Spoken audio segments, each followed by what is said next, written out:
Hey, hey, hey! It is I, C+Hero, the hero Vtuber that make it, and I am here! Welcome to the live stream here on lovely Monday, May 27, 2024, or maybe it could be afternoon or evening time for you, depending on where you live.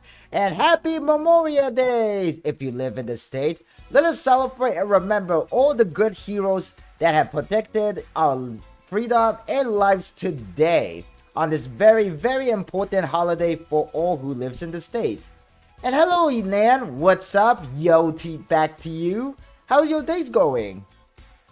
Today on our schedule, we'll be playing and finishing up the main story in Honkai Star Rail. And good morning to you, Johan Ramos. Like I was saying, we'll be finishing up Honkai Star Rail today because I wanted to finish up the main story before the update 2.3 that's coming out later next month, near the end of June or beginning of July. And also the second phase of the current update 2.2 is also going to start later this week on Wednesday, when the brand new character Boot Hill is coming out, be available to be pulled around that time, which is very exciting. I know some people are looking forward to. I personally not going to plan to pull Boot Hill because I'm saving my Stella J for a different character, let's just say that much. But today, we're just gonna be focusing on completing the main story.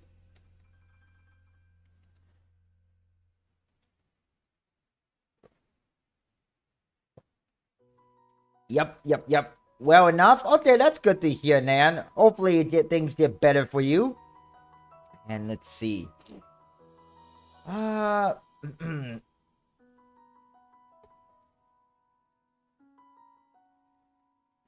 And so, yeah, but also for anyone who actually joined my yesterday Paper Mario the Thousand Year Door remake, thank you all so much for that support. I had a blast playing that game. I think I'm gonna play that game again on my personal time, later after this stream, later today, because I just love playing that game so much. It is like my childhood games, you know. It is like one of my childhood games of all time, and I really liked it, you know.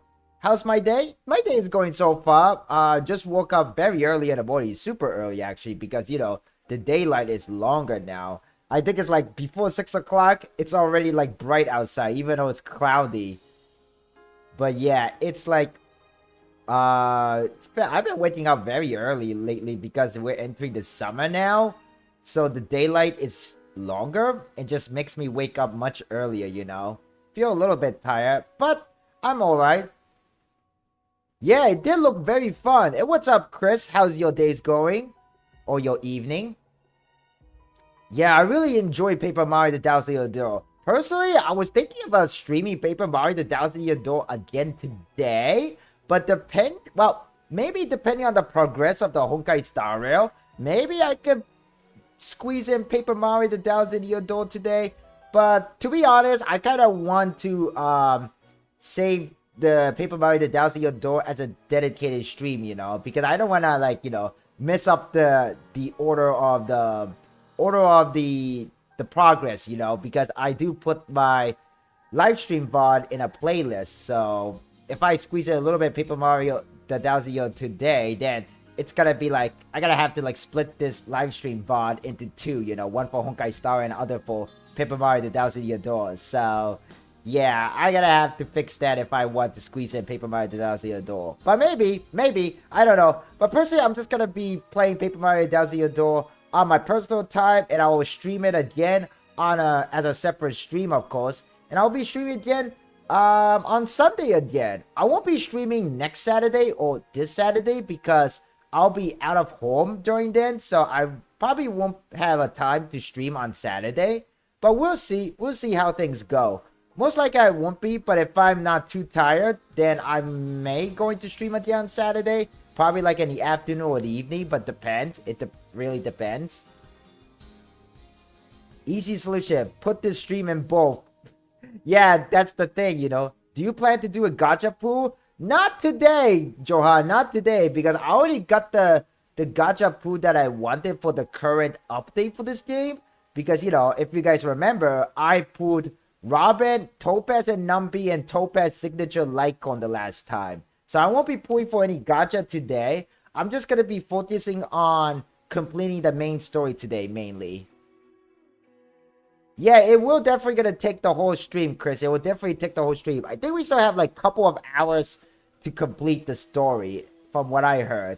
But I can't wait to see what's going to happen, because it's going to be a blast. I'm sure it's going to be very blessed. And yeah, yesterday's stream, it has a lot of view. I'm surprised that a lot of people love seeing Paper Mario the Thousand Year Door, despite how old the game is. I mean, that's just how much of, how popular and just how much this game is mean to a lot of people, you know? And let me actually wipe this weird glare on my glasses for a second. But yeah, today my day is going well. It's kind of a little bit chilly, kind of a little bit cool today compared to like yesterday. But things are going okay. I heard that it's gonna be a thunderstorm today, so hopefully hopefully the stream will just go well without any kind of issue and all. But in case if the storm get worse, then I'm probably gonna have to end my stream abruptly. But I'm pretty sure I'll be fine. So far at this house that I've been living for a year now, we never got any kind of a power issue or some kind of a blackout, so which is a good thing. I hope we get to see some great battles. I'm sure we will. The ending of 2.2 stories Absolute Cinema. Ooh, I'm so excited. Marvel is getting some more famous people to join them. Of course, you know, they're gonna have to hire like some well-known celebrity instead of like an amateur actor, you know. No offense to any of the like, you know, those actors. They do great too, but you have to add more celebrity to make money, you know, because Marvel need the moolah. Everybody does anyway, so. I'm not sure if you guys hear the background music that I'm playing, but can you guess what background music I'm playing? I'll just stay quiet for a little bit, a couple of seconds.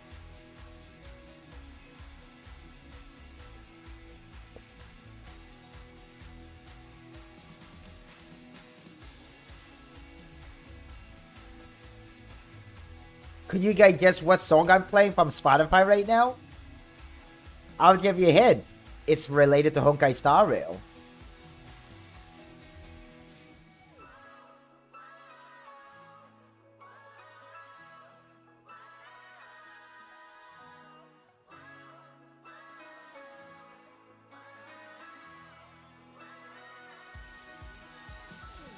What do you guys think? What's the name of the song? It is from Honkai Star Rail. That's the only hint. Yes, that's right, Chris. It's the Hope is the Thing with Feathers. This is actually the instrumental version of the song. Hope is the Thing with Feathers. Very, very nice, Chris. Very, very nice that you actually paid attention well. Very good ears. Very good ears. Okay then, I'm gonna start up my PlayStation 5 now, so I'm just gonna BRB real quick and we'll get started. See you guys soon.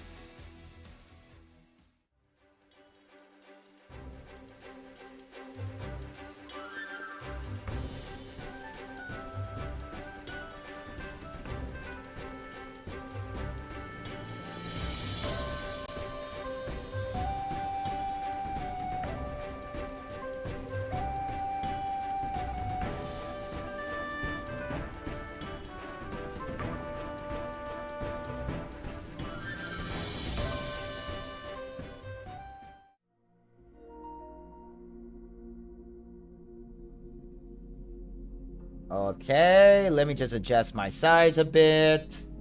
I think I should be good. I'm gonna go a little bit more to the left. Alright, here we go. So today, we're gonna be playing Honkai Star Rail. But before we do, I do plan to go back and playing Stellar Blade. And also, maybe finish up Star Wars Jedi Fallen Order someday. But that won't be happening for a long time, because I also have to finish Ghost of Tsushima someday too. But without further ado, let's jump right in Honkai Star Rail. All aboard!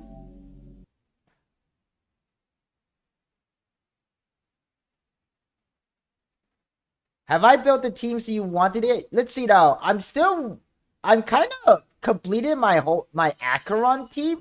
Let me actually show you guys what's my setup for my teams right now.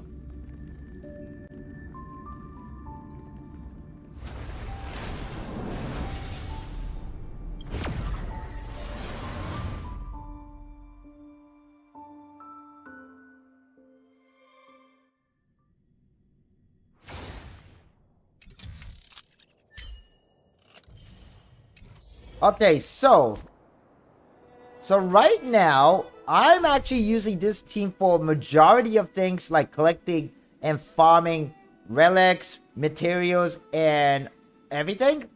As well as, pure fiction and memory of chaos. So this is my Acheron team, my main DPS team with Aventurine, Acheron, Black Swan, and Pella. And so far, Aventurine here, it's almost max mat. I can only upgrade his basic attack, but I kind of just stopped it because does pretty well on his own, and this is like his current stat right now. So he has like about 4,045 defense, speed 131, HP, and attack is not that bad. In my Acheron, I haven't changed her anything at all. She still have a crit rate at 69.2%, a very nice number if I say so myself. Crit damage about almost close to 139 damage. Black Swan, her speed is 142. I think she's the fastest. Yeah, she's the fastest in the team, which is what I really wanted. And her thick hit rate is about 147. No, it's 140, almost 141%. And I also have Pela here. Pela is just Pela, but she has a lot of HP. And her is kind of almost max. I mean, I have her at E6, Eidolon 6. But not all of her traces are max. But it's pretty good as it is anyway. So I'm still working on Robin. Robin, I still need to get her attack around 3,000 or more at least. And this is her temporary light cone. I'm only using the meshing cogs because I love that this light cone, even though it's a 3-star, it regenerates 8 energy. And this light cone is at S5. Her traces is not max yet. And this is what her relic look like. I am trying to get a better relic for her because thing is, I want to get mostly attack for the substat as well as maybe for the main stat. So this is what I have: 352 attack, 12.5% attack. Then I have 43.2% attack, 16 attack. Speed, I think I'm gonna switch this to an attack boots, but I haven't found like any good attack boots yet. Let me actually check, by the way, now that I think about it. So yeah, I do have some attack boots, but not all of them have a very good... Well, maybe except for this one, I guess. Because it does have not a quite bad substat, like HP, effect risk, and break effect. But I do kind of want a better attack stat. Like, oh, this one is actually better. Okay, maybe I do have a better attack boots, actually. Now that I see it here. So this one has the attack percentage for the main stat, and then it has like 21 attacks for the substat. It has 2 HP, which isn't bad, which isn't very bad at all. This is also not that bad either, but I think this one is better because it has a higher attack stat for the substat.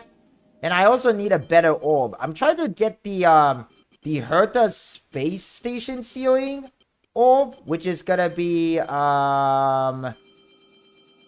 this one, the Hertha Space Station one. I'm trying to get the attack orb, but I have like not a very good substat right now. Like this one, for example, it's an attack orb, but it has a defense, effect risk, and break effect, which is not bad, but not as beneficial for Robin.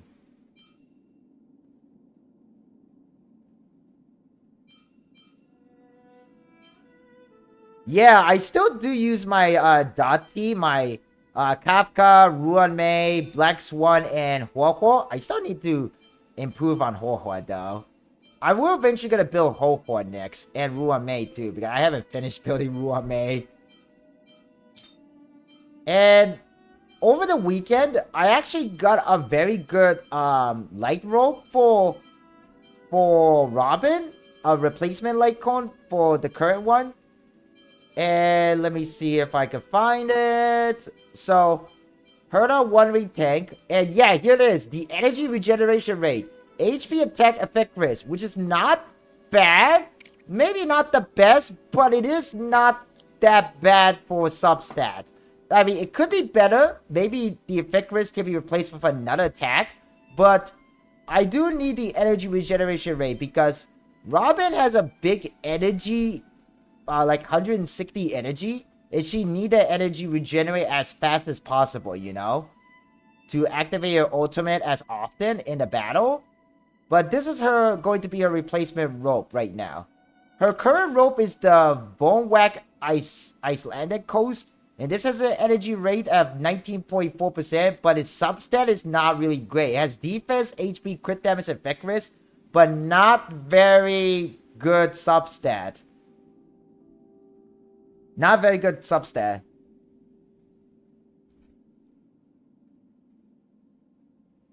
Yeah, I still need to build my Topaz and Ratio. I've been collecting material for Topaz and Topaz especially. I think Dr. Ratio uses the same material like this, the arrow of the Star Chaser, which by the way kind of remind me of the stand arrow from JoJo Bizarre Adventure 5, like the Requiem arrow, or from what is it? Diamond is Unbreakable, part 4 and part 5 kind of remind me of the stand arrow.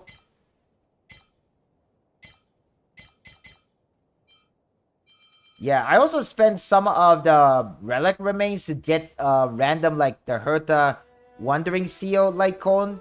And I have like a 5 Star Rail special pass, and I have 5 regular Star Rail passes. Maybe we'll do a gacha pool at the end of the stream, depending on what happened. Because as a tradition, at the end of the Honkai Star Rail stream, I do some little gacha pool. Just a little bit, you know?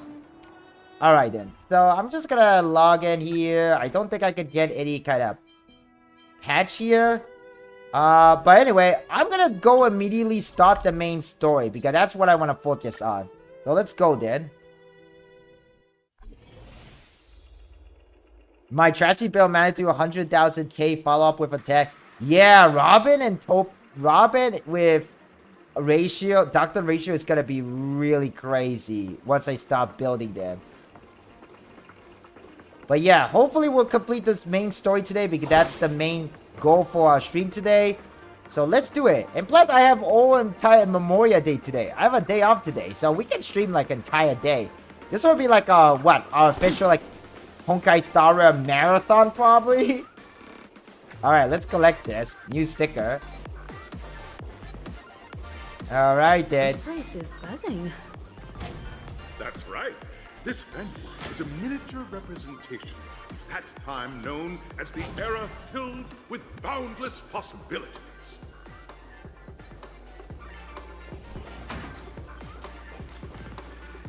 Grab a bottle of Soul Glad and make your dreams a blast. Nameless, your arrival reminds me of the grand occasion when Penacony was first established. I was still a young, bright-eyed lad back then, lured here by the watchmaker's ads, full of zeal and ready to make my first fortune in life. Once, during a particularly grueling day, I passed out and was resuscitated by a drink from Mr. Sousa. That sweet taste has since been etched in my mind, and that was what drove me to create the Soul Glad that we all know and love today. The dream-chasing era was truly a wondrous time. Oh, I miss those days, and the watchmaker. Scorched Sand Hall is my homage to that time of boundless possibilities. I wholeheartedly hope you make it to the finish and emerge as the next superstars of Penacony. Now then, is there anything you'd like to say before the competition officially begins? Nah, we win. Can we get the ball rolling? I ain't got all day. Jeez. Rest assured, we're gonna take an hour in this. Wow, way to go. Now let's go with this. Haha, that's the trailblazing spirit. How about you, Miss March? Hello, everyone! Next up, get ready for the Mega March 7th adventure, where I'm going to break the speedrun world record! Speaking about March 7th, I'm wondering if we will get a new form for March 7th because back in like when they did the special live stream program for 2.1, the developers team did said that March 7 will get some kind of new form and she will be an important part of the story. So, and so far we got the Trailblazer and Dun Hong got a brand new kind of like power, new form, while Dun Hong got a completely new form and a brand new path. But we don't know about March 7th anyway. We still don't know much about March 7 and her story and history as well. Because, remember, she was found in a block of ice, floating in space. So who knows? We may be... March 7 might gonna be such an important character in the story. And she kind of is. But as of now, we still don't know much about March 7. And she even don't know much about herself either. Challenging the limits. That's Miss March 7th for you. How about Miss Firefly? And personally, I think the way March 7 is gonna get her new power is that she's gonna get stabbed by a stand arrow and get a stand. That's what I imagine it will be. I hope that by the end of this journey, everyone will have achieved the outcome that they hoped for. Ah, Firefly. My sweet, sweet darling Firefly. Ah, a wonderful wish. Miss Himiko, what are you expecting from your team? I wondered too, Johan, but to be honest with you, I'm kind of jealous of my character here, Trailblazer, because why can't I be surrounded by cute girls and also a very attractive lady like Himiko? Safety first, everyone. Safety first. Simple words, but full of warmth. Waiting for you are 3 stages. It should have each been me, connected to guys. that It arrow. should have been The me. first 2 stages offer 2 distinct paths to choose from, with unique challenges on each route. And in the last stage, you will face off against a champion who has defended the title to this very day. A beloved contender whose noble virtues are unrivaled. Those are the rules. Simple. Everyone clear? Now, I hereby announce that the 33rd Scorched Sand Festival of the 20th season, sponsored by So Glad Enterprises, has started.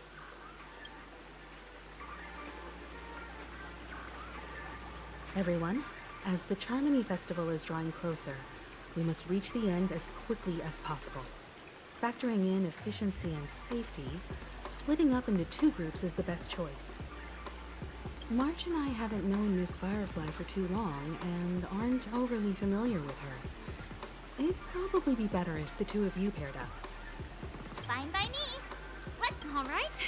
I don't have a problem with that. Enough chit chat. Let's do this. Say what now? I get to pair up with Firefly. There's no catch. I'll be a shoo-in with Mira. Hold up. Has any of you even bothered to ask me for my consent to this? Time's ticking. Just listen to the grown-ups. We'll split into the assigned groups then. Let's not waste time. Alright then. Guess we're gonna be sticking with Firefly from now on, even though she's not a party member, but I actually want to grab this chest because I noticed it during the cutscene. Get free 5 Stellar Jade for that. Very nice. And we're gonna keep on going. So I guess we're gonna play a little mini game to complete this part. Welcome to the first stage of So Glad Enterprises' 33rd Scorched Sand Festival of the 20th season. I'll be back, guys. I want to turn off my Fantasia. lights. In this stage, you can choose between 2 challenges: the School of Acting or School of Action.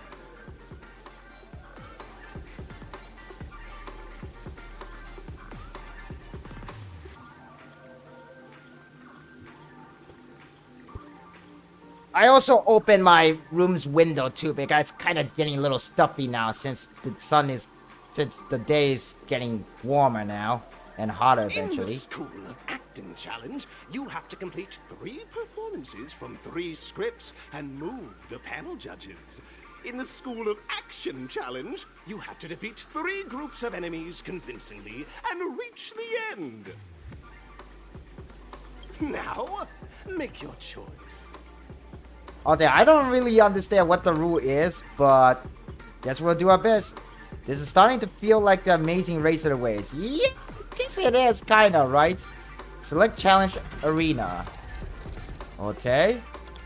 Why is this a freaking pinball machine? Whoa!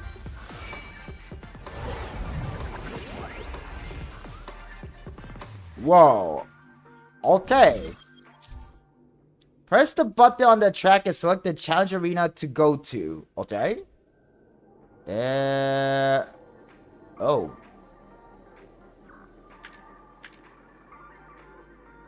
Oh, we gotta have to pick one. Dreamplay Fantasia acting challenge. Action challenge. Okay, let's go to the acting challenge. Sound easy enough. I was actually used to be in a school play one time back in my 8th grade.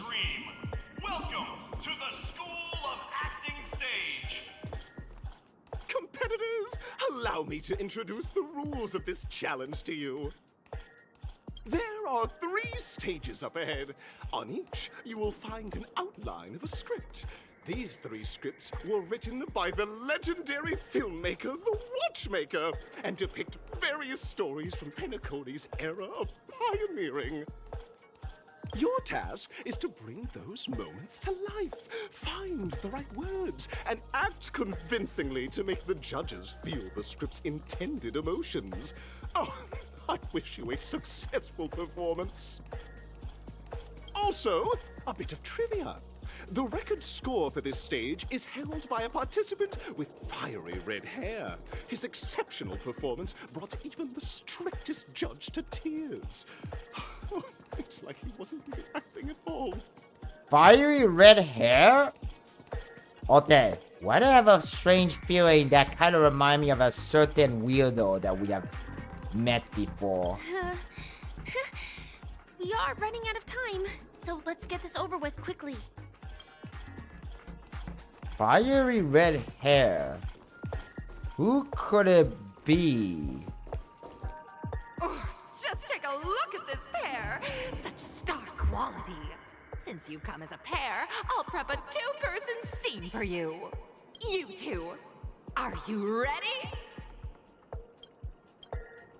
Envision that you both, driven by the spirit of exploration, are arriving at the land of dreams that is Penacony for the first time. But instead of lush lands, you find yourselves amidst swirling sands and desolation, far from the paradise the Watchmaker described. You're driving an old clunker through the wilderness of the dreamscape, braving the cold wind, choking on the dust, and suddenly, a fierce memory zone meme blocks your path. Now, Mr. Greyhair, what line would you deliver to express your disappointment in Penacony? Great, I love living on the water side. A brutal creature. Quick, let's run her. 1 in 10 inches is hellhole. The Watchmaker's a big fat liar. Do you usually express disappointment this way? Oh, that Firefly seems not very impressed. Very good.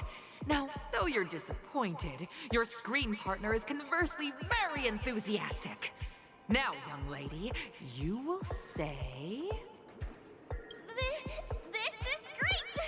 I love living on the wild side! Oh man, if Kafka, Blade, and Silverwolf were watching this, they probably gonna feel cringed. Very good, very intense. And then we cut to the story's next scene. You find a job mending the rails, but the days are long and your endurance can't keep up, and you finally collapse in the endless expanse of desert. Suddenly, sweet rain falls from the sky, wetting your lips and rousing your spirits. Now, Mr. Greyhair, what line will best express your surprise at this moment? Wee, Penacony, my Penacony, you truly abound with opportunity. This? But at this moment, your partner yet gazes into the sky, both her eyes closed. The raindrops fall, blurring her vision, and she tragically says,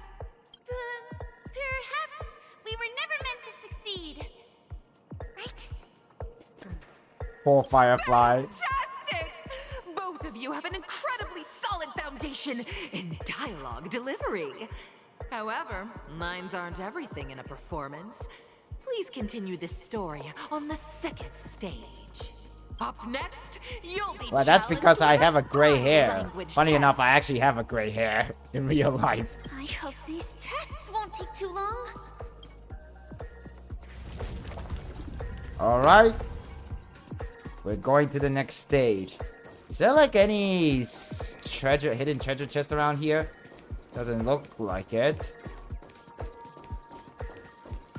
Oh, there is one over here. Good thing I checked. Nice. Alright. Second stage. Here, you two are required to skillfully utilize body language to portray the story context I've laid out for you.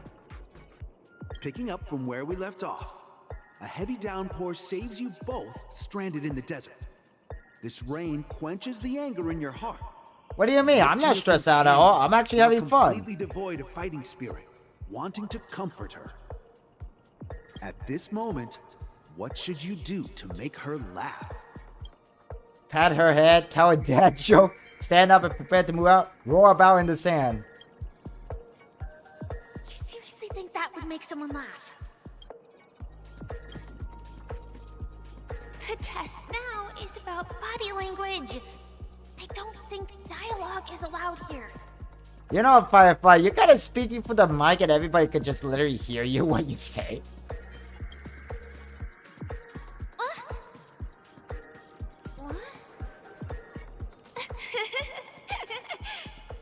Okay, honestly, this whole acting thing is kind of making me feel cringe a bit.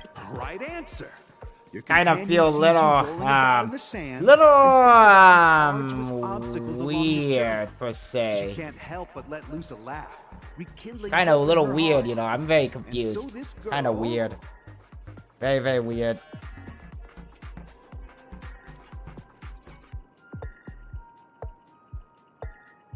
I'm gonna get back on my feet and keep moving forward. A tug at the heartstrings. The story continues to develop. The heavy rain leads you both to sense a business opportunity. So you start venturing into the umbrella industry. But just as the business begins to pick up, competitors start flooding the market with low-priced goods, squeezing your market share. Comedy is different for everyone. Yeah, that is true. That is true. You have no Comedy is choice. very subjective Goods for you everyone. stockpiled at high prices have to be sold at a loss. This is a pretty self-destructive move, which drives your business to the brink of bankruptcy. At this moment, what would you, who refuses to admit defeat, decide to do? Leave dejectedly, get on my knees and grow, stand up and smack the table.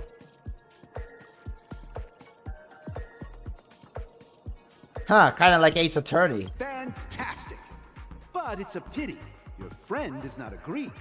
Seeing that you're up to your eyeballs in debt, she sees nothing but despair in her future. And then... I leave Penacony in utter disappointment. Is that okay? Of course! Absolutely! I was this close to tears!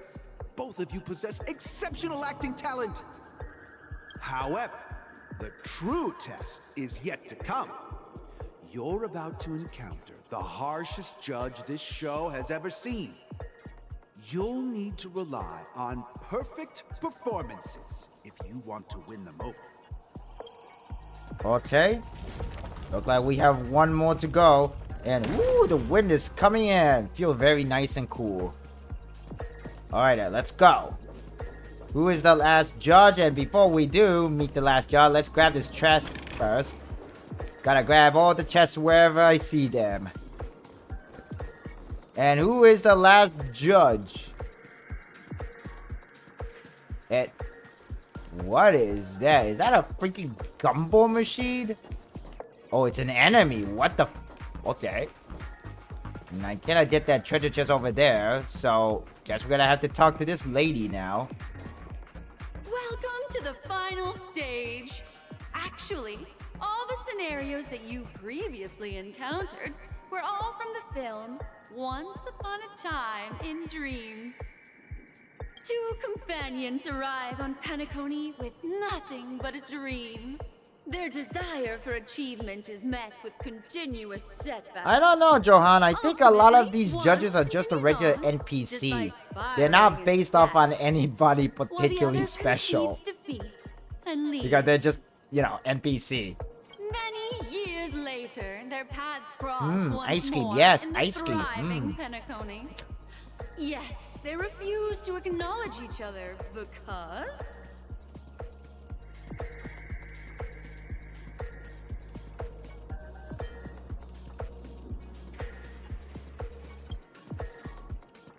against the backdrop of a revitalized Penacony, the joy of reunion mixes with the sorrow of past separation, the awkwardness of being strangers, and the shyness of a long-awaited encounter, all converging at this very moment. Give it a shot. Try and convey this bittersweet scene to me. Bring it to life with precise and emotive acting. Oh, hang on a second. The door just opened by itself. Hang on.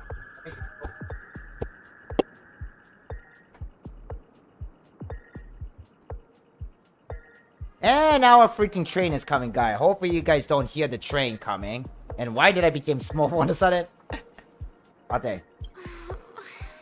Is this ever going to end? I know! Why don't you try that clockwork thing you used before? Okay. Your performance is far from satisfactory.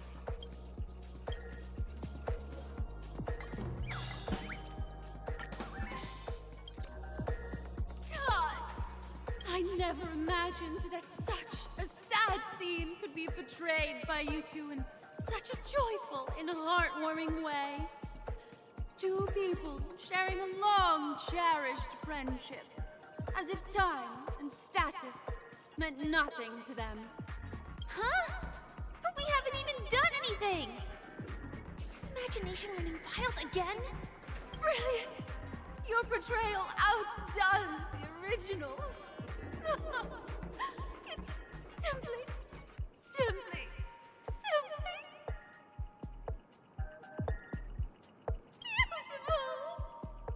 Wow, she's very emotional. Even though we haven't done anything special. We have passed the test. We ought to hurry up. Stellaron is at stake. At least he passed the test. Okay, let's get the treasure chest. Nice. And apparently there's a puzzle over here, but there is an enemy. Well, we can just destroy them. Stream forth, gleam of old blades. And I'm gonna unlock this light picker here. So let's fix it up. Get a free Stella J if we complete it. So, okay.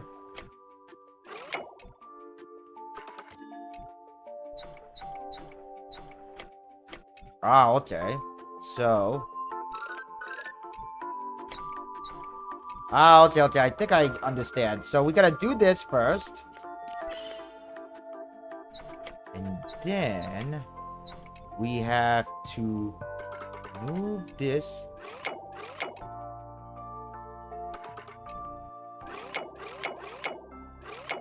Ah, okay. Hang on a second. I wonder. Wait a second. Hang on. Let's see.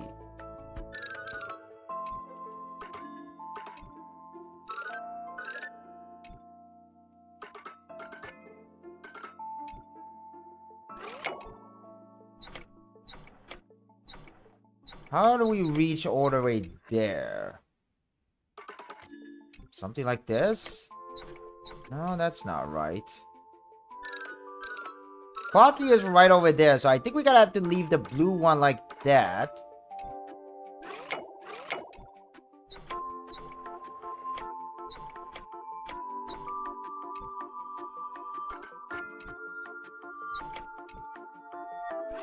This puzzle took me a while. Okay, I guess we're gonna be here for a while then. Let's see now. Okay, so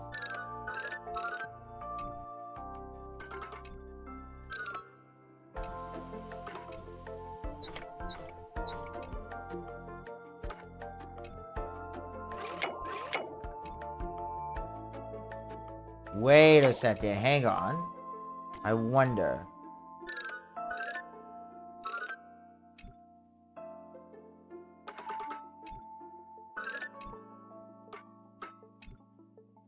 Ooh, I wonder if there's a ways to...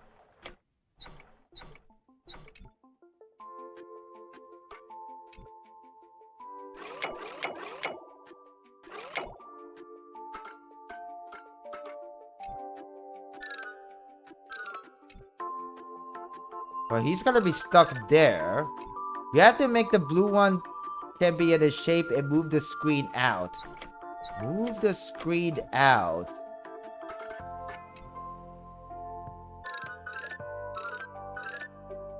You have to make the blue one be in a shape, be in an eye shape. Okay, something like this. Oh, okay, okay, I get it now. I get it. I get it now. Okay.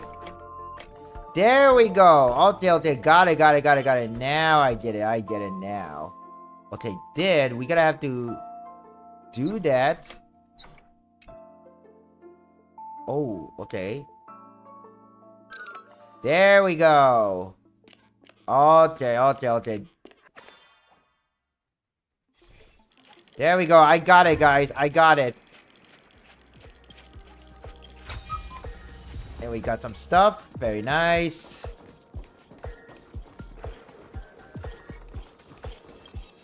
Collect us. Ooh. Okay, music. Congrats to both of you for clearing the stage, but more importantly, are you having fun? Fun is more important than success. That's true, but we're kind of a little bit on the time, so... Look at the time! You finished much faster than that red-haired contestant did. That red-haired contestant. Who is that exactly? I wonder who could it be. I have a weird feeling about it. You'll find out eventually, but only if you clear the next test first.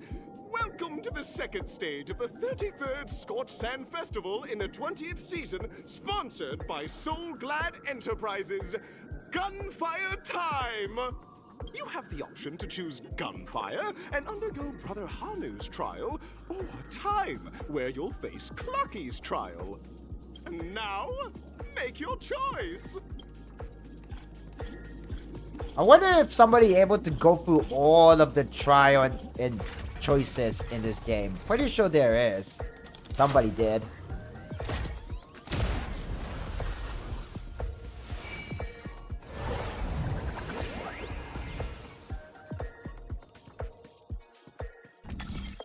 Okay, so now we could... Let's try the gunfire trial, then.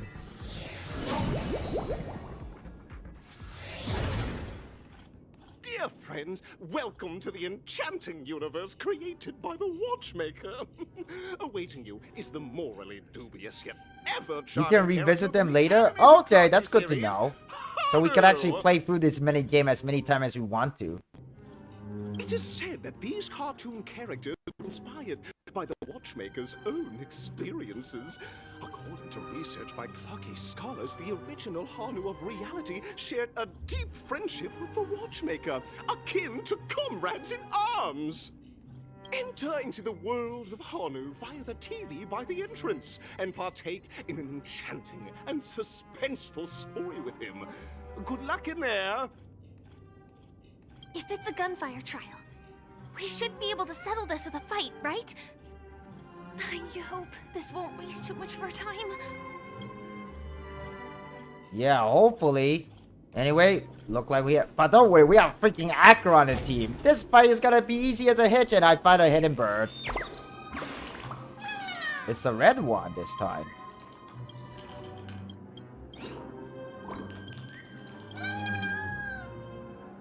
Alright. There's a space anchor here. And we gotta hit this elevator. 1, 2, 3. Oh, it's Hanu's TV screen. Okay. Are we both in control of this Hanu character? Very good. Looks like you've got the hang of it. In this Hanu's Adventure episode, Boss Stone has gathered his battleships for an assault on Dreamville. Old Buzzfly, Cousin Wolf, and Bombhead are all raring to go. The brave Hanu must thwart their advance and protect his home. Alas, Hanu presently is ill-equipped to fend off the malevolent mischief makers, which is why he is preparing to seek out the Puzzle Gentleman's aid. Go forth and speak to him. Okay. We're gonna play some little Hanu's mini game now. Oh, brave Hanu, you look like you could really use some help. Long time no see, Hanu. You look pretty stressed out. How about an intense and thrilling game of Dream Jigsaw to blow off some Yeah, steam? very likely so, Johan. Very likely so.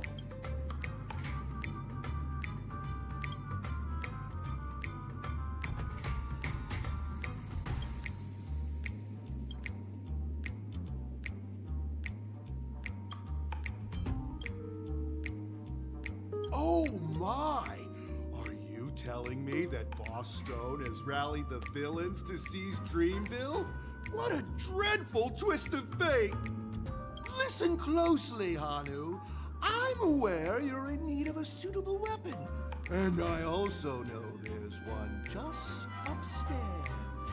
But you know what? You'll have to play an exhilarating round of Dream Jigsaw first. No Jigsaw, no moving forward.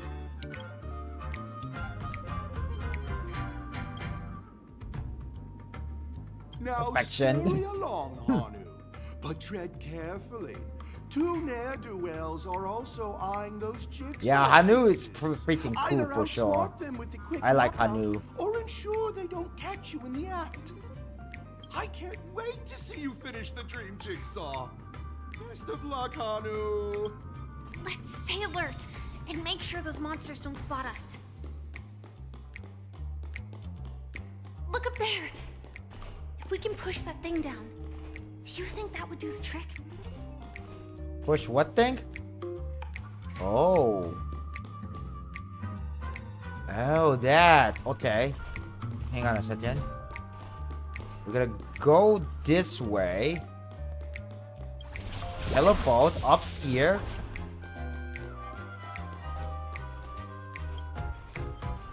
And push this. Nice. Very, very nice. And we also gotta get this treasure chest here.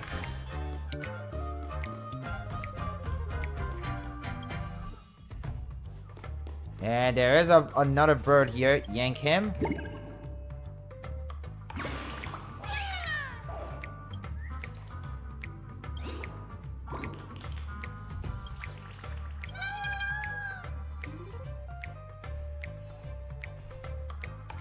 And look like there's an enemy over there, so we're gonna have to wait. Oh no, he's gonna just turn around.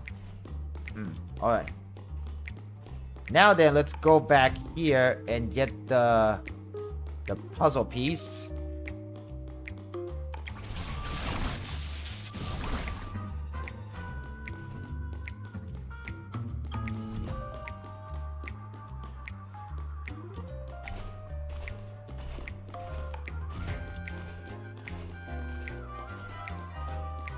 Finally, that's all the jigsaw pieces. Yes, we've Let's got all hurry the back. jigsaw pieces. Wow, that was not that bad.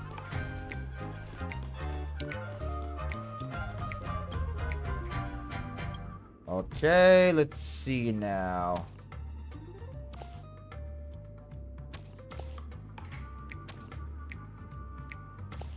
I got such a let's there we go. There we go. Then we have oh, that doesn't fit. Okay. There we go.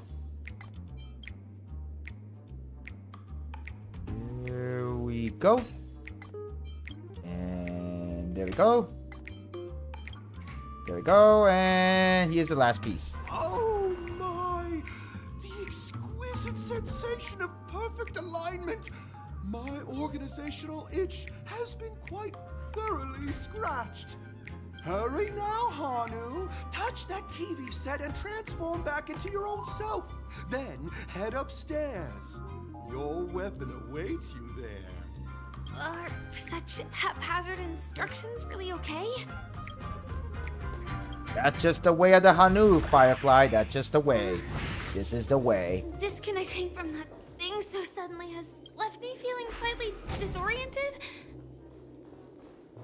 Well, at least I made some a shortcut there, so at least we could go back anytime. And what's this? Can I take the left in the current state? Or current state? Okay. Guess we're gonna have to keep on going.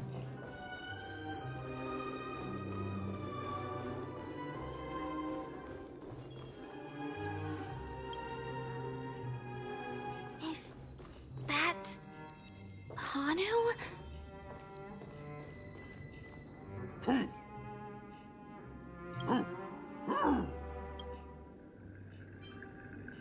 What are you talking about? Is staying in character with much resiliency? Oh, I know the answer for this one. What exactly is he talking about? Tick-tock! It's time for me to make an appearance! Clocky? I can also see him.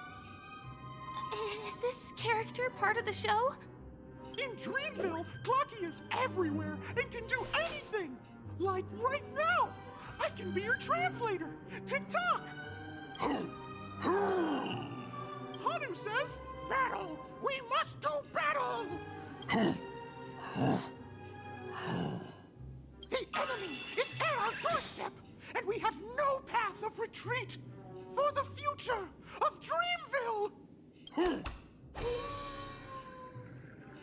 Touch that suspicious-looking TV right now! So they just jumped inside that TV. Sheesh. Logic in this plot and dialogue is really being pushed to its limits. I don't know. I'm kind of starting to like it, but all right then. Let's. Here we go again. Ready? Oh wait, hang on a second. There's a bird here, so let's yank him. And there's a chest behind me. Better grab that first.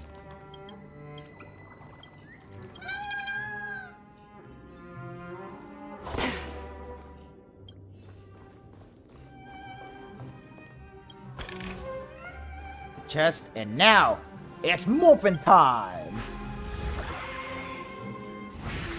I am gradually getting used to this. Huh. Who knows? I might even be able to perform some high-level moves with Hanu. Oh, did someone say high-level movies just now? That's right, pal. The upcoming script is just exploding with all sorts of high-level shenanigans. Last we saw, Hanu was preparing for battle. Suddenly, he hears heavy footsteps coming from the hallway. The mischief makers have broken into his home.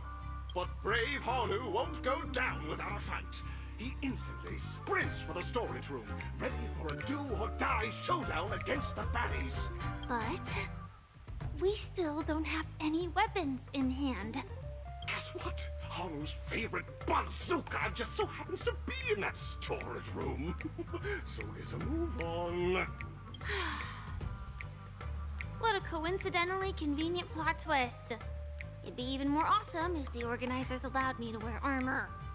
You mean her Sam armor? Her Kamen Rider armor? Alright then, let's get going.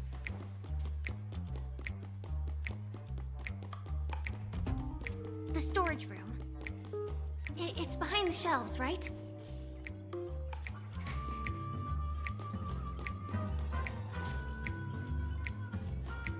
Okay. There are enemies around though.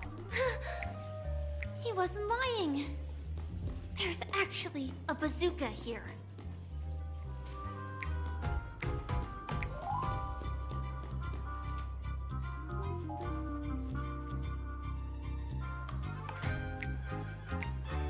Okay. If only Hanu could say hello to my little friend or something. Yeah, that would be really badass, actually, if he's actually say that. Alright, we got the bazooka.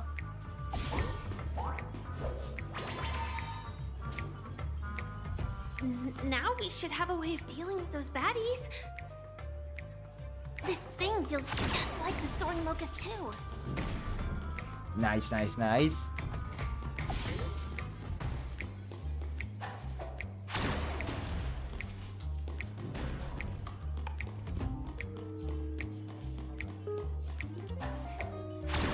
Nice.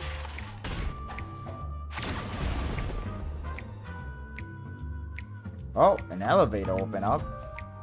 Oh, and there's more of them. Careful. It looks like we've got more company. Get ready to fire.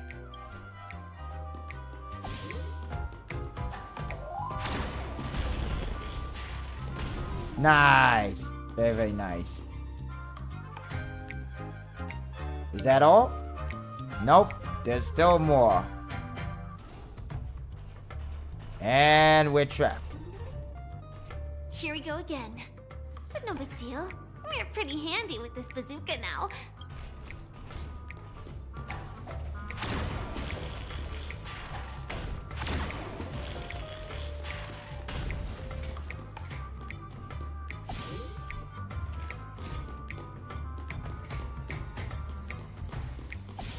Okay, let's grab some of these. Ooh, I messed that up. Destroy you. Destroy you.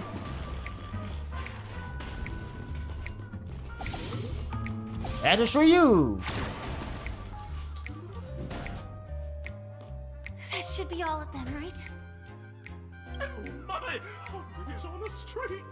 Everyone! The stage is complete! Quickly! Head through the TV to the next stage! Alright then, let's keep on going. This weird little mini game. Love Hanu. Love Hanu. Gotta grab some of these just in case.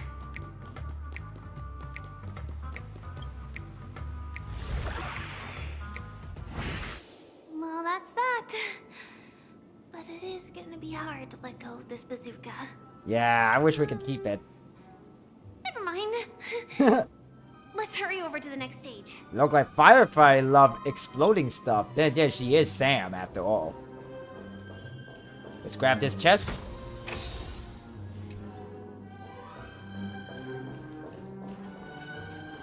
We get some free stickers.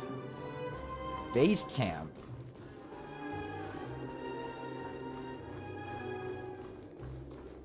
Okay, go to the third stage entrance. Alrighty then. Grab this chest here. And also grab this another record. Little Caesar. Kind of remind me of Little Caesar pizza. I kind of want to eat pizza right about now. I'm getting hungry. Congratulations to both of you! Oh, you've overcome all obstacles and proven yourselves! But, unfortunately, there is only one who can be Penacony's festive superstar. In the final stage, you will face the defending champion. If you fail, you will lose the opportunity to become the festive superstar. Welcome to the 33rd Scorched Sand Festival's third stage in the 20th season, sponsored by Soul Glad Enterprises, Superstar Showdown.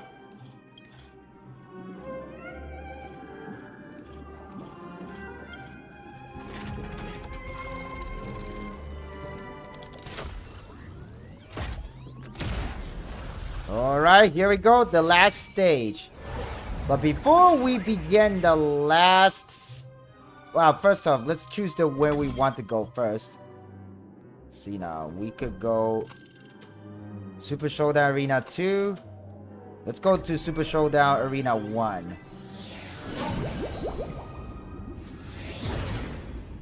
But before we continue on, I'm going to take a little bit of a stretch break.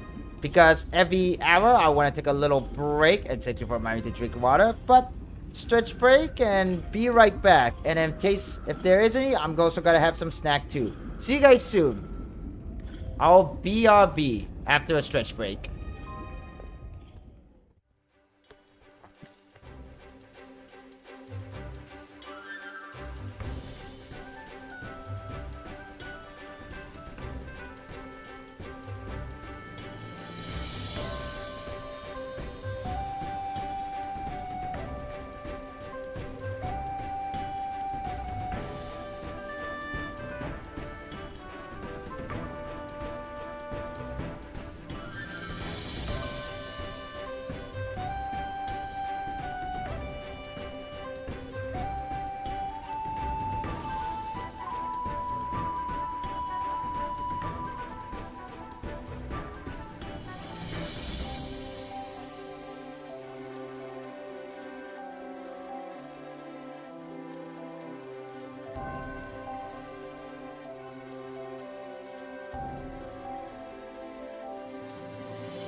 Okay, I am back.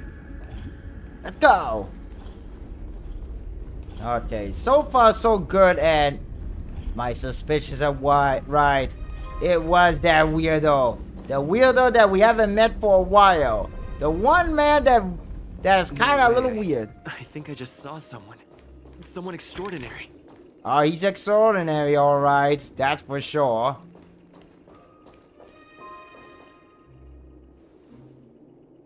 Please wait, handsome gentleman and beautiful miss. By the glorious light of beauty, I never thought I would see you again. In such turbulent time, your kind face are as spring's gentle breeze, bringing solace to my scorched heart. Are you a knight of beauty? So the red-haired contestant was you all along. You already heard of my humble title elsewhere? I am deeply honored. Upon hearing of the impending festivities, okay, why doesn't have his voice acting here? That's very strange. And also another strange thing is the whole thing is like moving around in the background.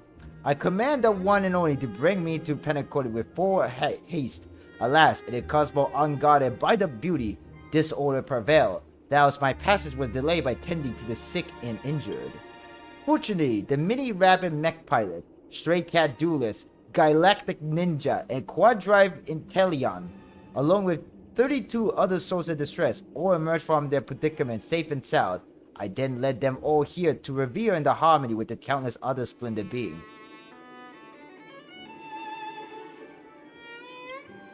Saving the world? What a righteous act of beauty! If that's the case. No, that won't do. The rule of the contest are sacred and inviolable, just like the beauty. What would be the noblest? No. That's right. This magnificent dream is built upon the Stellaron and the countless sacrifices of many people. Oh, to encounter these so vile, they stir one's very soul. However, present-day Penacony bears no mark of the Stellaron taint, and the family has always been renowned for spreading harmony. How can I be sure you will hold true? If I'm not wrong, the Knights of Beauty also received an invitation from the Watchmaker, right? That's right, but what does this have to do with the Stellaron? Actually, we've already met the Watchmaker.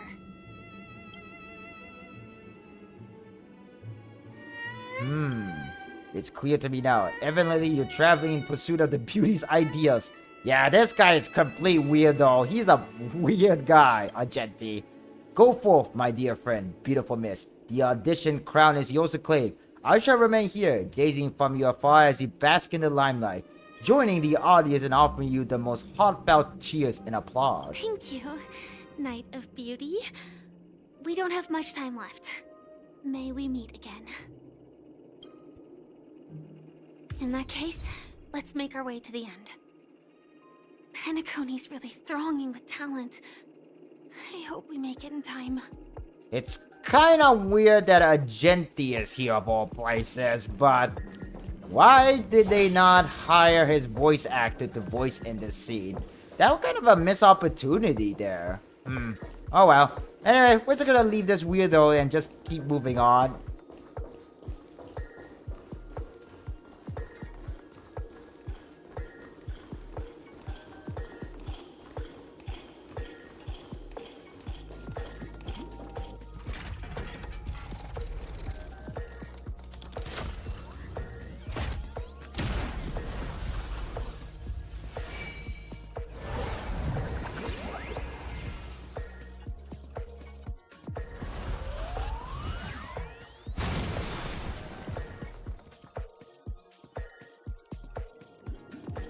Okay, look like we made it to the final. I think. Congratulations to the Galactic Baseballer and Firefly on becoming this Scorched Sand Festival champion. Did they just call me the Galactic Baseballer? Nice. We look forward to their amazing entrance in the Charmony Festival. Yeah, maybe, Johan. Give a round of applause to our aspiring young guests.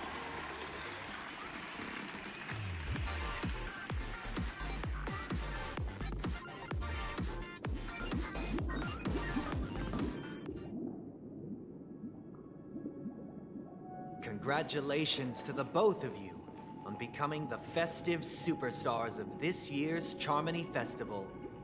Before entering the Grand Theater, Is that Sunday? I, on behalf of the organizers, extend my sincere congratulations to you, wishing you joy under their radiance.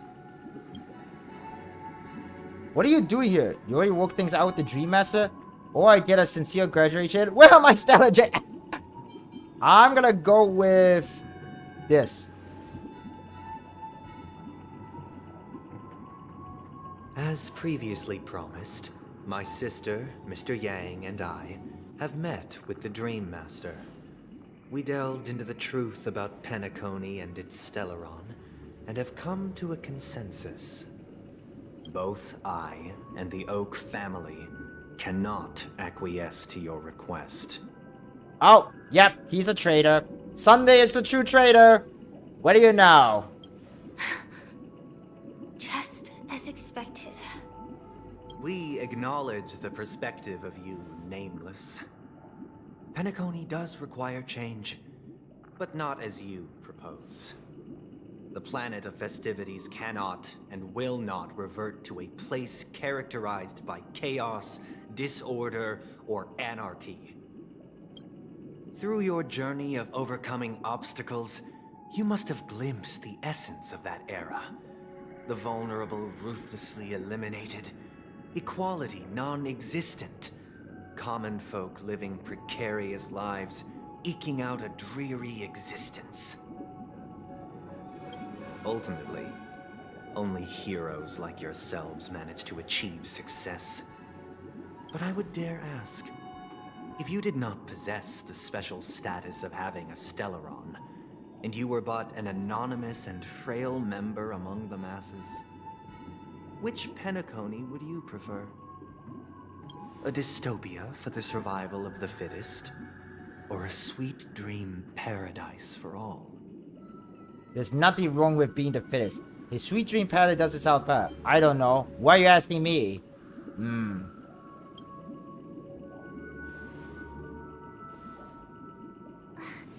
That's not the point. Don't let him mislead you. Mr. Sunday, even if the members of the Oak family can't fully agree on what to do about the Stellaron, now's not exactly the time to be holding an extensive discourse about Penacony's past and future, is it? The Stellaron issue concerns the life and death of everyone on Penacony. If anyone has a better suggestion, the crew is more than willing to listen. Also, it'd be best to tell us the ins and outs of that meeting. This way, we'll at least know what Welt and Ms. Robin are dealing with, and the reason why they failed to make our appointment. Ah, Navigator. That is precisely my intention. With all present, let's begin by discussing the details of that meeting. Okay, look like I have a fear we're gonna have a flashback. Let's talk about our tribulations and choices, our ideals and beliefs, and our final course of action. The only path to take.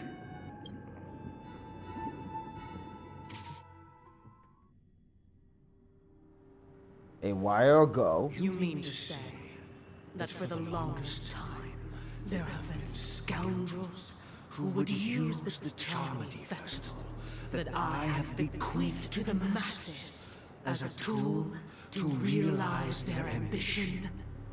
Indeed, Dream Master.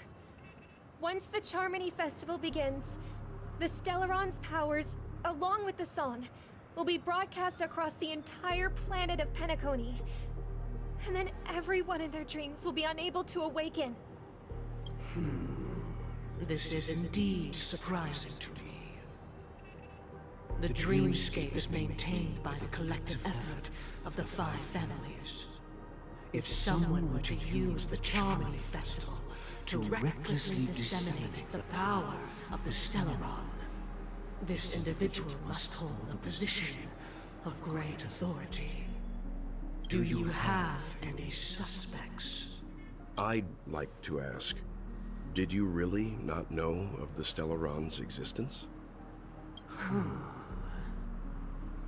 I would have never thought that this Nameless would point the spear at me. Quite astonishing indeed. If I have offended, the Astral Express extends its sincere apologies. But the current circumstances are dire and leave no room for meticulous inquiry. We're doing this out of concern for the Dreamscape's safety. So, if you could, please alleviate our concerns. Dream Master, it's just to prove that the Charmony Festival has nothing to do with the Stellaron. If we're being overly cautious, I will return to the stage to offer tribute in song, just per the arrangement. Sunday, Robin. I've watched you two grow up, and know your dispositions like the back of my hand. Both of you, right now, can surely be lauded as their most devout advocates. I already know your resolve. The magnitude of this matter is enormous, and cannot be taken lightly. Since Mr. Yang has asked with such earnestness, I will personally respond in kind.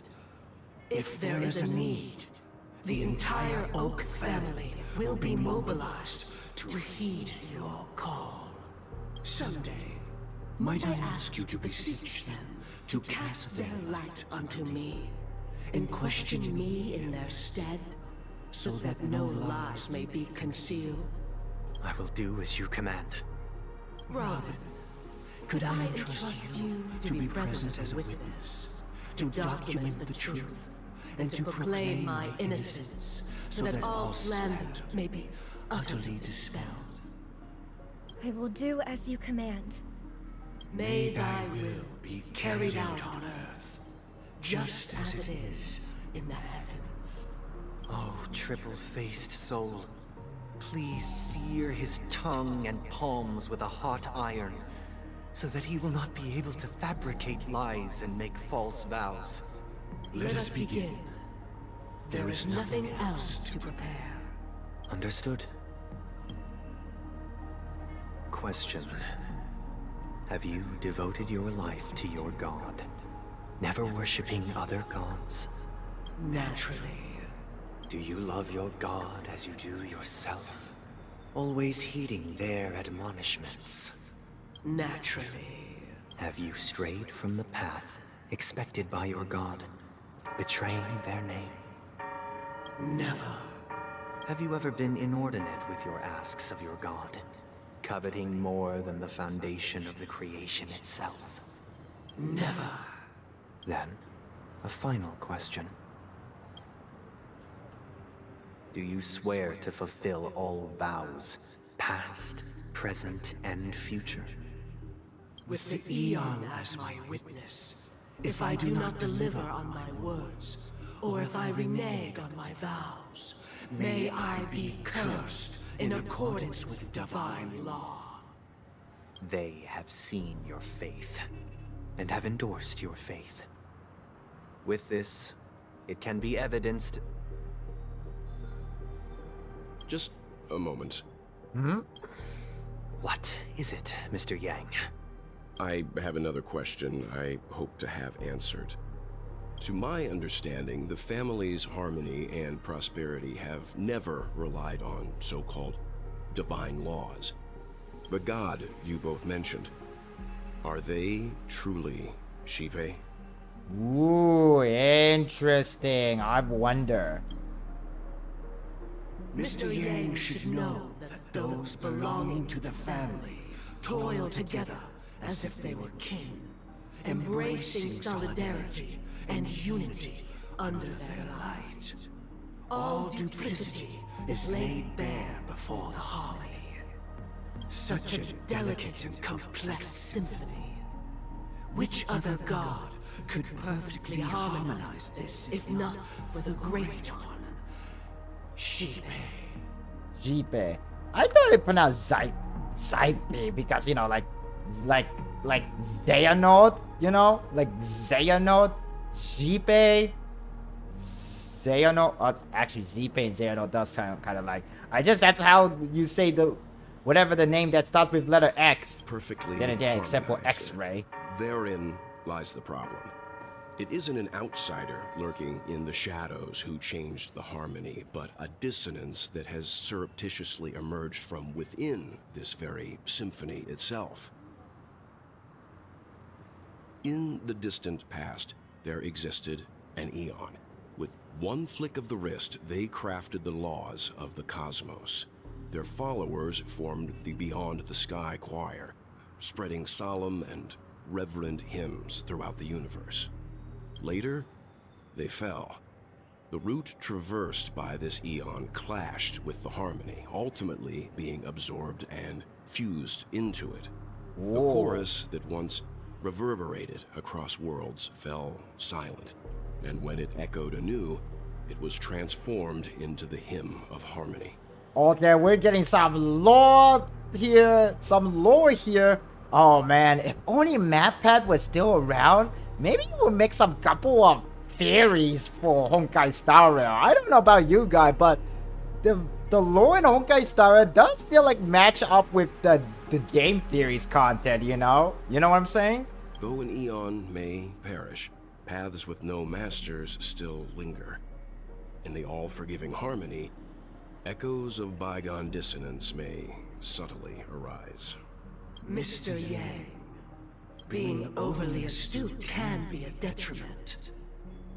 Especially when you find yourself alone and without allies. So this is how it is. For the sake of our grand cause someday, please afford these two an opportunity to rest. What?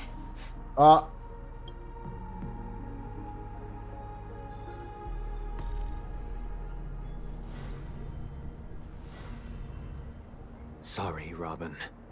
It's just you. I did not wish for you to know this. It's a pity that things have turned out this way. Holy crap. Well, yep, now we know Sunday is the traitor all this time. So, this is the true reason I can't sing? The shadow that envelops Penacony is actually... We were never children of the harmony. Our ideal paradise could not have been crafted by Xipe. True bliss can only be guaranteed by the one who transcends the many. Who's the one? Within the foundation of law, humanity establishes civilization, and through harmony, we obtain order. Order! Oh, that's right. There's that one Eon, the Eon of Order, Enna. Enna is the mastermind behind all this. Unbelievable. To think that there would be remnants of the Order on Penacony. What have you done with Mr. Yang and Miss Robin? Don't worry. I just gave them some time alone to ponder their fates. You should know that these actions make you an enemy of the Astral Express. Should we need to stand against the Nameless, it would only be myself and the Oak family involved. But we haven't reached that point yet, have we? Your efforts for the justice of Penacony are evident to everyone, and have been widely observed. You want to talk turn with us. Stop beating around the bush and get this boy. Give Mr. Yang back to us now. I wish I could say this, but I want to pick the middle choice. That make the most sense. Patience is a virtue. However, I won't hold it against you. On the contrary, I'm here to make my intentions clear. If it is the Order that drove you to imprison Welt and Robin, and you're using them to coerce our compliance, then there'll be no point in entertaining any type of discussion. You're mistaken, Miss Himiko.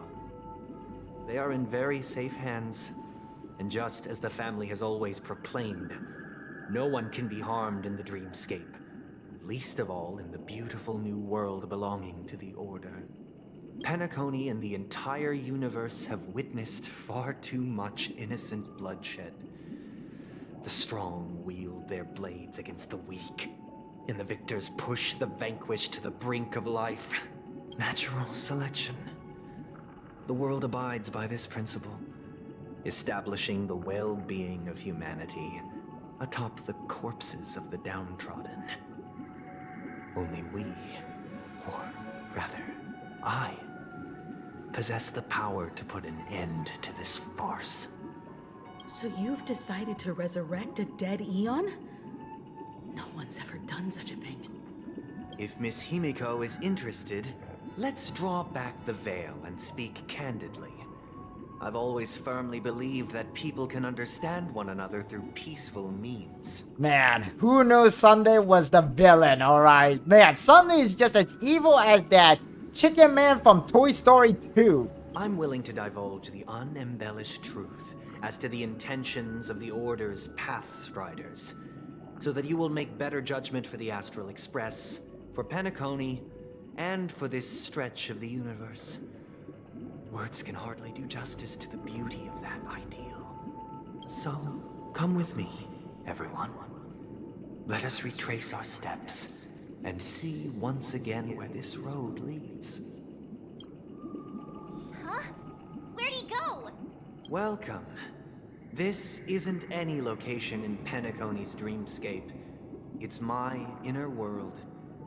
The reason the scenery before you remains unchanged is because your consciousness has drawn on similar concepts to fill in the gaps.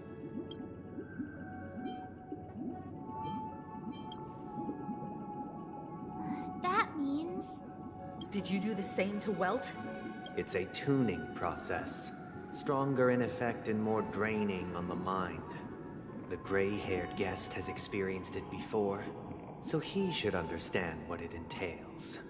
Tuning allows you to intuitively grasp my feelings, which also means that I cannot hide anything from you. Now, everyone, please look at the huge screen. The road we once took begins here. Oh boy.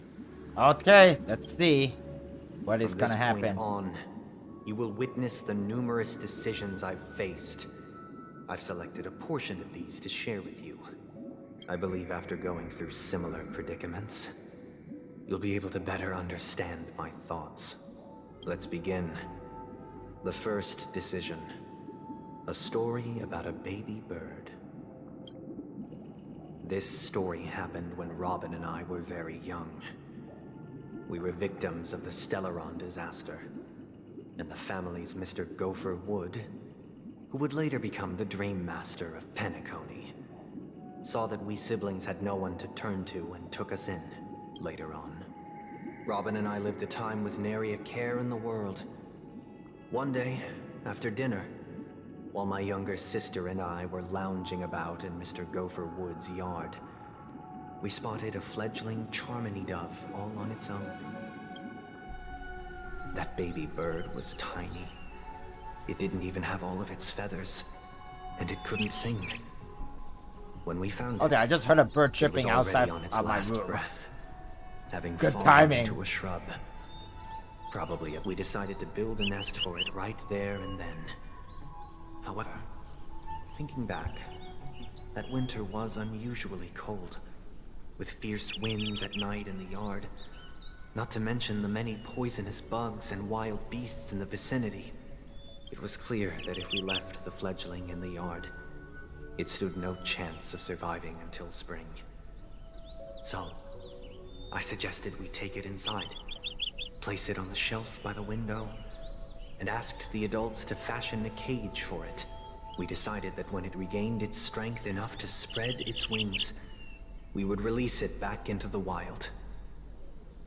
The tragic part, something that we'd never considered, was that this bird's fate had already been determined long before this moment. Its destiny was determined by our momentary whim. Now, I pass the power of choice to you all. Faced with this situation, what choice would you make?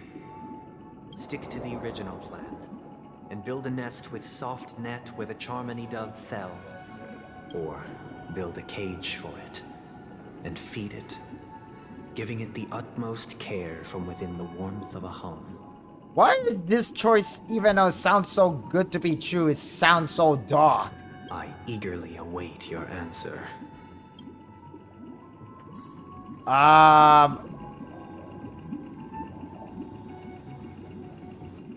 See what they think. Oh, we can talk with the other characters. Okay, let's talk with them and see their opinion, because this is kind of like very heavy thought.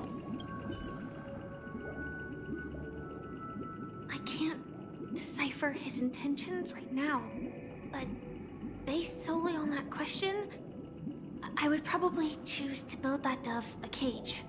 Even if I was gonna release it back into the sky, it'd have to be strong enough to fly first. If I left it where I found it, I fear it'd never get the chance to fly ever again. Okay. It looks like he really has no intention of imprisoning us. If it's just a quiz, I suppose it's fine to humor him. Back to the question.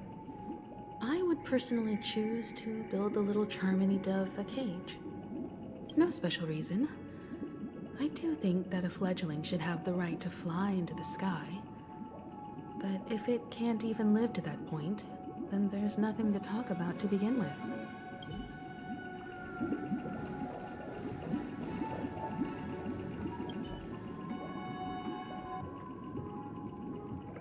That guy just casually throws this kind of question at us?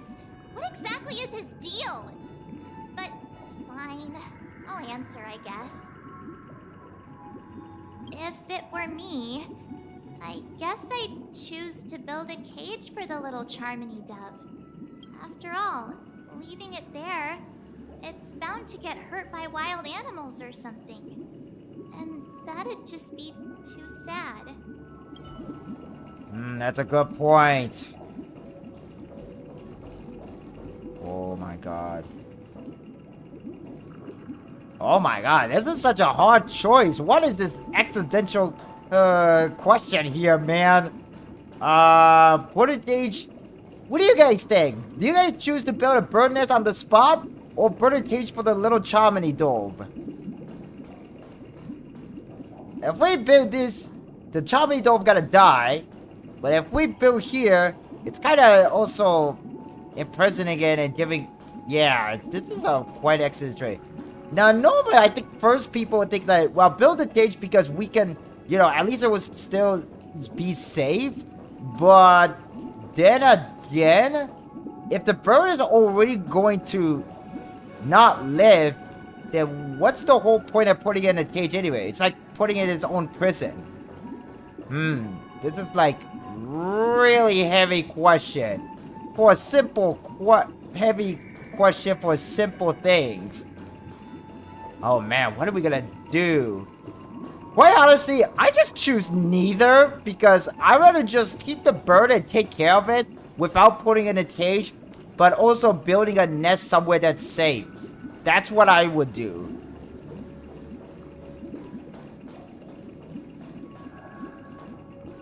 I choose the nest. Okay. Anyone else have a different thought? And why are we doing that? Let me actually check something here. Oh, we got a brand new pure fiction. Oh, that's cool. Let me actually view what it is. Increases the... Oh! This pure fiction is very good for my dot team. I want to do this pure fiction later. Good to know. Do I have any assignment I can assign? 7 more hours. Okay. Level up 1 relic. Okay, we can level up 1 relic. Let's do that right now. Where was it? I guess, yeah. Let me just go to Robin's section.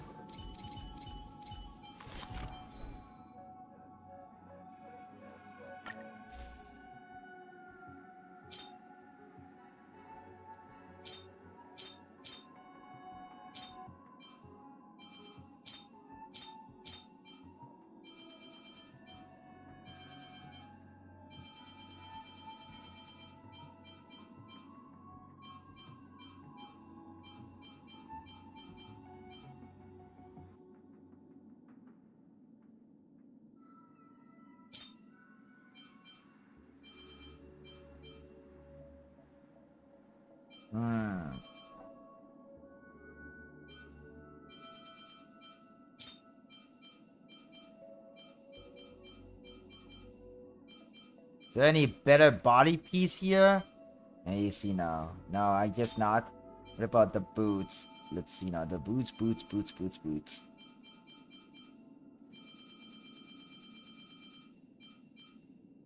Okay, let's enhance this. Crit rate. Okay, not bad. And then we get this, so we got that.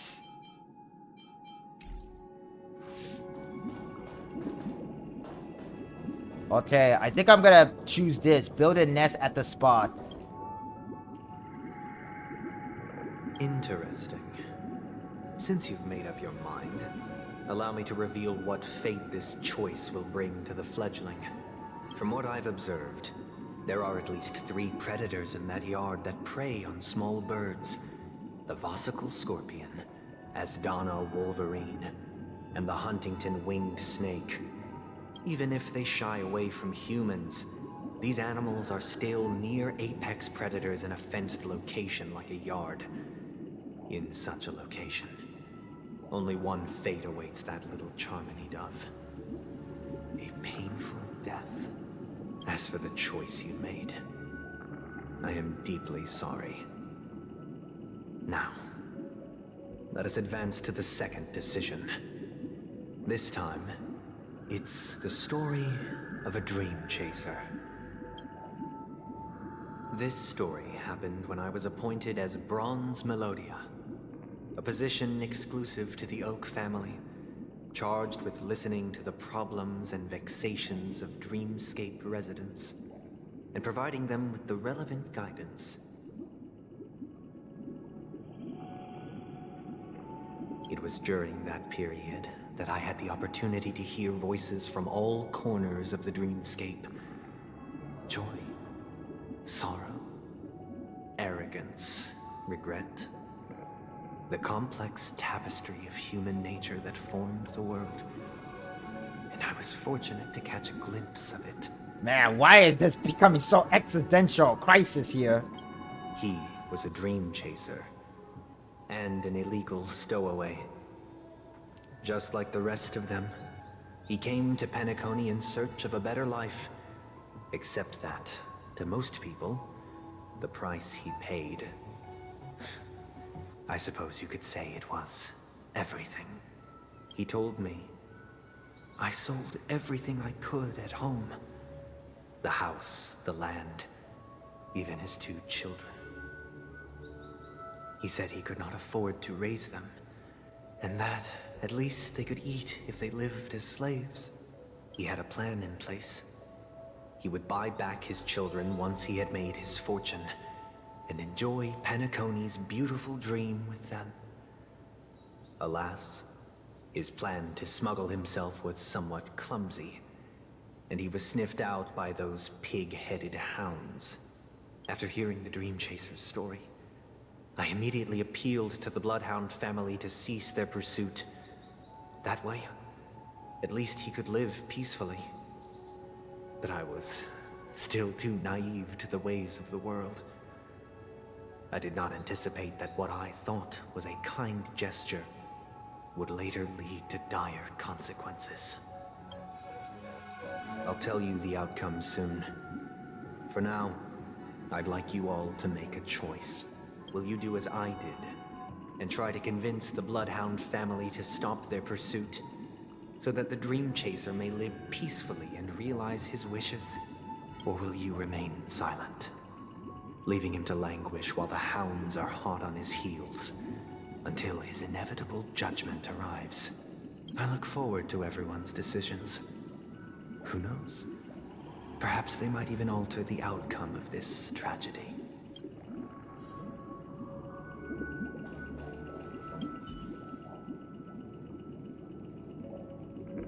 A dream chaser story. If I acted out of kindness, I would probably ask the Bloodhounds to stop their pursuit and lend him a hand. But what cruel repercussion would this choice result in? I think Sunday must have been deeply impressed by the limitations of the strong defending the weak through this incident.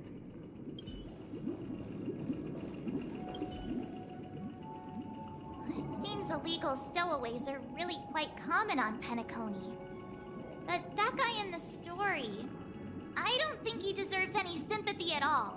He sold his kids to chase a dream. Even if he intended to go back for them, it's still insanely irresponsible. That is very, very good point. That's a really good point. And I kind of feel the same way too. Like, he sold his kids in his home. Yeah, the kids will survive as a slave, but how is that even a better, like, good way to live, you know? It isn't. So... With that thought, there's only one choice. Let the Bloodhound send him back home. This person deserves to be punished. She has a good point there. But what about Firefly? What is her thought? This question... Surely it has some connection to the baby bird story. And this connection is precisely the breakthrough Sunday aims to use to persuade us. I'd probably choose to ask the Bloodhounds to cease their pursuit. I think I'm gonna remain silent and enforce the law. Like, as a hero VTuber, I understand this person's sympathy. But he is very irresponsible. He sold his kids, which is like, no. And even if he planned to, you know, quote unquote, buy them back, the question comes, would the kids even be happy to see their father who sold their own kids and everything? That's another question. We have to consider about the kids' feeling too in this. So honestly, I'm gonna remain silent and enforce the law. It seems you, like me, are pondering whether a different choice could have led to a better outcome. Sadly, his fate would only be more tragic. Say he never gets caught. He would only die from delirium. The methods with which illegal stowaways enter dreams are unorthodox. Not flawless like the hotels. Living in the dreamscape would be a mere pipe dream. Should he be apprehended? Could the hounds afford to turn a blind eye? The answer is a definitive no. They couldn't bear the resulting consequences, and thus wouldn't dare extend a helping hand. As to your choice, I once again offer my heartfelt apologies. Next comes the third and final decision, and the story this time is my own. Okay. This I guess this will be the last one. Happened the day I was appointed the Oak family head. At that time, Mr. Gopherwood was the current Dream Master, and as per his wish, we had a private conversation. Wait, was the current Dream Master? What surprised me was that the Dream Master had only come to deliver a letter to me. He let me read its contents, and it was a letter from my sister. The letter contained the usual pleasantries, anecdotes from her travels. Nothing out of the ordinary. Just as I started wondering how this letter related to our discussion, the Dream Master began to speak. Do you know who wrote this letter? My sister, of course. But why would you personally visit me to hand me a letter from my sister containing mere trivialities? To help you grasp the full scope of this issue. Do you know where Robin is at this moment? From what the letter indicates, she must be in Caspelina 8, correct? She's touring there right now. Correct. Has she mentioned anything about a stray bullet? A stray bullet? What? Stray bullet? Is that a reference to Boot Hill? A war has broken out on that planet. It is because of this very reason that Robin chose this destination. To spread the word of the Harmony. And to save the lives of that planet. She personally made for the front lines. She hoped to ease the people's suffering with song, and was willing to brave mortal danger to deliver the IPC's medical supplies. Unfortunately, stray bullets show no such compassion. Is she all right? If the operation was successful, she should probably be recovering in the field hospital. Wait, no, she actually got hit by a bullet. That's what I meant by straight bullet. Oh my god! Robin got shot? By a the pew-pew? ear above, the bullet struck her neck directly, yet possibly as a reward for her consistent deeds of harmony. It didn't hit any vital arteries. Once you've attended to your outstanding tasks, it'd be advisable to write her back as soon as possible. Those damned savages!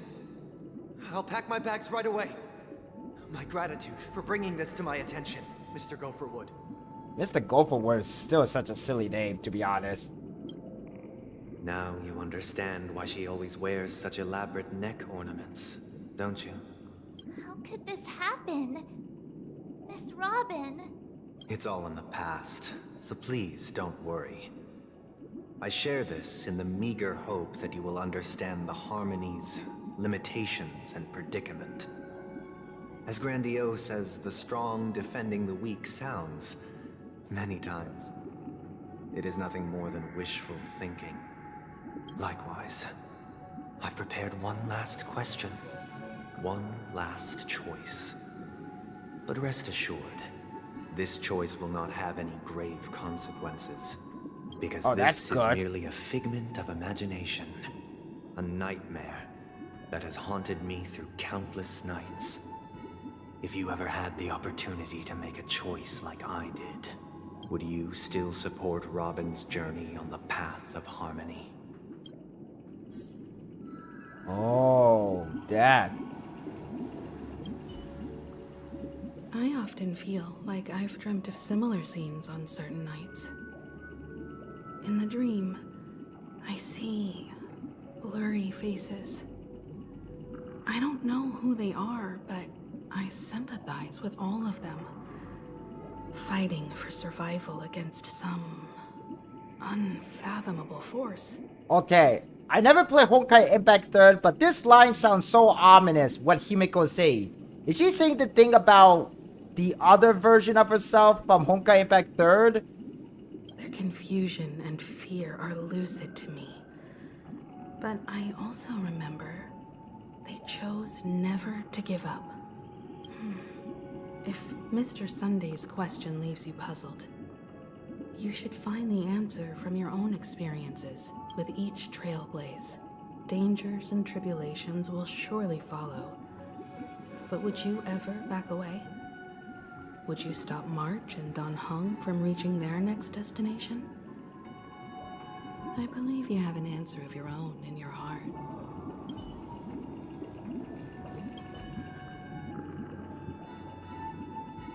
Miss Robin's courage is admirable. And here I was thinking she was just another superstar celebrity. But the fact that she's also Mr. Sunday's younger sister? No, I doubt he'd wish harm on his own flesh and blood, no matter how grand the ambition.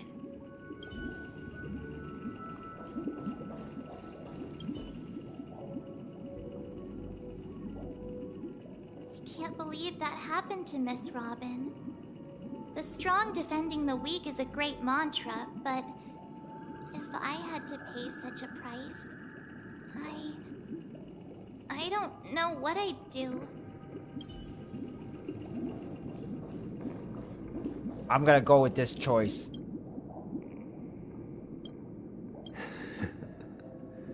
I see. I am now aware of everyone's stances. Raising these questions merely serves to illustrate one point. The plight of Penacony cannot be salvaged by the harmony. The true foundation for a sweet dream paradise can only be established through the order where the strong govern the weak.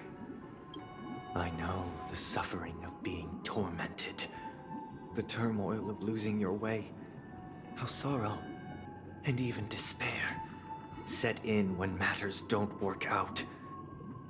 All of this causes me unending pain, because this is not what happiness is at all. We must teach the weak how to live a happy life. And this life isn't some noble propriety that the upper crust preaches, but in definitive terms, a way of survival that belongs to everyone. So what is your definition of living a happy life? Good question. Human consciousness is fundamentally an illusion, a cage known as self-worth.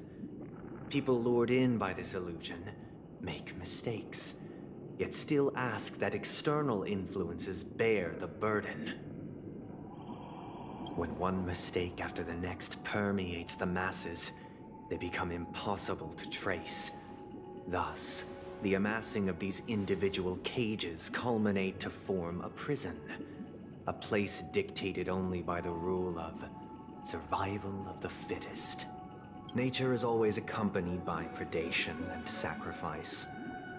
Its antithesis is known as order. That is what I want to do. Unite people's happiness under the banner of order. They won't need to make bitter choices any longer, nor face the weaknesses of humanity. They can cast aside their primal instincts to build a haven for mankind. Simply describing thoughts is far too abstract, so allow me to provide a simple example. As you all may know, there are societal norms like weekends and long weekends that exist on some worlds. During these hard-earned rest days, people are given the chance to extricate themselves from the stresses of everyday life, allowing a certain tranquility to return to their souls. And it is only on these days that people do not have to adhere to the law where the strong prey on the weak. They can live out their lives happily during these brief intermissions. It's just a pity that 2 or 3 days are still too fleeting compared to the span of a lifetime. From where I stand, society's ideal system should be 7 rest days. Following Sunday, there should ensue a second, a third, and indeed an infinite procession of Sundays. This should be the face of the new world. Idyllic, eternal, peaceful days. I don't like where this is going. Every person can return to their base selves in this utopia. Some gaze in reverence at the stars, pouring their whole beings into calculating the distance between us and the isolated world of Pagana. Meanwhile, some seek refuge in quiet corners, holding one another, unencumbered by the chains of unwelcome obligations. There would be no need to bear the hardships of reality.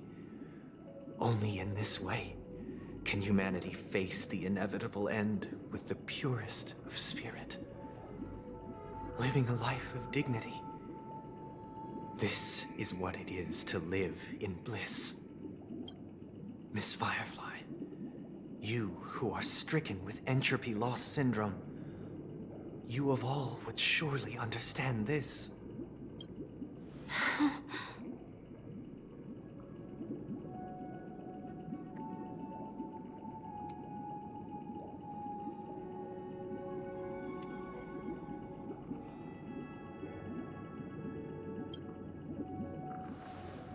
It sounds like a flawless theory.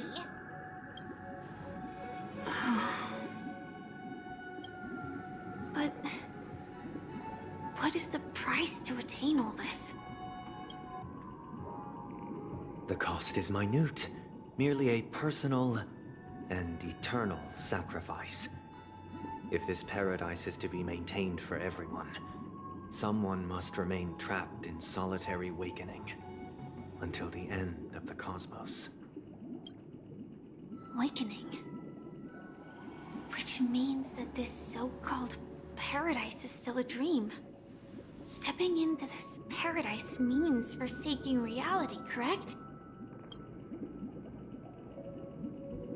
It is not forsaking, but transcending. Flesh, blood, sorrow, weakness. If the physical is the root of spiritual suffering, it is only logical that we defeat it. But in this supposed bliss, people won't have defeated their demons. The chance to overcome their tribulations would be forever lost to them. In other words, it is an escape. That's another way of understanding it. But there is no shame in escape. On the contrary, the seeds of escape exist in everyone's hearts. Don't you agree, Miss Firefly? And as to why we sleep, it is because we are afraid to awaken from our dreams. But this is not in conflict with the grand plan. Only in acknowledging this can we truly understand the frailty of human nature, and from there, show compassion and protection.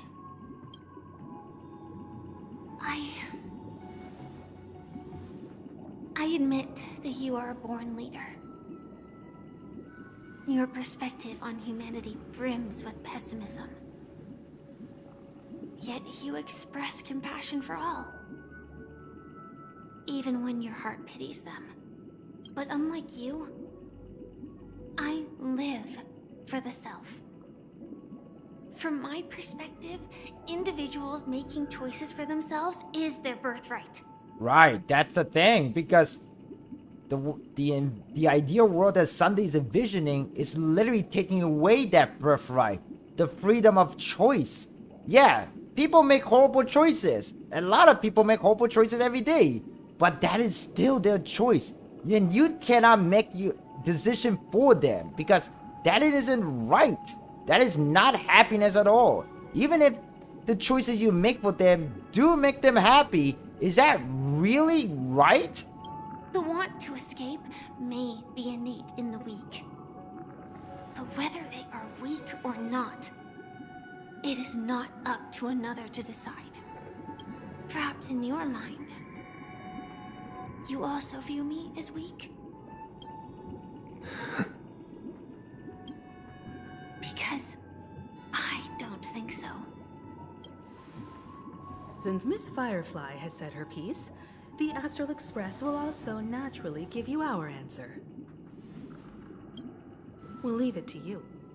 Just as Mr. McHale instructed before. Tell him our choice.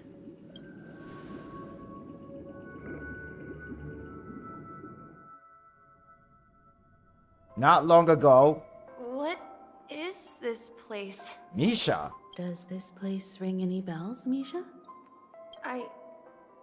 I don't know, but I feel a sense of deja vu. What is this place? It's the realm within a dream bubble.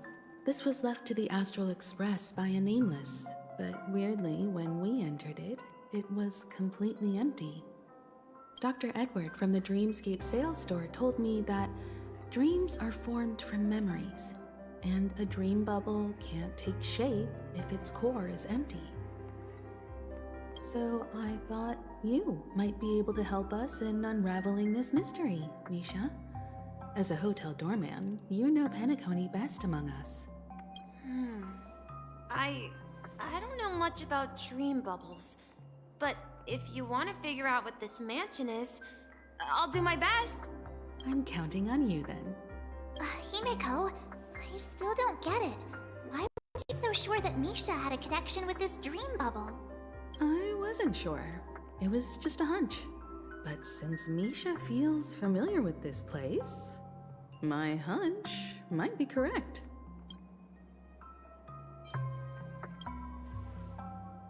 Exactly. This is where you and Firefly encountered death, which we now know as dormancy. Considering its connection to Dreamflux Reef, it's not surprising it appeared here. The question now is, who brought you here? Based on the clues we have so far, it's unlikely to be that masked fool. So identifying them is crucial to us. We're drawing closer to the truth once more. Let's give Misha some time, as I believe he'll unveil the secret of this dream bubble. All right, but there are doors all over the place. Which one should we choose? Do you have any idea, Misha? I guess... maybe this way? Okay. I'm not entirely sure, but... let's give it a try. Okay, why is he running? Wait, you managed to choose the right door on... Weird.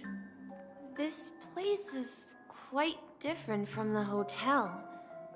But I feel like I've been here before, and even lived here for a while.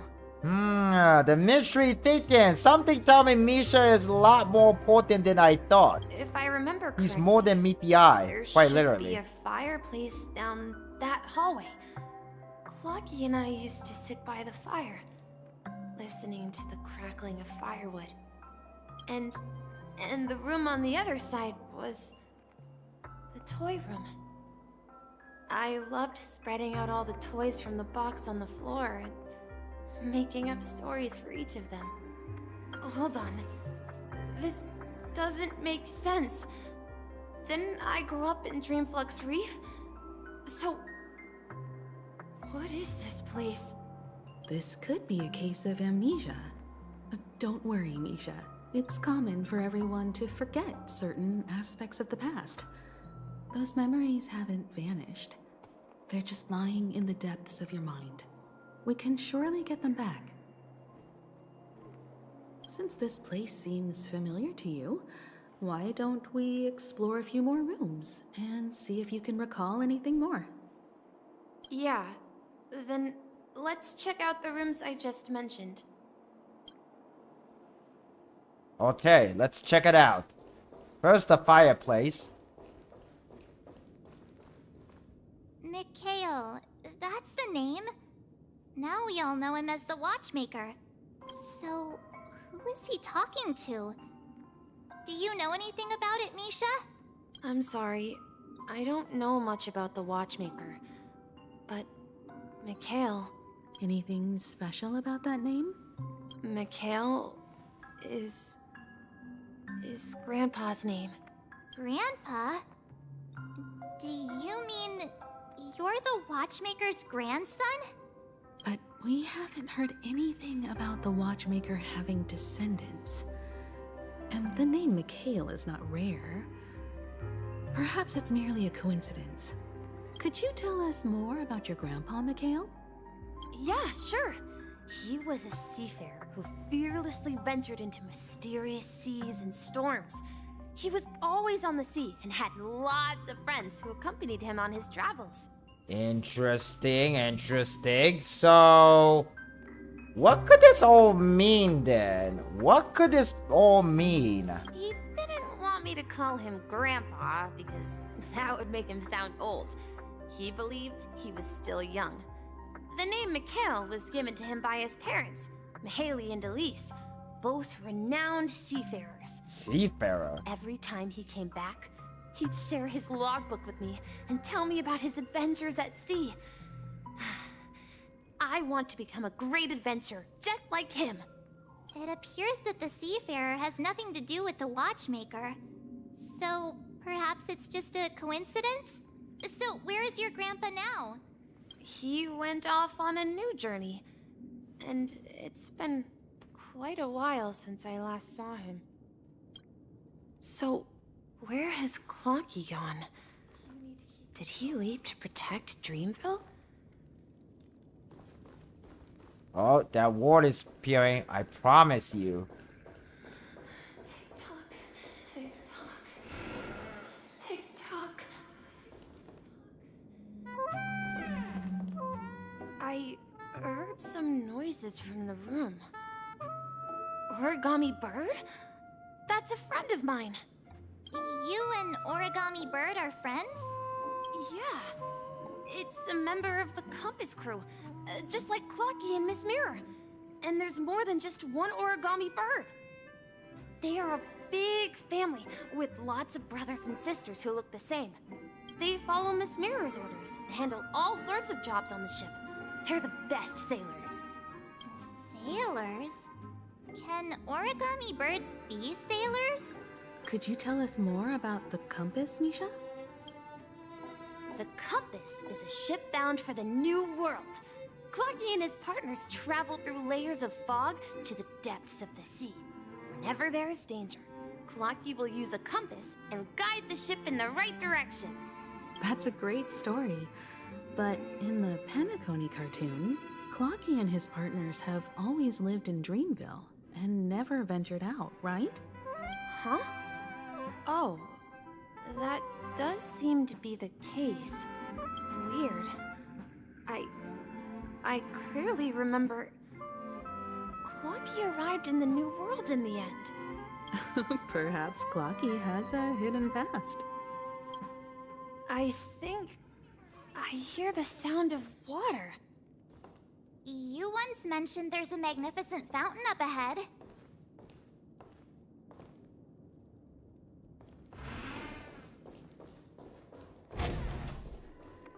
Very, very interesting. And look, the mission changed the Den Wake to Wheat. Interesting. Look, there it is.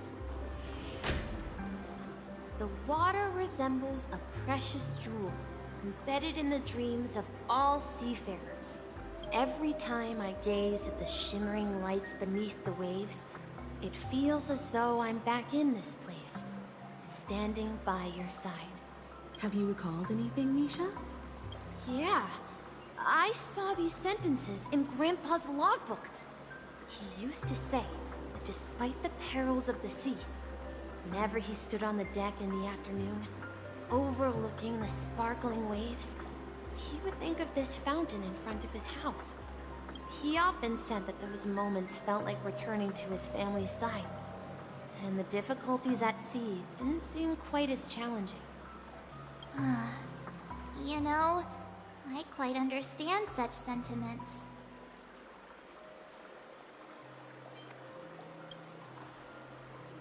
I'm not an elder. I was just being a bit sentimental. Perhaps every adventurer far from home carries a fountain within their soul. Even though the other side of the sea remains shrouded in the unknown, the fountain in front of his house serves as a compass, leading him back to his cherished ones. Yeah.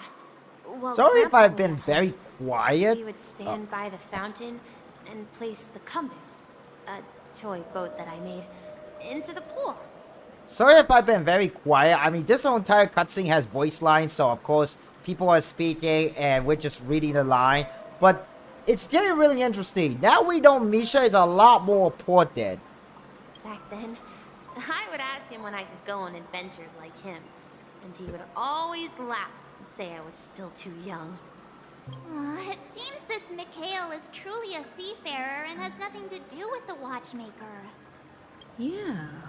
Based on Misha's recollections, the scenes in the dream bubble appear to be his childhood memories. But this raises more questions. According to Misha, he was clearly born on an oceanic planet and led an ordinary life, with no connection to Penacony at all. Could this be some sort of metaphor?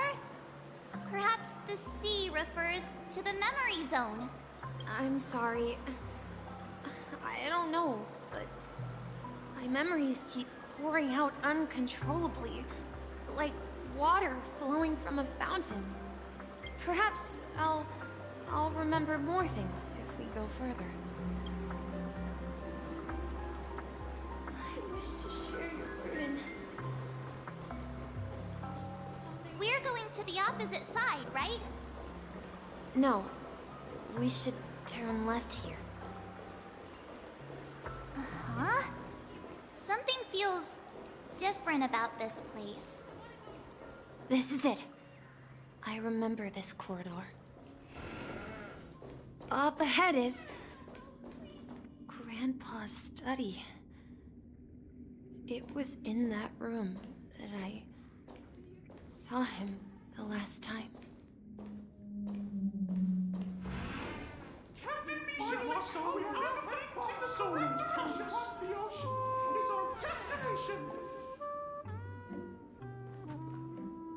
The atmosphere in this room feels totally different. Misha! You Clocky! Here! Huh. Yeah. This is the room where we first met each other. Are those books on the bookshelf logbooks left behind by that seafarer? Yeah. Whenever he came back, he placed a logbook on the bookshelf in his room. They contain records of his expeditions to every corner of the world. He described our world as a fountain. At some point, the sea started to gradually swallow up the land where people lived. To ensure that everyone had land to settle on, he had to continue exploring the sea and search for the source of the rising seawater. On that day, he called me to his study, telling me that he was embarking on another journey. However, I could sense the gravity in his expression.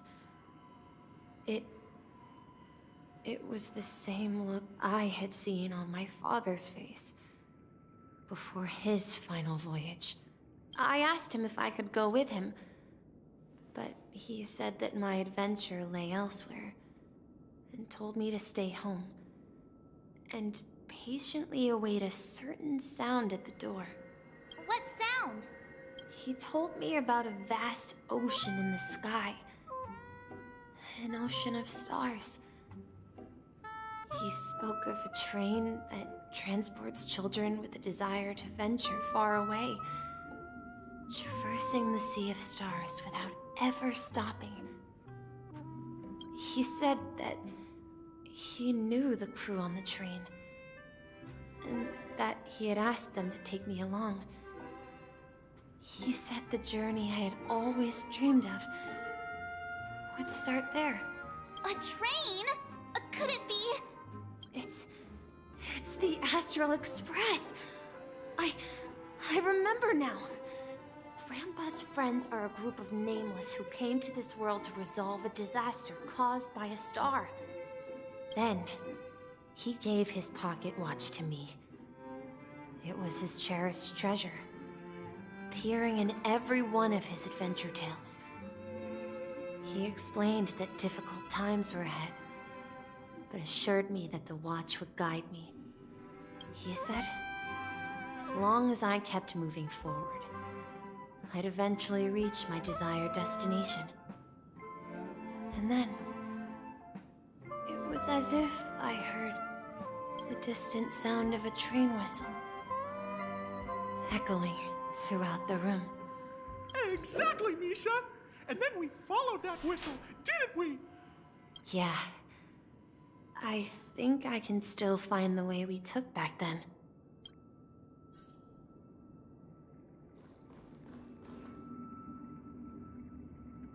This is the dream jigsaw, right? So we're supposed to find the exit. But where can we find the last piece? Do you remember? You said you obtained a mysterious shard when you stumbled into this place. Hey, the shape seems to match. So this shard is also connected to Misha? Looks like we're just one step from revealing the truth.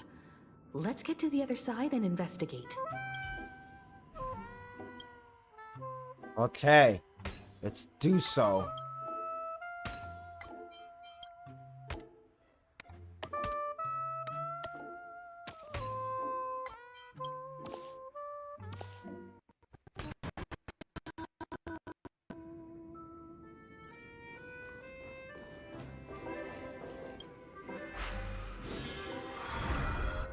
This is it. This is my room of clocks. While I spent my time waiting for Grandpa to return from his voyage, Walter gave me this workshop, and it became my secret base. Here, I learned how to repair clockwork and gears, out of my fondness of precision mechanics. In my dreams, I was the captain of the compass, embarking on adventures with my companions, Clocky and Miss Mirror, in search of the new world. I was born and raised here. So, this building in the dream bubble is your childhood home. Yes, but not exactly.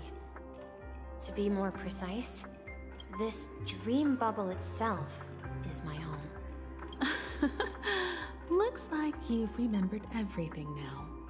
Wait. Why does it feel like everyone else knows something I don't?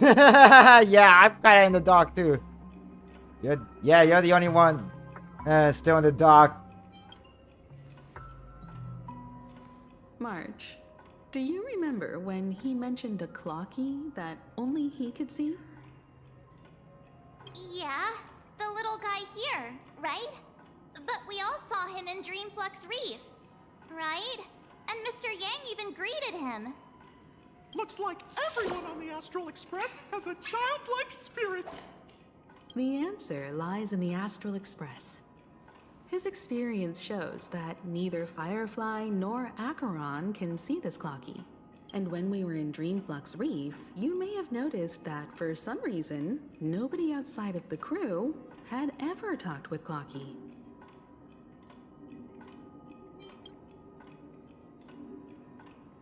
A mimetic life that can only be seen by a select few. It's just like a hidden message left by someone for the nameless. But Misha can see Clocky too, right? They even grew up together. But Misha hasn't started the way of the Trailblaze yet. That's the key to the mystery, March. Now, take a moment to recall. Have you ever seen anyone outside of the crew interact with Misha? Oh! That means Misha isn't even a real human! Wait. No way! That's the answer, March 7th.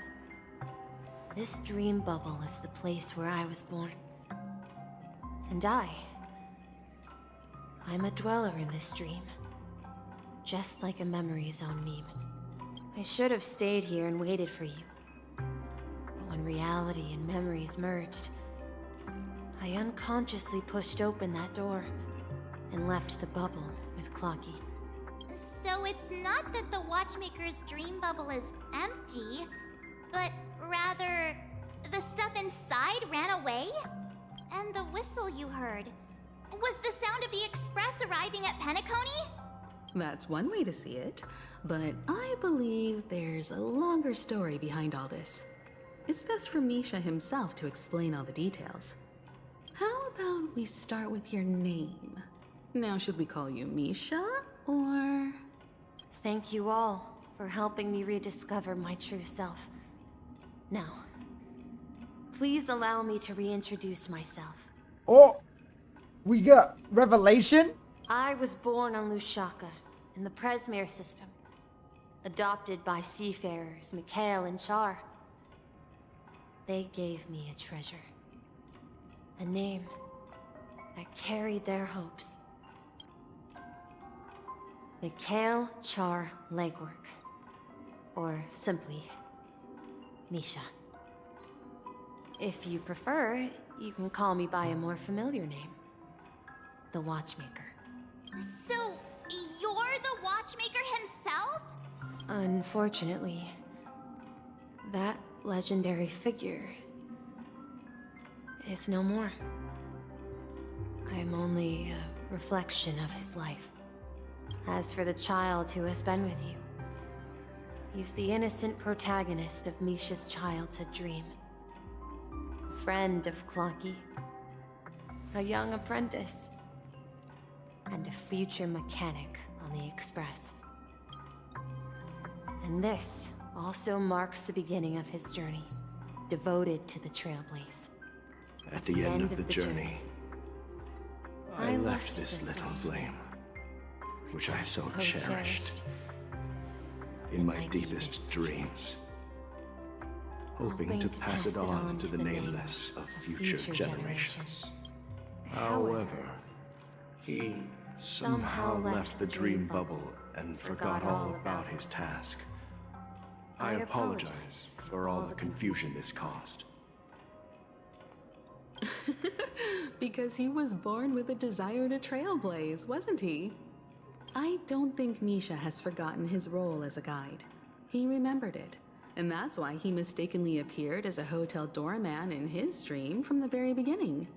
The one who brought our unconscious friend here must have been Misha. If that's the case, we encountered the Watchmaker's legacy from the beginning, didn't we? Well, I have a sarcastic friend who says I always take big detours and end up back where I started. Perhaps that's what every nameless has to go through. But in the end, you found me. I'm sure you're all wondering what my legacy is. I believe my hound has mentioned the Stellaron and my wealth. If I may apologize, the Stellaron part is real. As for my wealth, however, it's nothing more than a baseless rumor. I left my home. Wow, can't believe it. That Misha is the true One Piece. On the journey of Trailblaze. I traveled to various planets until finally reaching Asdana, where my friends and I built the original Penacony and fought for its future ever since. I've been moving forward all my life, doing what I could to overcome the obstacles in my path. But ultimately, my journey reached its end, and I left behind no possessions worth entrusting. So, if you ask what's left within this worn-out train engine that can be called a legacy, I suppose it's the things that are still burning in the engine's furnace. Now that you're well aware of the current situation of Penacony, I certainly hope that you'll help me get this world back on track. But I'll leave that decision to you, for the path of Trailblaze is never paved by others. All I have for you is a story and 2 gifts. I want to give you my pocket watch. It has accompanied me throughout my long journey, guiding that naive child forward, and has been blessed with the presence of so many great people up to this day. And my hat, too. The one who navigated for me placed it on my head and planted a fanciful thought in my mind. The trailblazing expedition will never end. Now, it's time for you to make your choice. Once you've made up your mind, open that door and enter the long dream of an old man. Okay. I'll be waiting for you at the end of this corridor of time. All right, everyone. Let's make a decision. Although I don't think anyone will have any objections. I object. I object. Objection. Nah, I'm not gonna do that. I'll choose to Trailblaze. Of course. We've come this far. Surely there's no other option than moving forward. In that case, it's unanimous. Then let's proceed together to the end of this dream and tell Mikhail our decision.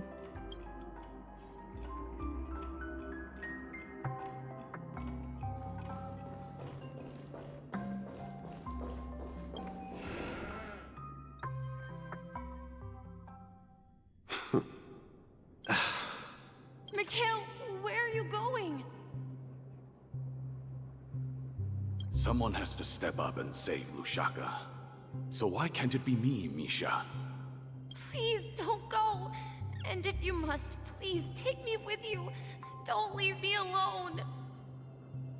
Even without me, you know how to proceed forward, brave Captain Misha. The compass is waiting for you. Haven't you always wanted to be a better adventurer than me? Now go, board that train and start your journey. Where are you going, Mikhail? I'm going to clean the floor in the parlor car. I've promised the conductor. Wait, first tell me, did you fix this watch? Yeah? I know what it looked like before. Its chain was broken, the back case torn, and the marks on the dial all worn out. How did you manage to fix it? Well, hard to explain, but I knew it could be fixed. It's the hands, Mr. Amundsen. Its hands were intact and pointing in the right direction, so I knew there would be a way to fix the rest. I see. You'll work with me from now on. Haven't you always wanted to tinker with this train? You're its mechanic now. As for the conductor, I'll do the talking. But I only know how to fix watches. Don't worry. You've got what it takes. I'll teach you what you need to know. Where are you going, legwork? It's time to head to our next stop.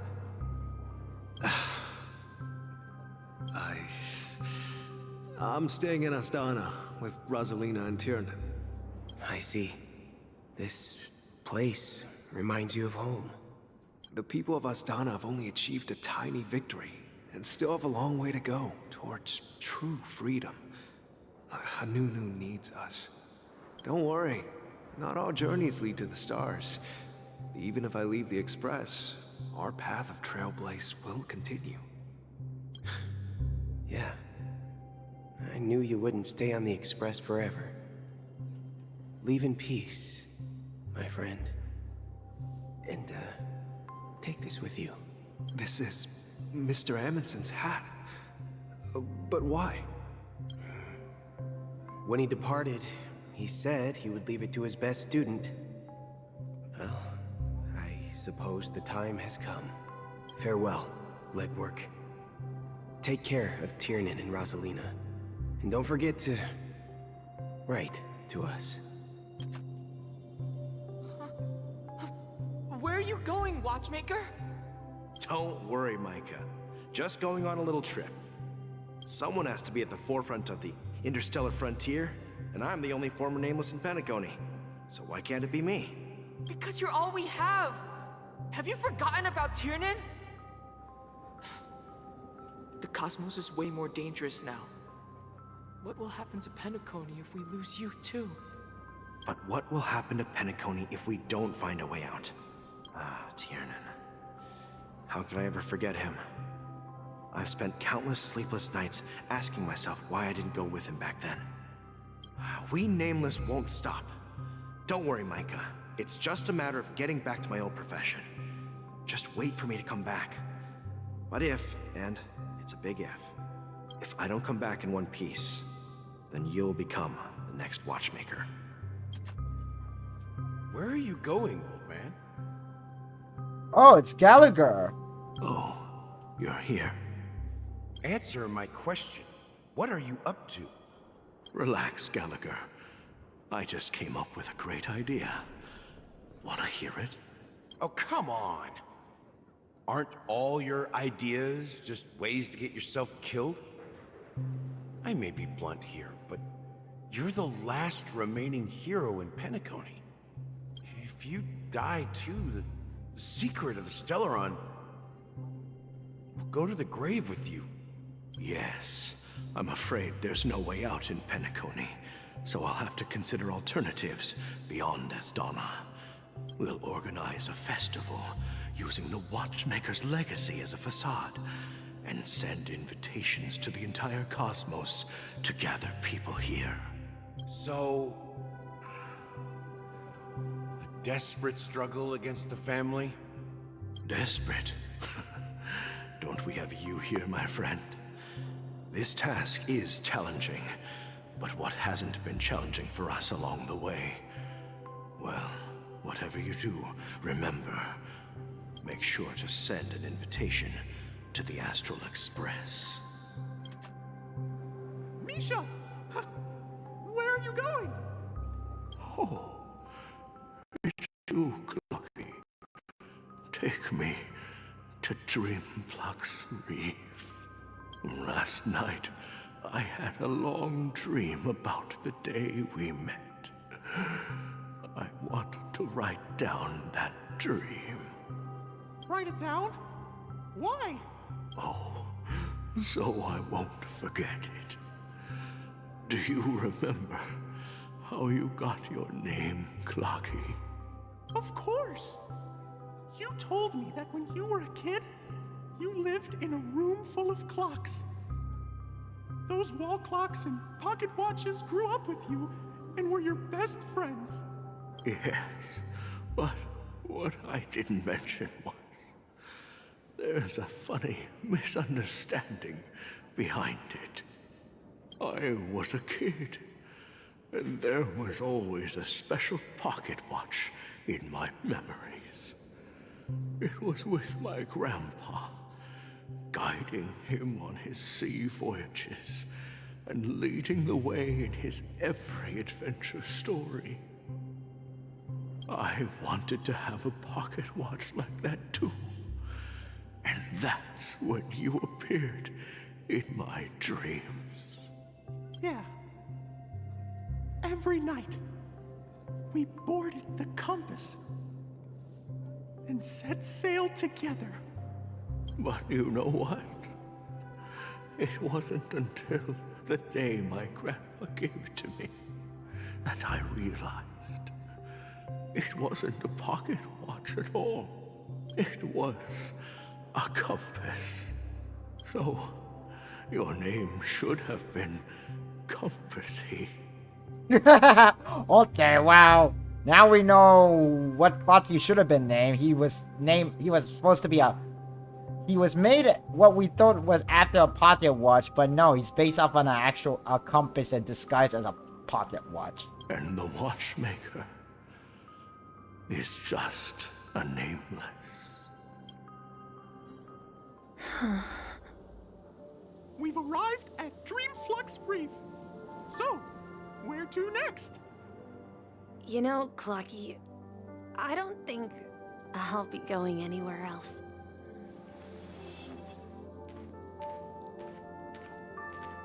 Oh, we're just walking. We cannot run.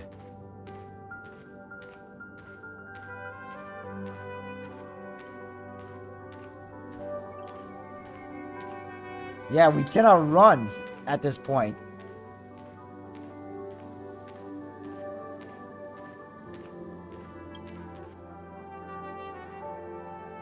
I've traveled far enough, and it's time for a little break. Oh. So, we'll set out again. When you're rested? No, I'll stay here. And then, this is where it ends. This is... where it ends? What do you mean, Misha? Okay, for some reason, the color of the screen just changed from dark to light. What the heck was that? That the trailblazing expedition would never end. Yeah, that's what I said. So now, it's up to you to decide your next destination. My next destination?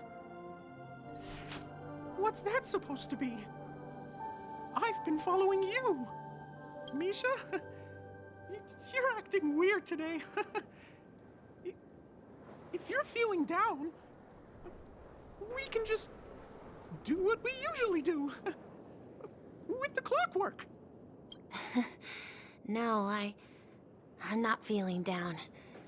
As for clockwork, yeah, it resolves all problems in this dream. So, do you know what clockwork actually is? I'm not quite sure. Well, everyone gets lost at times. They may hesitate and doubt which way to go. That happens in this dreamscape and beyond. But don't worry. Everyone goes through moments of uncertainty and hesitation. Eventually, they gather the courage to make bold decisions.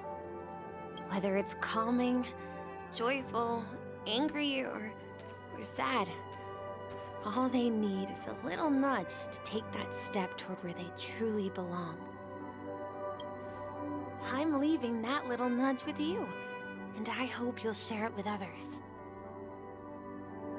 Such is the essence of clockwork, the will of the Trailblaze. Clocky's hands spin around non-stop, indicating confusion, frustration, and weakness. But ultimately, people still need to move forward. Just like your hands, always pointing ahead. This is where my journey ends. From now on, it is your path to walk. Oh! Trailblazing means taking paths your predecessors forswore, and venturing even further. Oh! The Penacony and Mikhail's dreams does not belong to Order.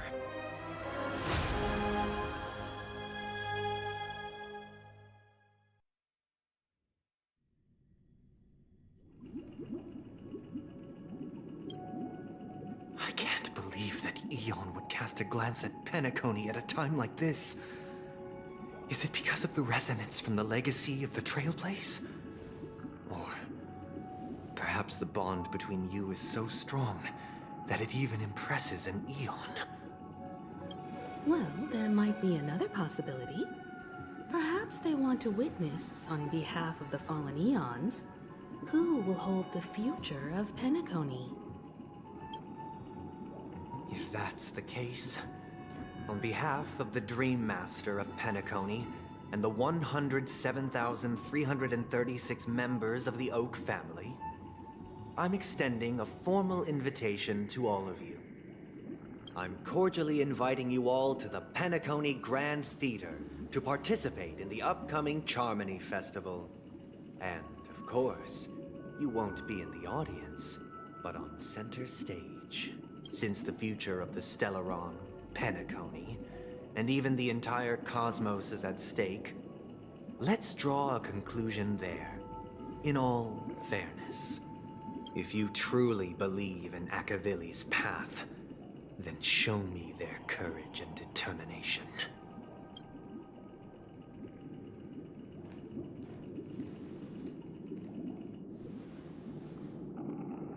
Huh.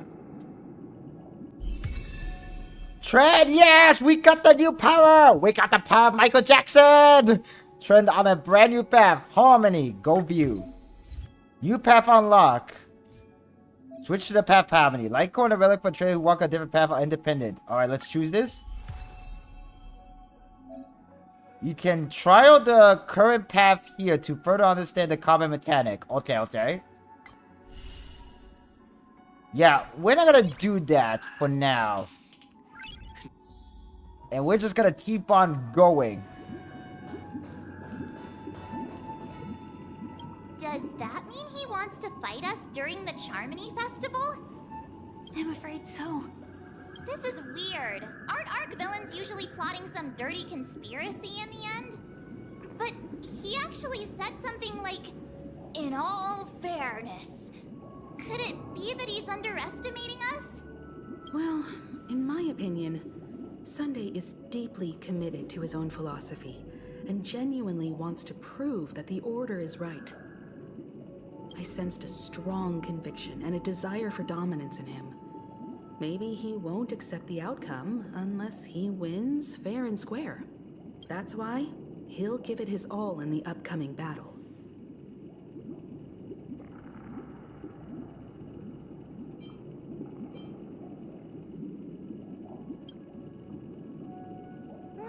You. Every time an important moment arrives, you hesitate. We've even dealt with a Lord Ravager of the Destruction, so a follower of the Order won't be a big deal. Anyway, we can't leave the Stellaron unchecked. This is about trailblazing a bright future for Penacony and fulfilling Mikhail's and his predecessors' long-cherished wishes. Now that we've taken up the mantle, we can't afford to fail them. However, the same applies to the Order. Their plan didn't materialize overnight, and they have the profound collective consciousness of the planet of festivities behind them. A desire to dream, to slumber and escape reality. All those hidden emotions have given birth to the sweet dream of the Order. They've harnessed the will of an entire planet to create an Eon. This confrontation is far more complicated than a simple power struggle. To secure Penacony's future, fighting on the stage alone is not enough.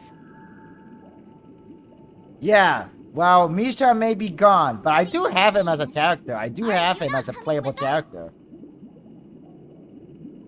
I believe Firefly is trying to say that she's heading off to another battle.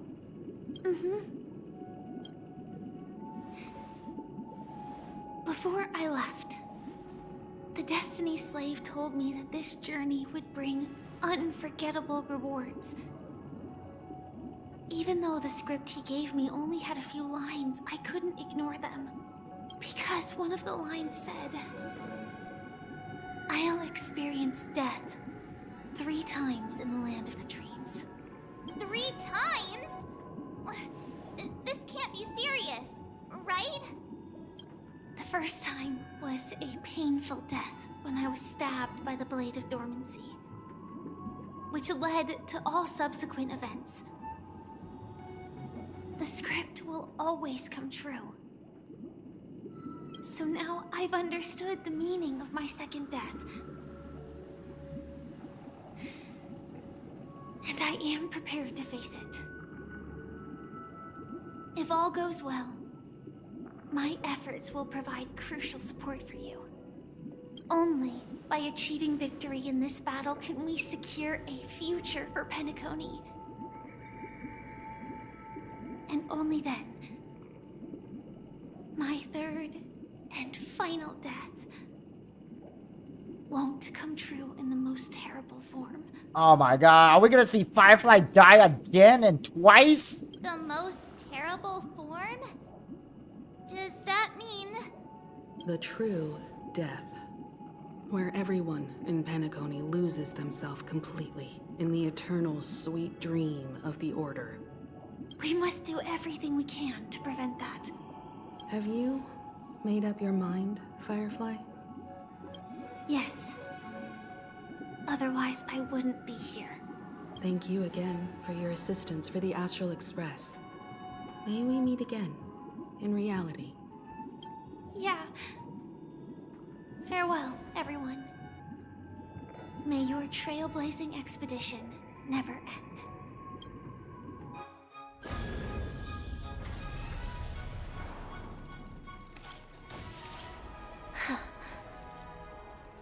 I dreamed of a scorched earth. Everyone, are you ready?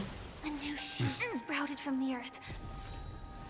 It bloomed in the morning sun and whispered to me. Like fireflies to a flame, life begets death. May we meet again in reality.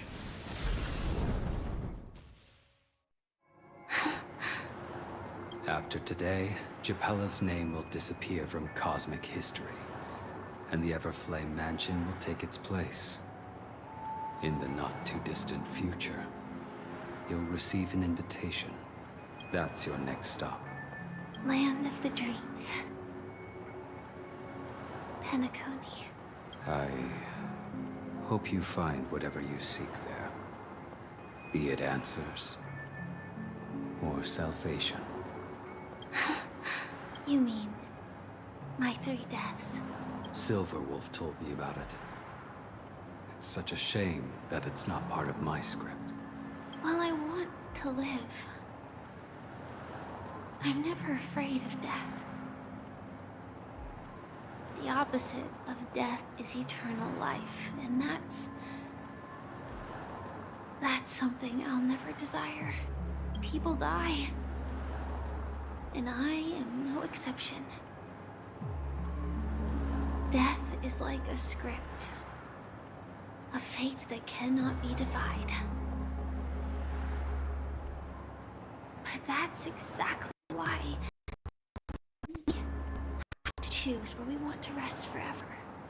Do you exist just to perish? Are you not the same, Blade? The end you desire is not one dictated by others. If I were to die now,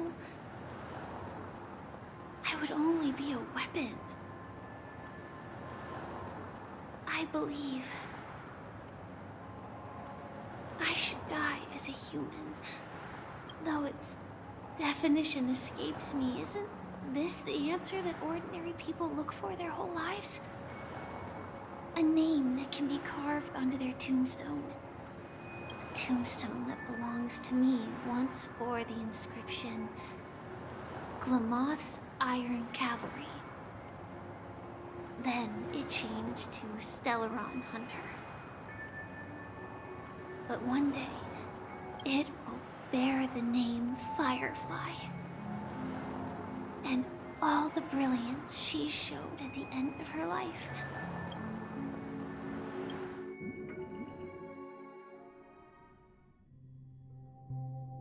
That's quite unexpected, old man. Who would have thought your crazy plan would actually work? Do all you nameless fools just act on a whim? I can sense that this false sweet dream is coming to an end. The nameless may be young, but they had the ability to achieve this goal. Just like you did in your time. It's a shame you won't be able to see it firsthand. Maybe I won't either. Once something fictional is seen through, it ceases to exist. Yeah, not just those nameless. Even Mr. Wings is just like you. Stubborn, won't listen or give up, no matter what. Well, fate is unpredictable, I guess. If we weren't bound by those cursed paths, maybe we could have had some good talks. But in the end, we managed to do it. And now we can find solace. Remember how those idiots cursed us? They said, "Go to hell, you worthless traitors." Well, I don't know if they really meant it, but if longing for freedom means going to hell, then I'll be joining you soon, you fool. Let's get together and have supper again in hell. Oh, I almost forgot. There's one more thing. Here's to you. A glass of hello and goodbye, Trailblazer. To the imperfect tomorrow. Well said, Go. Well said. It's warm. Acheron! Isn't it? You're lucky to have found shelter from the rain. Let alone fresh berries. Man, we're getting just cutscene after cutscene after cutscene, aren't we? I was just following the scent of life. It's particularly strong in a place like this. Is she eating a freaking peach? It's a shame these berries don't have much flavor. Seriously? In case you didn't know, this fruit is pretty juicy. The only downside is that when you chew it, it becomes extremely spicy. Have you lost your sense of taste? I can still taste certain things, like a faint sweetness. Before coming here, I stopped by a place called Orkron. It had barren cliffs and nights lit by bonfires. Burgundy snow would fall from the sky, and when it landed on my tongue, it tasted like raspberries. The flavor wasn't exactly sweet, but... Really? Oh, it left a and lasting hello, impression. Chris. I know you've been kind of quiet and watching When I along, think but back like, on my past, I realized really? that what's tying everything together isn't the big events, but rather these small yet unforgettable moments. Don't worry about it. I really kind of want to Losing get up and oneself is a stretch reality because that every it's almost like software 3 needs hours to face. past and I missed my second stretch At break, least I but... haven't completely lost my senses and memories yet.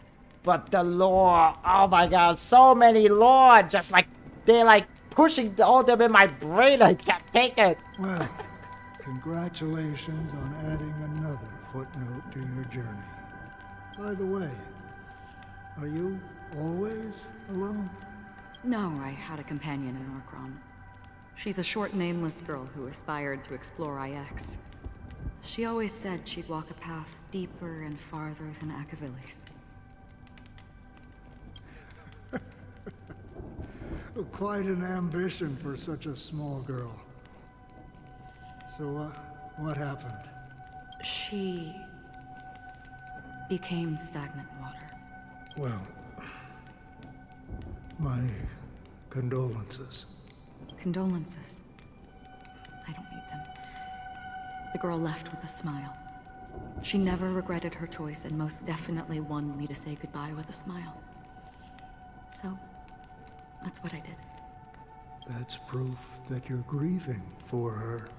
Or perhaps I'm just afraid. Afraid? I rarely sense that emotion from you. What do you fear? I'm afraid I'll forget the 30 days I spent with her. Just like all the other days in my life. Most of them have already washed away with the rain, disappearing into an unseen realm. I fear that those vivid red memories will fade away too. There isn't much color left.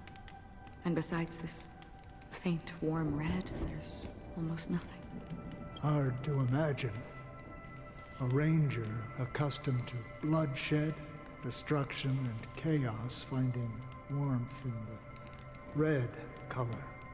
Because I have experienced this warmth many times. Long ago, I promised someone that I'd bring it to more people. And that for every remaining moment of my life, I'd strive for a better ending for all. As long as this red color still lingers, I have a chance to fulfill that promise. It represents a burning fire, a blooming flower, the berries in this cave, and life itself, fleeting yet still dazzling. In the end, it will lead me beyond the horizon of existence. And on the other side, I will cut off nihility. The one blessed by the sleeping and shapeless is considering how to kill them. That's truly pure nihility. But you're right about one thing. After spending so much time near this stagnant water, only when I look at this vibrant red fire do I realize that I'm still alive. When will this rain ever stop? Perhaps when the sorrows of the departed have finally quieted down, the sky will clear up.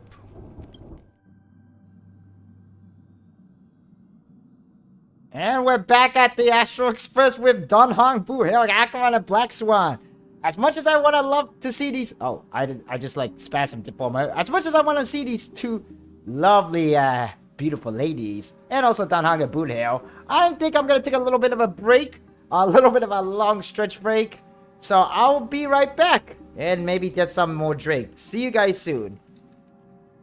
And also, I might gotta grab a quick lunch too, so... If you guys need a little bit of stretch or get some water refill for your drink, then do yourself a favor and just do it. I'm gonna BRB. Don't go anywhere because we're finishing this story up. I can feel we're near the end, guys. I feel it. See you later. Or see you soon.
Good afternoon, everyone. My name is Markiplier. We're continuing the story of Honkai Star Rail, and just kidding. It was I, C+Hero, the hero Vtuber making, and we're continuing with the story of Penacony and Honkai Star Rail 2.2, and we're in the end game now. We're in the end game, guys, just like what Johan said.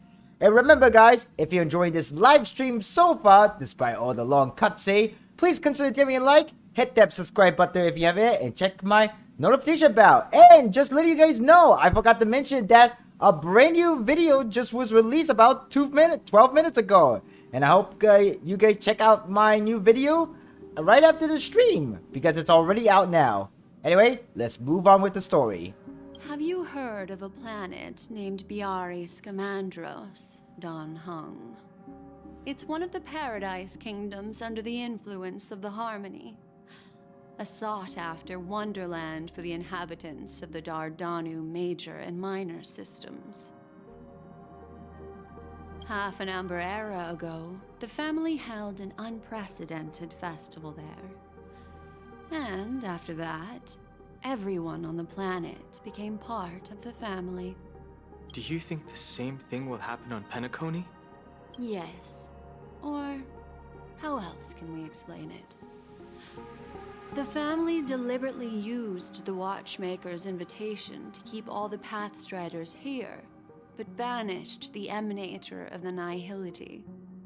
And hello, Sauce-Turtle. Welcome to the live stream, and that's why my real name is Markiplier. Because of the Nihility, I'm rarely affected by the power of other paths, but somehow I can unconsciously infiltrate them.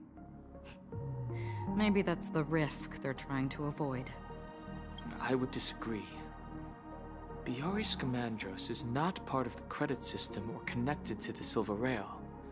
It's nothing more than a remote civilization sheltered by the Harmony. But Penacony is different. If the family messes with Penacony, that would be like declaring war on almost half of the factions in the cosmos. They have no reason to do that. No, they don't. If they truly serve the Harmony, that is. What do you mean? The path in Penacony is impure.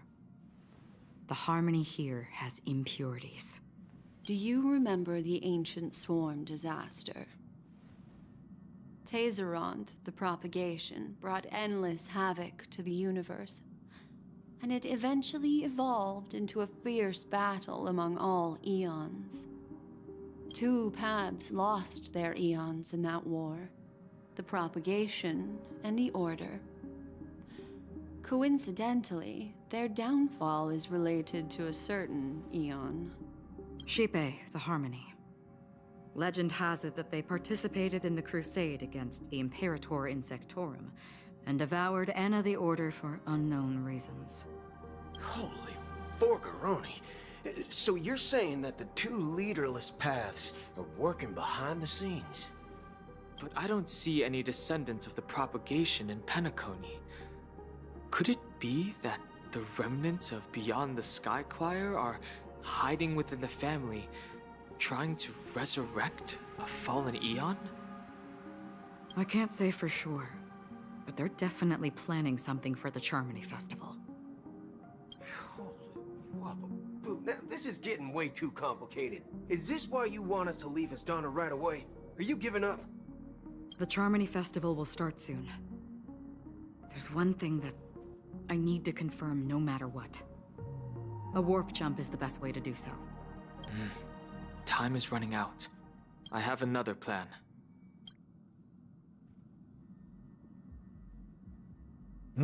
Hold on. Are you thinking of using the Jade Abacus of Allying Oath? Exactly. The assistance from the lawful Cloud Knights would be enough. We're gonna call Jingy Wan? We're gonna call Scion tech support? Is that what we're doing? It over carefully. You can only use that once in your lifetime. I have considered it thoroughly. My companions are... they're also once-in-a-lifetime treasures. Oh, there, I hear the Jin Zhao theme song. What the heck?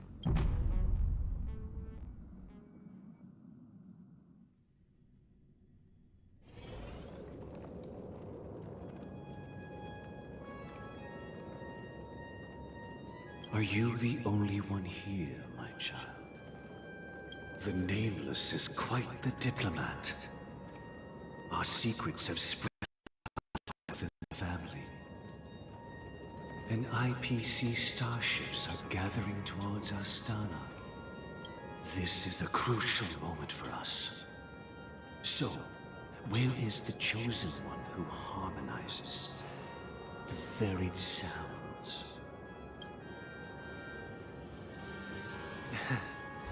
What do you mean, Master? I'm right here in front of you, aren't I? You know, she was supposed to be the star of the Charmony Festival in our plan. But the plan has changed. As her brother, I know she doesn't want to sing for the Order. So I'll take her place. You've always been wise beyond your years. I'm sure you understand the consequences of your choice. If you consider this a betrayal, well, there can't be two suns in the sky. I'll step up and take down the other sun if necessary. Do you believe in karma? If karma exists, then everyone has their own karma. You have yours, and I have mine. And my karma has nothing to do with you, Mr. Gopherwood.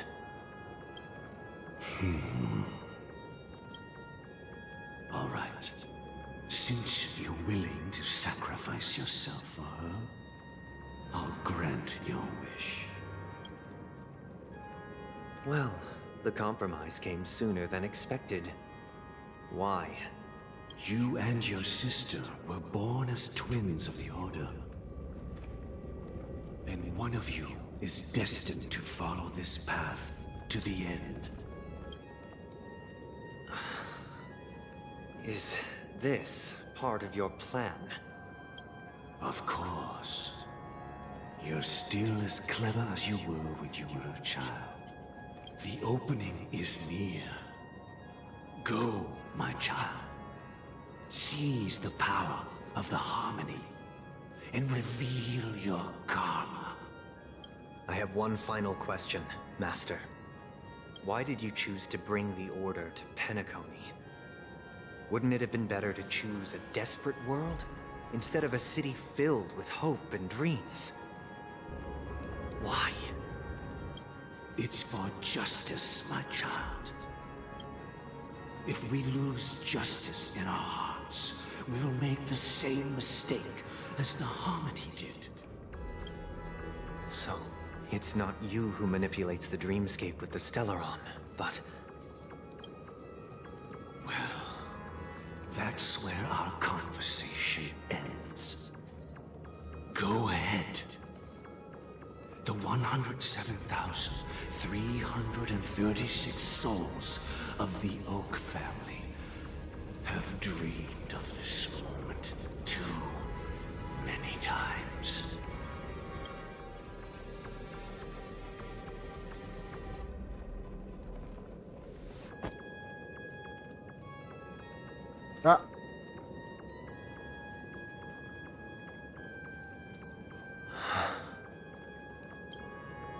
I shall ascend to the heavens, becoming the scorching sun, bathed in my light. My people shall flourish, while all evil shall be eradicated. This is the interior of the Penacony Grand Theater. It's quite exhilarating to be flushed into the air by Soulglad. But why is the venue still closed when the Charmony Festival is about to start? And not only that, the entire theater is eerily quiet. No audience, no staff, no one around. Yeah, I wonder how many tickets... Hey, that's not what we should be concerned about! Sorry, I just gotta have to throw in a last joke before our final battle. Be careful, everyone. Yeah, it's quiet. Too quiet. Watchmaker's hat. Alrighty then. Let us get going. Oh, not over here. Go this way. Gosh, the atmosphere here is so creepy and unsettling. Yeah, kinda is. Even if there's no audience yet, there should be some staff around. Why is it so silent? What is up with all these bunch of dummies everywhere? Oh my god, I hope none of these dummies like come to life because I'll be scared if they do. Okay. Sundays. Got another one. Night of the Burning Dream script. We have another of these puzzle again. Let's do this.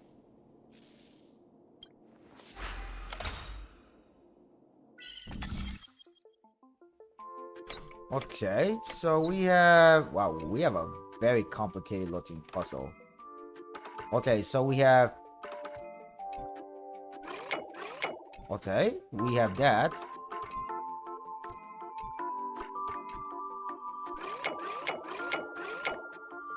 Feel like a night at the opera. Yeah, it kind of does, right? Okay, so we have that. I don't know exactly what I'm doing right now.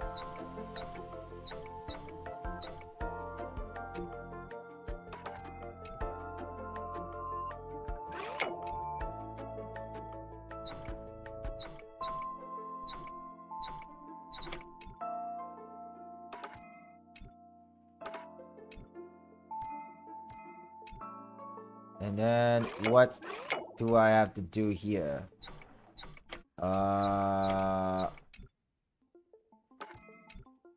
Okay. I don't know exactly what am I supposed to do here. Other than just moving all these stuff around. Oh man, this is look very complicated. What am I supposed to do? Can't move that.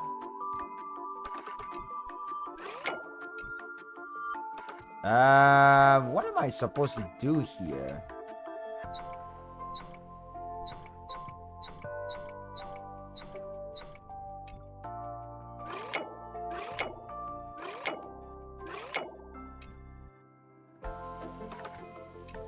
Okay, I think I have to do something about there. Oh, hold on. Hang on a second.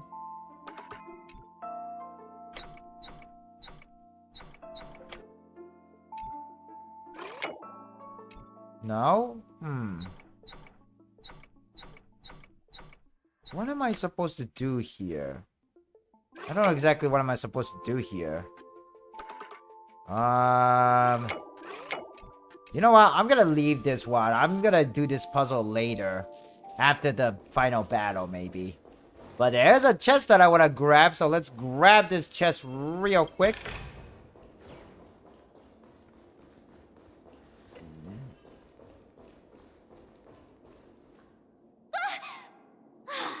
Yikes! They scared the life out of me!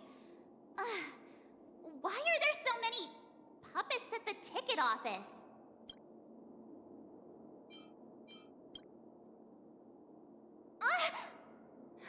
Stop it! Are these puppets part of the stage setup? Even so, it's so eerie that the entire front hall is empty. Yeah, quite eerie, alright.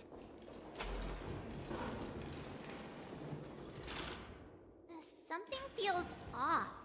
We're in the right place, right? There's no other grand theater in the dreamscape. So Sunday's messing with us? He said we'd have a final showdown on the stage, but why is there no one here? My apologies for the delay, March 7th. You scared me!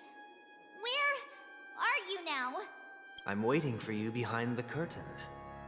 Following the Asdana tradition, I invite you to enjoy a stage play in 3 acts before the festival begins. History is a mirror reflecting the universe's true essence. Let's use this opportunity to delve into the rich history of Penacony and the eons. Within it, naturally, the future takes shape. Let us commence with the dawning of the world. After the Dusk Wars, darkness veiled the sky, and chaos consumed the earth. Enna the Order emerged, destined to restore all existence. That marked the first day.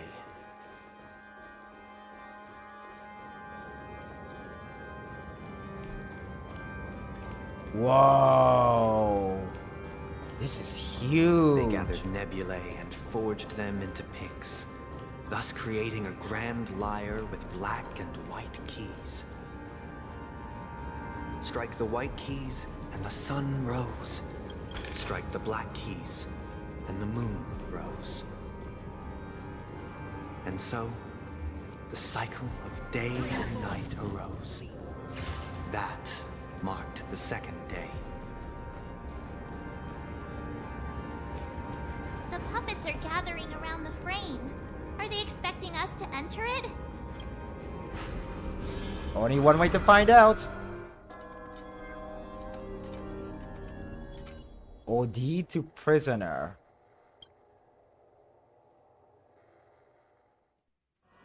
Where are we now?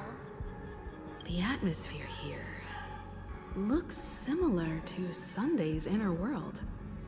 Perhaps this so-called stage play is created with his abilities. This act is named Ode to Prisoner. Given the atmosphere here, I believe it's about Penacony's past. I thought things were finally looking up as I managed to dodge prison during my recent trailblazing expeditions. But now it looks like I'll be back behind bars again. Yeah, the references to the first expedition back on Bellabog. Yeah, that was kind of a wild time. I genuinely wish to avoid a violent clash with my esteemed guests from afar. Therefore, I've arranged 3 acts before the situation becomes irreparable. Where shall we start our narrative? Well, let's start with the time when Penacony was still a frontier prison.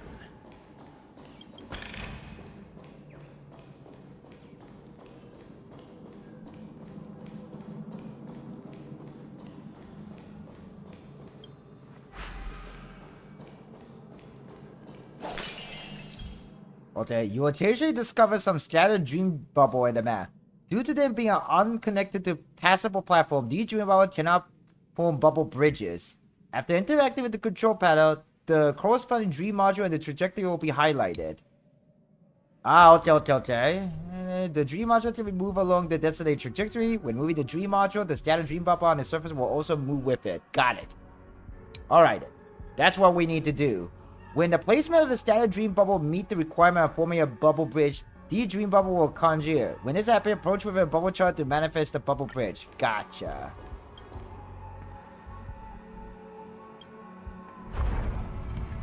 And there you go.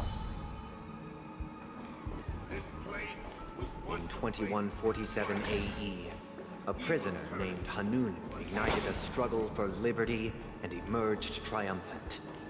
IPC referred to it as the War of the Frontier, while the Asdanians dubbed it the War of Independence.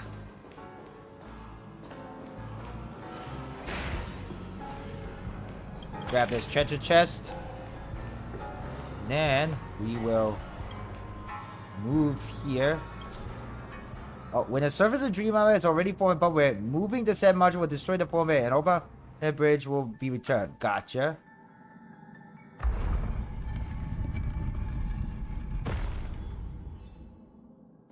Okay.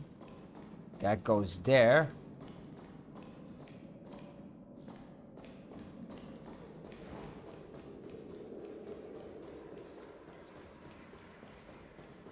We've shattered the cages and expelled. It's true that Hanunu was a legendary hero, but it must be acknowledged that while he bestowed freedom upon the prisoners, he didn't grant them true liberation. Stay here, honorable travelers. The three nameless stayed on the planet, endeavoring to spread the tenets of Trailblaze throughout the frontier prison. Alas, their efforts proved futile.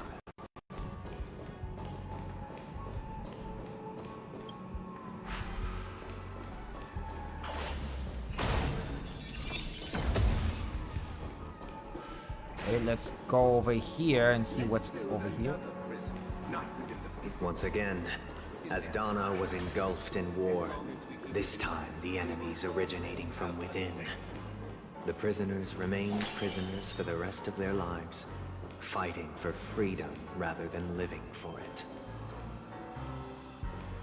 Interesting. We did some Stellar Jade. I hope you like this land of freedom on a scorched earth.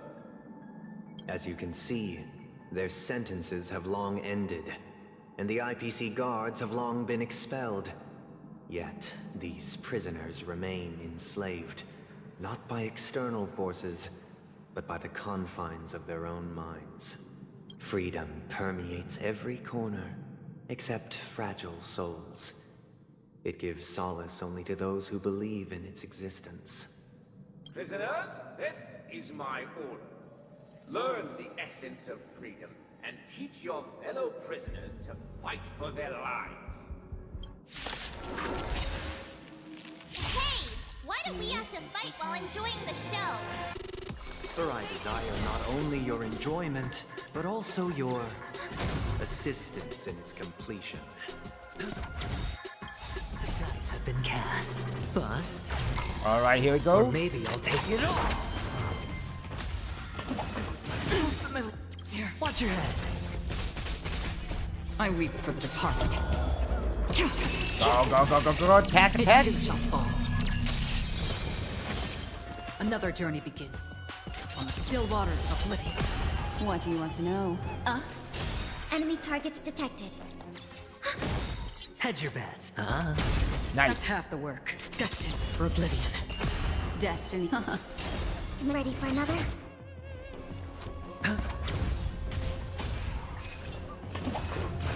Retribution will find you. Okay. It's time to use Acheron's ultimate. Go, and boom! Nice. No one can restrain you anymore. You are free. Thus concludes the first act. Amidst a raging war, the frontier prison headed toward becoming Land of the Exiles. This must be how Penacony was constructed. With the aid of outsiders, the prisoners were finally liberated and established the Land of the Exiles. However, it appears that Sunday aims to convey the spiritual plight of the prisoners more than the physical aspects of imprisonment. This show is a bit too literary for my taste. But the battle part is quite easy to understand. Anyway, we've arrived at the exit. Let's go! Alright, let's get going. These puppets. Where are they guiding us this time? Who knows much, but we must keep on going. Keep on going, They keep on transmuted going. streams of stars into inked nibs, creating symbols to be pronounced and counted. They molded stardust into flowing rivers, assigning the righteous upstream and the unjust downstream. But first thing first, let me grab this chest for a All second, things because I were want it. marked, and the world learned to discern between good and evil. That marked the third and fourth days.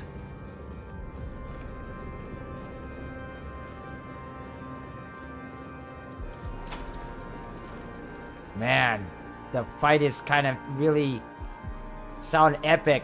I feel like the weight of this, feel like the final battle, it's like coming.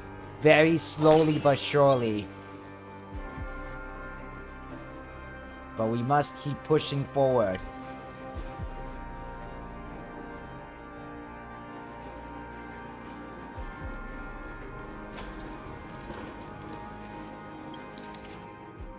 Ooh, Planet of Festivity Glocks. Interesting. A new sticker. Look, another frame. Alright, and we have some other thing we could grab here. Another record fair, Agnes Eon.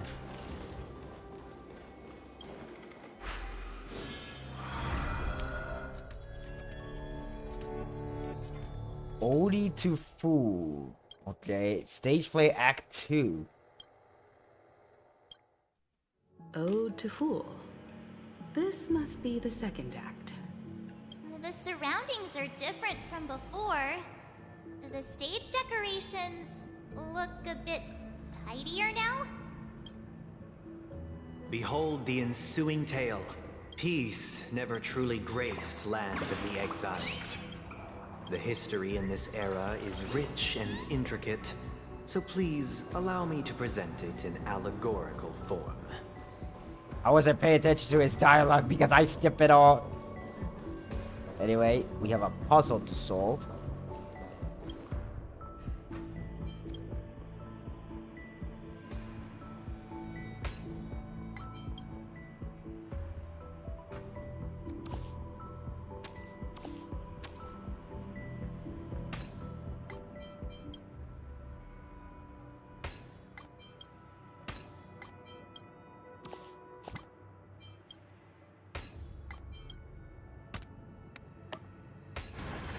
Nice, nice, nice. We got that. But I want to see what's on the other side. There is a chest. Okay. Stream forward. Destroy them all, and we will just keep on going. Grab this chest. Is there any more? Nothing down there. Alright, then we just gotta keep going this way then.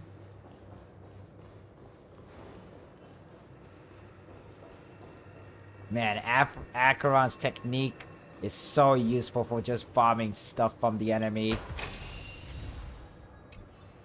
Welcome to this mansion, dear outsider. Land of the Exiles was in disarray, besieged by both internal and external perils.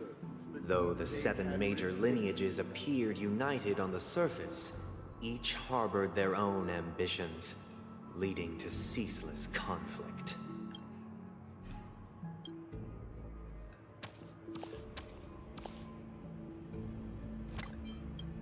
Okay, this goes there.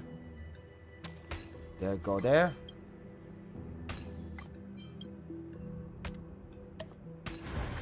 There. Okay, look like we gotta have to go that way. We are the pillars of this mansion. The Black Plum family was the first to fall. They withered away in the White Desert event, orchestrated by the Alfalfa family. Because Master shaped you from clay and forged me from fire, I'm superior to you. We create a little shortcut here.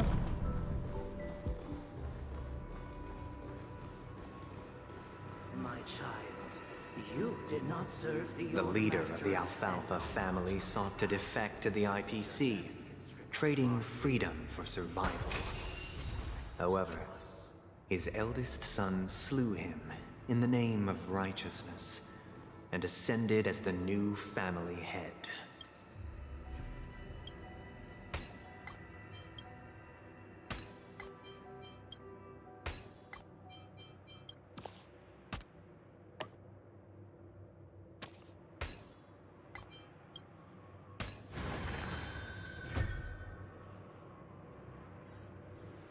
Okay, now we just go back all the way to there.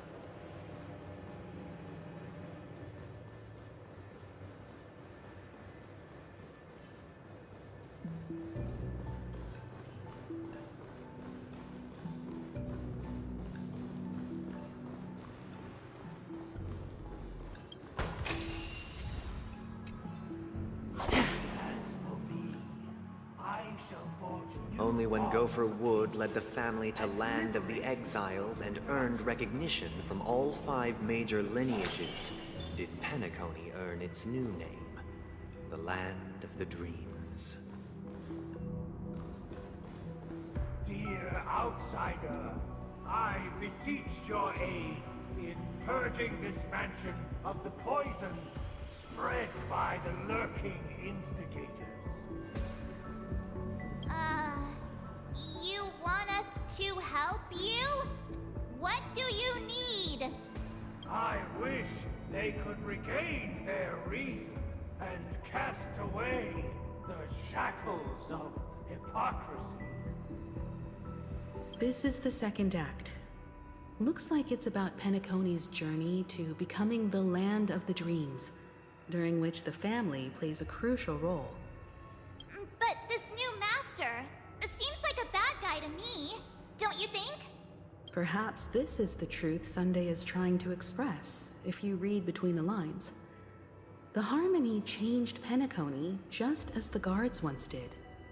Looks like we've gotta help those guys kneeling down over there calm down a bit, right?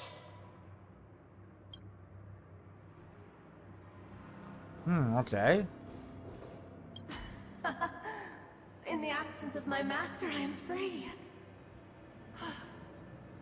But without their guidance, for whom shall I sing?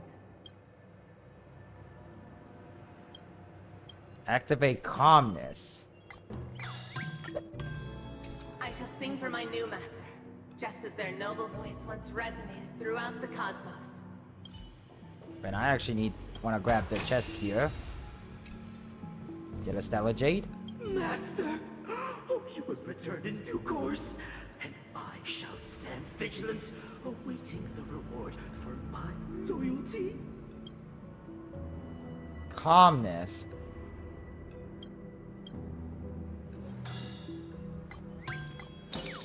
Oh wait, no, not sadness. Puppet isn't responding.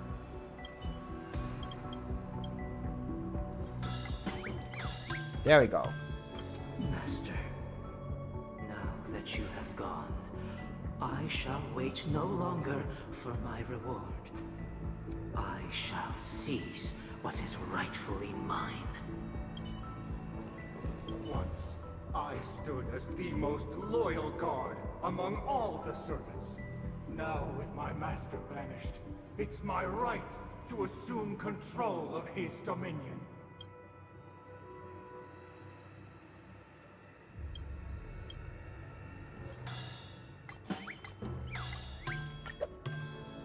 My former master has long departed, but why do I still fear the remnants of his creation? Master is no longer here. I thought I'd be free, but I'm not.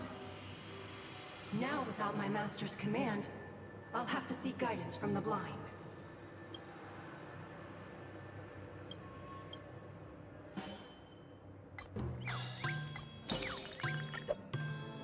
Master is no longer here. I must seek a new master and serve them faithfully.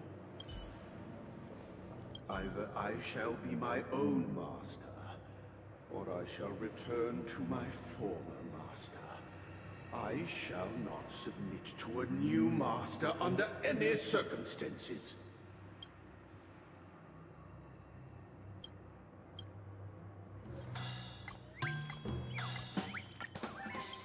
This puppet isn't... Okay, I chose the wrong one. Dang it. Not happy. It's gotta be calm. Without a master, who can grant me true freedom? That was an extreme close-up. Thank you, dear outsiders. My servants have regained their sanity. Heed me, one and all. Your former master shall not return. It is through righteousness and unwavering support for one another that we shall attain true perfection. Cast aside the veils of hypocrisy and embrace one another. Get ready. Looks like another fight is about to begin. Alright, here we go.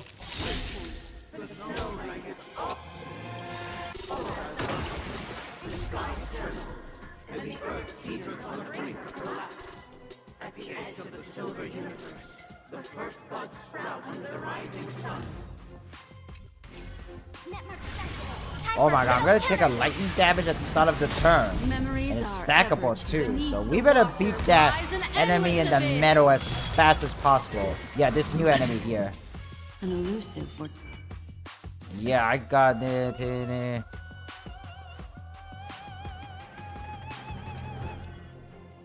Ill fate descends. Ready for another? Hedge your bets. another journey begins on the still waters of oblivion. There we go. I weep Alright, for now we can attack. It too shall fall. Boom. Nice.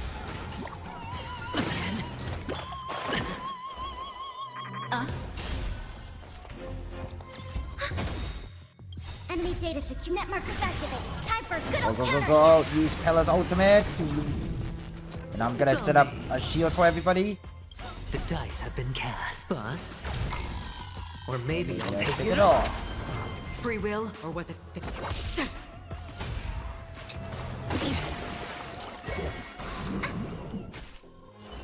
Ill tidings manifest. Ah.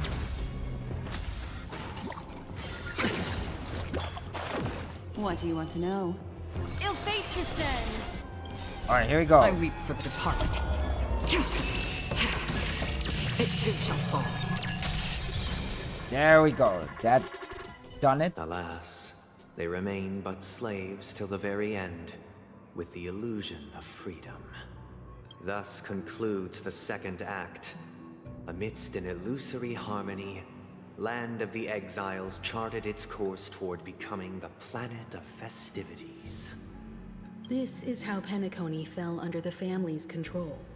Since the arrival of the Harmony, the Land of the Exiles has undergone dramatic changes, not all of which have proven beneficial. This guy really loves dramatic scenes. Bet he comes from a whole lineage of stage performers.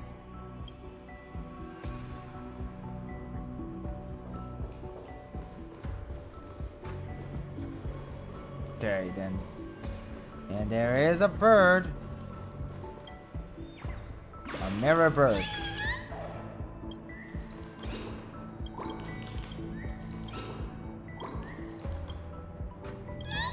Alright, you go back where you go. Let's do this.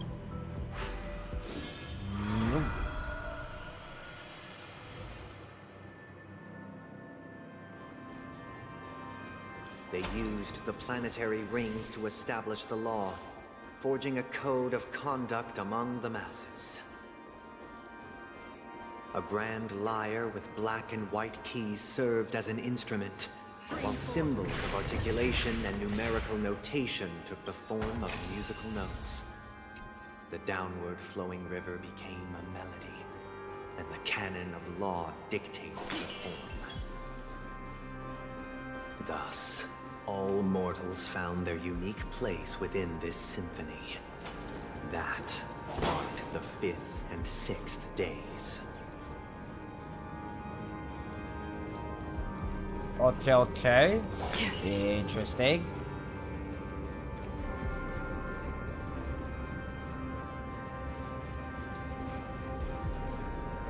Oh, thank you so much. Yes, thank you so much for liking the new video. Okay, but we're really reaching very close to the end game. And there's a chest over there. I must grab it before we move on. I must grab it. Give me the chest. Give me the chest. Thank you. Man, this place is so huge that no wonder it's hard to find all the treasure chests. I don't think I even have found all of them just quite yet. This guy is really into these puppets. Yeah, I kind of don't want to know what he exactly do with these puppets on his alone time, if you know what I mean. But anyway, we have stage play Act 3, OD to order. Oh, I get it now. The last scene is all about singing the praises of the Order. And the atmosphere here is completely different from the previous two scenes. This is the concluding act of this play. I have showcased the past and present of Penacony, hoping that my desire for change resonates within you. And now, I shall reveal its future to you. Oh, really? Oh, that's good to hear. Stream 4. Gleam of old lands.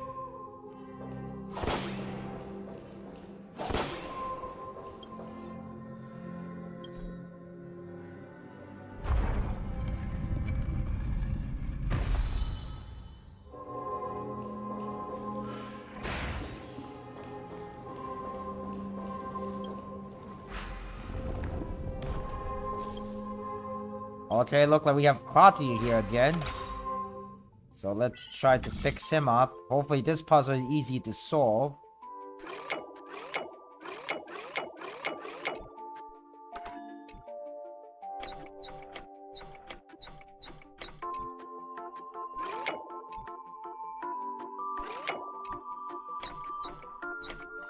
There we go.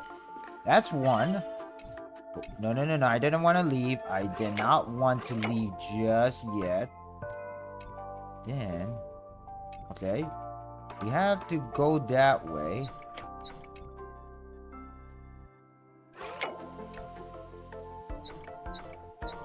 There we go. Nice.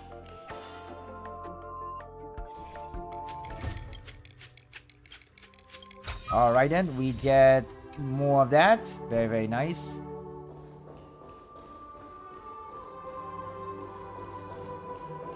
We have to go all the way there.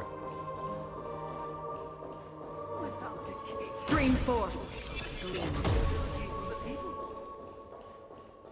Okay, here we go. This is where we need to go. If the people lack foresight, we will make choices on their behalf and bear the responsibility.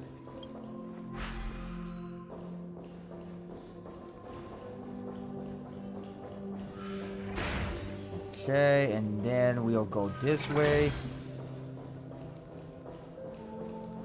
Without a king, who shall protect the weak? We shall support the mighty.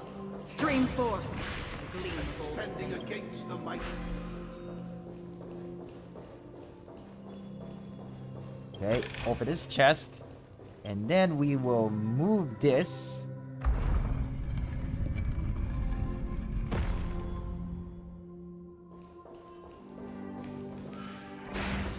Oh, there was a puzzle there. Jigsaw puzzle, but I think I'll just skip it just so I could get to the story. Progress through the story. Before the arrival, everything and so it shall continue even after the king's departure. Did I came around in circle? Hopefully I didn't. After the king's departure, We no longer have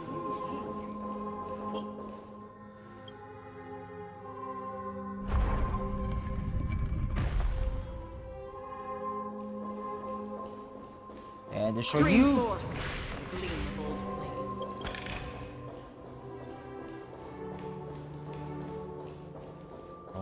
Okay, so now we gotta move this switch? Ah, I see. That's how we do it. Alright, here we go.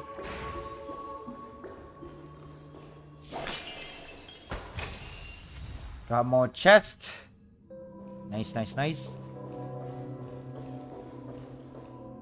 Hey, aren't we supposed to kick off a short story and have a fight here just like we did in the previous acts? Why aren't any of these puppets saying anything? Perhaps we'll need to complete the story ourselves, just like we did before. So, do you think their mind needs tinkering or something?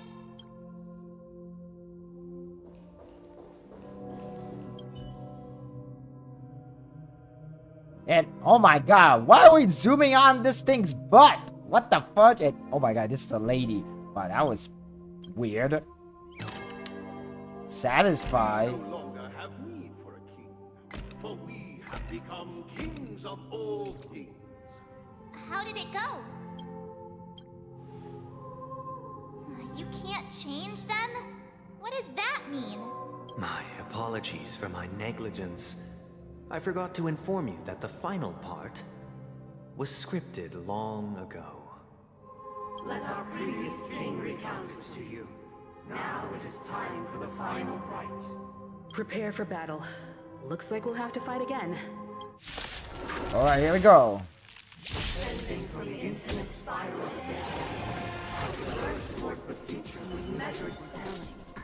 No need to remember me or seek my existence.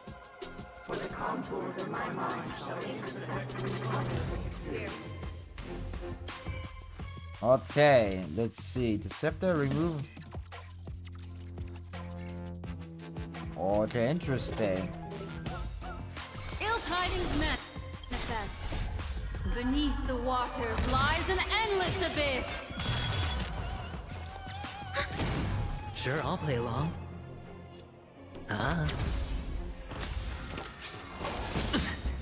Alright, here we go. I weep for the departed. Bronze. Go. It too shall fall. Enemy data net markers activated. Yeah, I remember this red guy. They put your character to sleep, so we gotta have to be careful about it and beat them as fast as possible. Gotta put up on my shield. No dirty tricks, alright. Destined for oblivion. Enemy targets detected.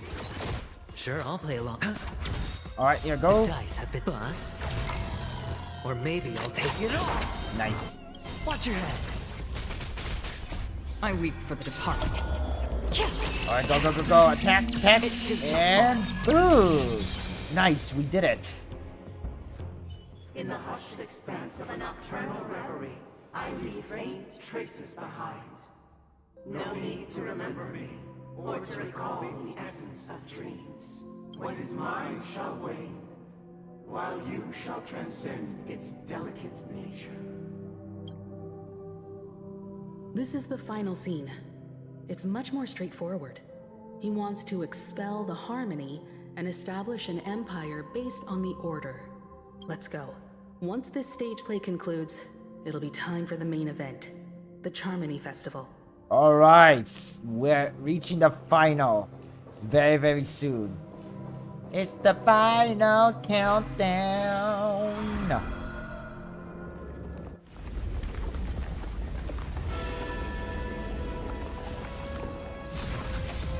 Oh.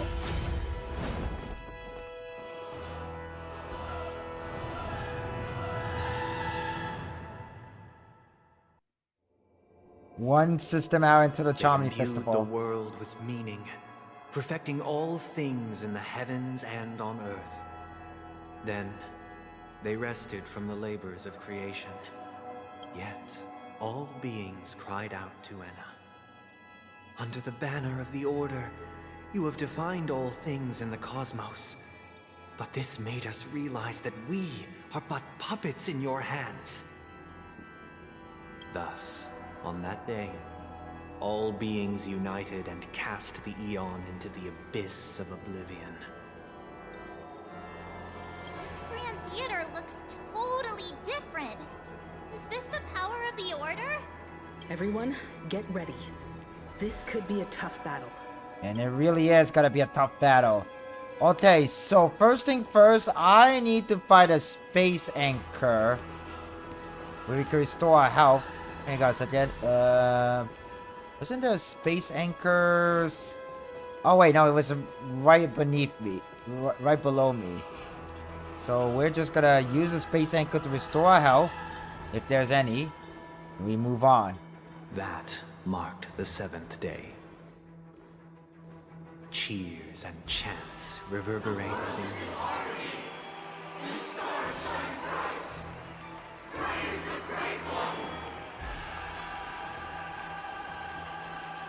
Yo, why do I have a feeling like that orchestra of the Empire, man, from Star Wars. And there he is, the evil chicken man himself.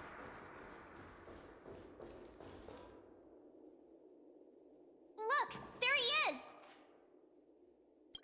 That concludes everything related to the Order. What are your reflections on this, my dear guests? Nevertheless, this is but a trivial blip in the annals of galactic history. What truly matters is the course this river shall take in the days to come. You've arrived at the perfect moment. The Charmony Festival is about to commence, and it would be a shame if you were absent for the Harmony's prologue. Allow me to extend my warmest welcome once more. Welcome to Penacony Theater, the very core of the Sweet Dream, the abode of the Stellaron, the grand stage of the Charmony Festival, and the very place where the future of Penacony shall be determined through conflict.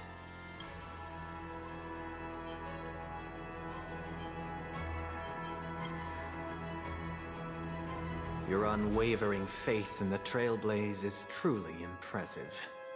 True goodness can only be achieved through faith. Allow me to point out that falling into a permanent slumber is not happiness, especially when those people are driven by someone else's will in their sleep. Do you still believe that the Order only seeks to control the universe as their puppet, Himiko? No matter how perfect your vision of paradise may be, a cage remains a cage. People will never achieve true happiness in a world like that. They would just be toys for the Eon. It seems you have misunderstood my intentions. Allow me to clarify. My desire is not to resurrect a fallen Eon, or become one myself. My sole objective is to create a paradise free from Eons, where the Order ensures the dignity and happiness of all humanity. A paradise exclusive to us human beings. That's not the case. If people are to live with dignity, there must be nothing and no one above them. In your so-called paradise, you would be the one reigning supreme. Looks like we won't be able to convince each other. Now that our conflict has been destined, let's unveil our paths and reveal to the universe the true path. However, before the prelude to the future begins, please take a moment to ponder the questions I've posed. Is darkness equal to daylight? Are sinners equal to the righteous? If you are born weak, which god should you turn to for solace? Oh, now it's time to begin the fight. Past, present, eternal show. Under the banner, you have defied all things in the cosmos. But this made us realize that we are but puppets in your hands!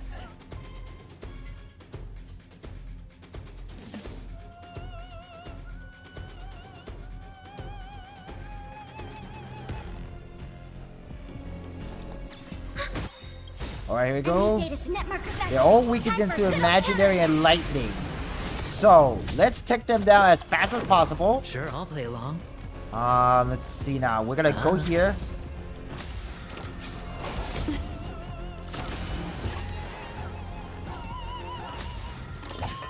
No dirt. Alright, here we go. I weep for the departed. There we go. It too shall fall. On the still waters of oblivion. Destiny is apparent. Commencing support. Again, hedge your bets. And I'm gonna put up my shield, just in case.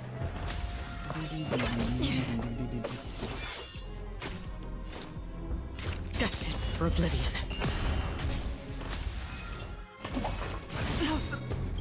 Watch your head. There you go, there you go, there. Nice, nice, nice. Memories are beneath the water. And attack them all with Black Swan Ultimate.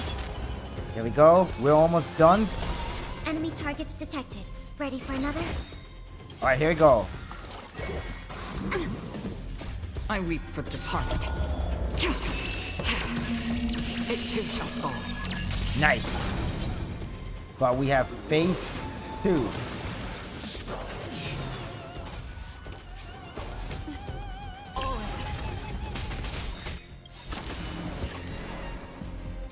The dice have been cast. Bust. Or maybe I'll take it all.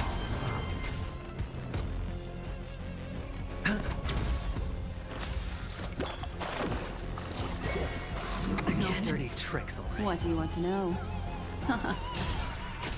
Another journey begins. In still waters of oblivion. There we go. Nice, nice, nice. Enemy data secure. Net markers activated. Go. Time for Attack him. Hedge your bets.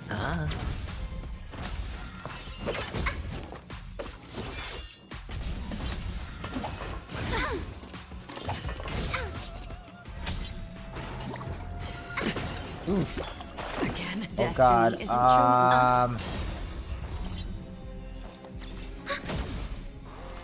Oh god, here come the attack. Oh, that's not good.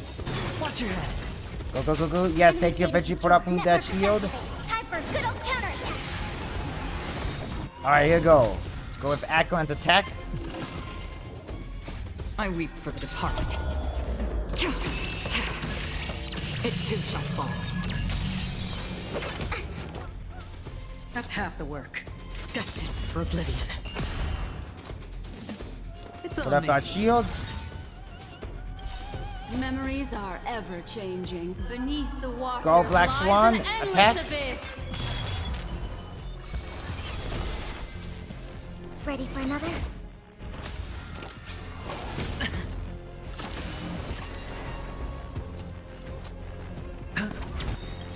The dice have been cast. Bust. Or maybe Yeah, I'll take it all. Nice. Free will, or was it fate? In still waters of oblivion. Ooh, nice. You did it. I already know your decision. I now permit you to gaze into the sun. On these 107,336 stones, the almighty and powerful strings of harmony are at my disposal. The supreme tuner, harmonious choir, Dominicus! Here we go. Lost souls, come and meet your master. The embodiment Every time you of take, harmony. you break a layer enemy, top So it. You gain a certain true collective purpose shield. of the Charmony Festival. Collective shield can take damage on behalf of all ally, and the shield effect represents the amount of damage the shield can currently endure. Okay then. First up, I think what we need to do is that this boss works a little bit weird. The best thing to do is to defeat these little minions here, the Echo of Faded Dreams. So let's attack both here. And then we will check here. Okay, activate Palace Ultimate. Net markers activated. Time for good old counter. Go, go, go.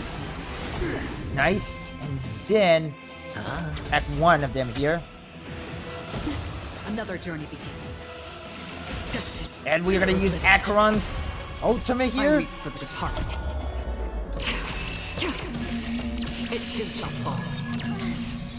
Feeling like there's another world in front of my eyes.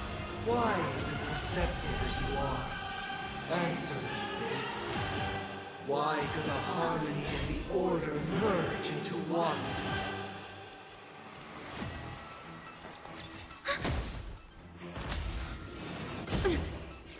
And then we gotta put up everyone on shield. Okay, there we go. Neither side could tolerate discord. Ooh, it took out most of my shield too. Oh, Acheron's. Okay, go, go, go, go, go. Nice, nice, nice. Free will, or was it fate? Let's see now. We'll attack you. And then let's go with Black Swan's attack. This is one epic boss fight. Yeah, I know, right? Do you guys listen to the music too?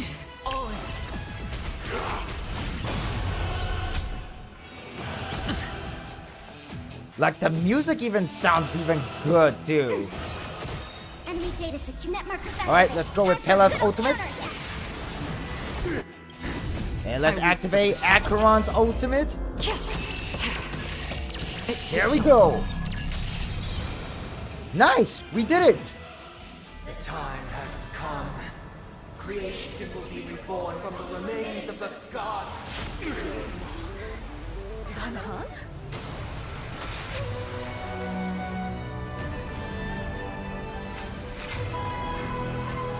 Radiant spirit, heed my word. Show no mercy.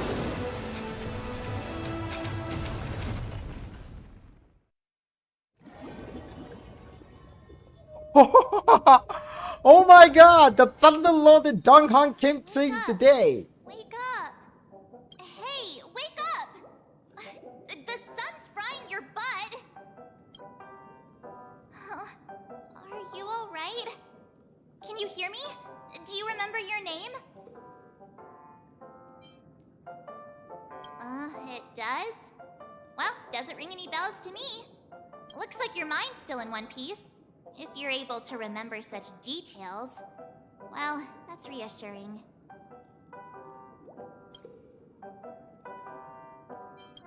It's a long story. Simply put, Don Hung used the Jade Abacus of Allying Oath when we were in the middle of a fierce battle, and summoned the General to help us just in time. And then we returned to reality.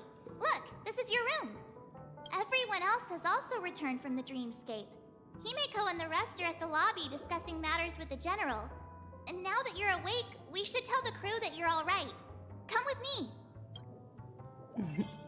Not going to come chat with me, sleepyhead.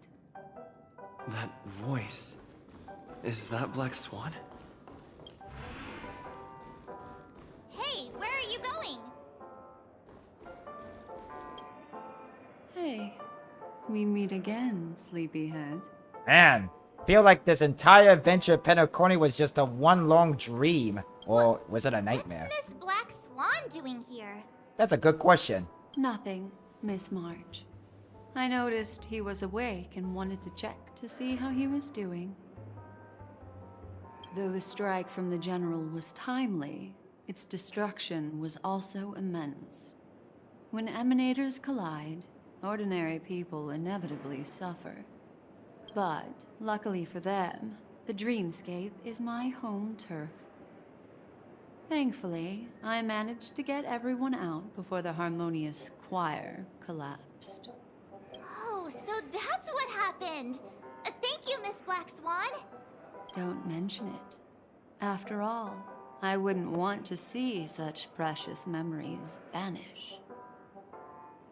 You're heading to see your friends, aren't you? Would it bother you if I walked with you for a short while? Of course not. But you're not planning on doing something like last time, are you? Why would you think that? I've never harbored any ill intentions. Well, not when you are around, anyway. Himeko and Mr. Yang are probably still busy. Let's go look for Don Hung first.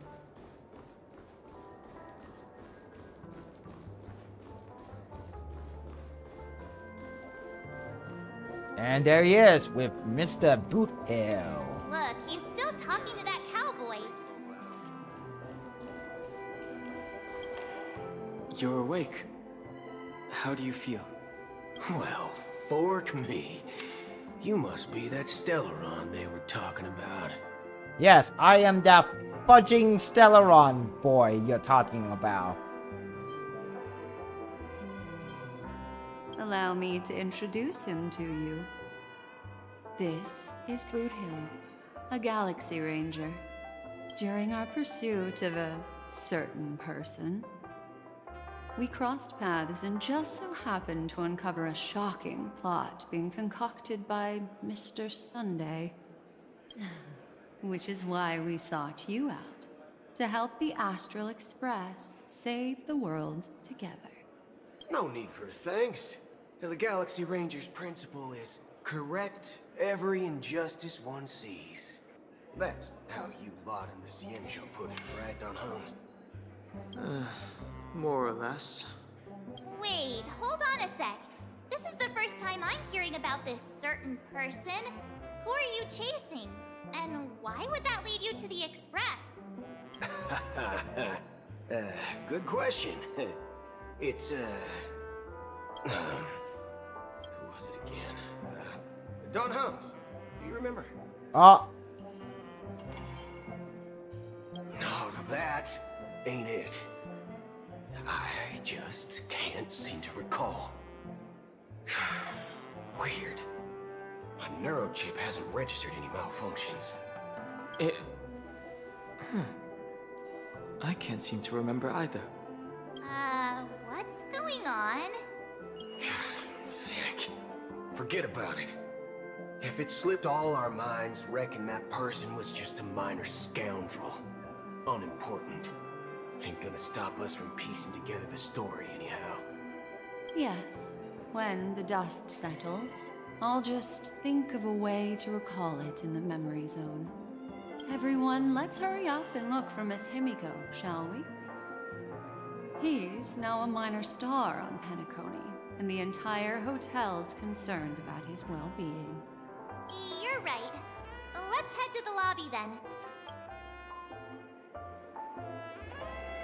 You guys go. I'm an outsider, after all. I'd rather not disrupt the long-awaited reunion.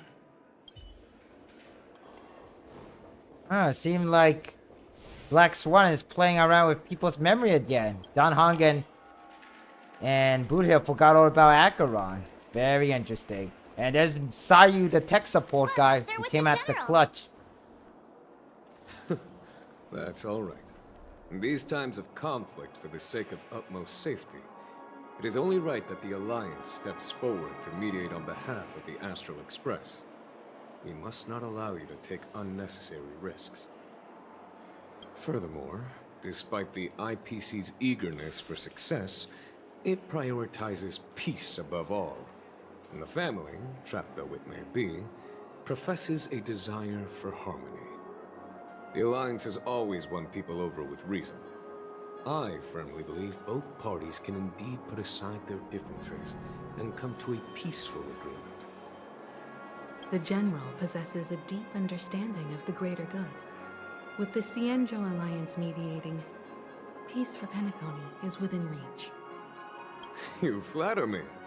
But ultimately, it's been all down to the Express. Without your efforts, this sweet dream paradise would have been claimed by the last remnants of order before there was even a shot at peace. Well, would you look at that? Here comes the big hero.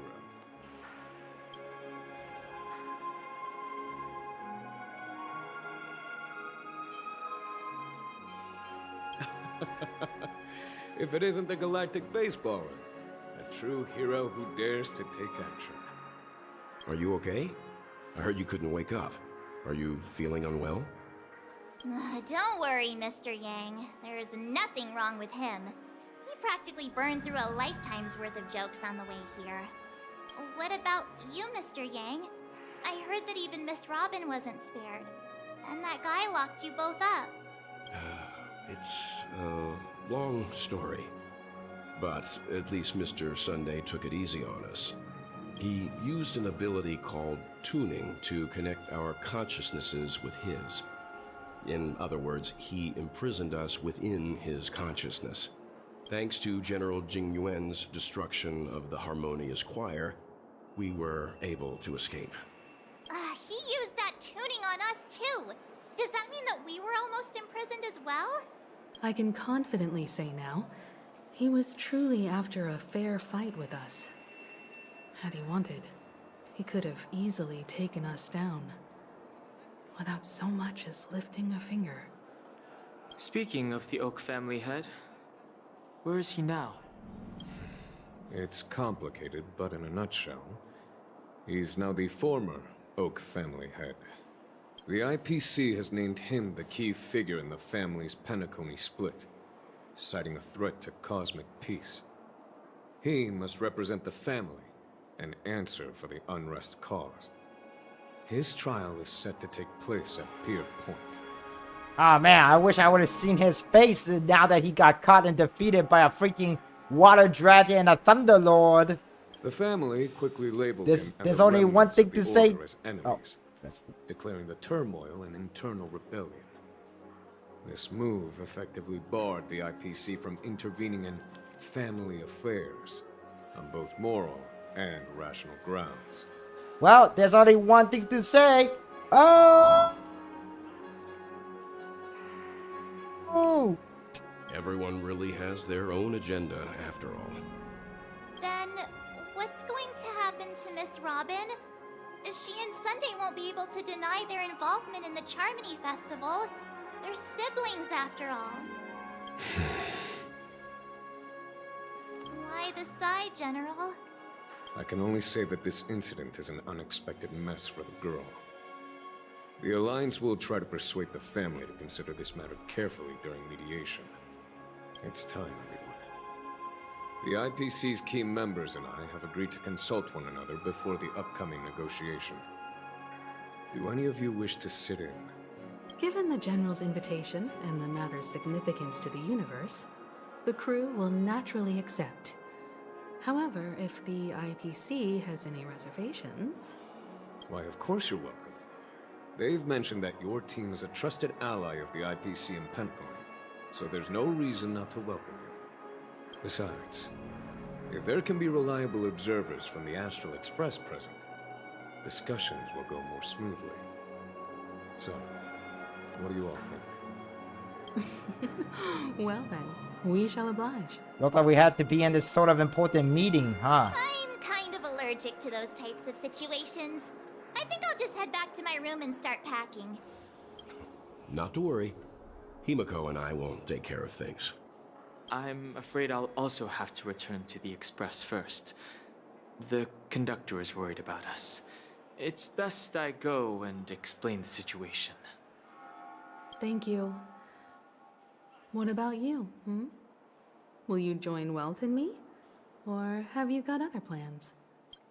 I'll go with Monsieur Go. I have to help launch Pakistan. Don't know why, but something tells me I only have one real option here. Good guess. Although I'm not too sure of the reason. The representatives from the IPC have insisted on his presence. Allow me to lead the way. Follow me, please. I guess we have no choice then. Negotiation will commence at the hotel lobby. Everyone, please follow me. I believe the elevator was... Wait, where is the elevator, actually? I think the elevator was this way? Quit giving me the signal. Well, actually, the elevator is on both sides, but I think I'm gonna go to this side here. She's the girl of my dreams. I wonder who is the IPC representative. Is it Topaz? Well, somebody got... And that was a weird close-up of Acheron. What the heck?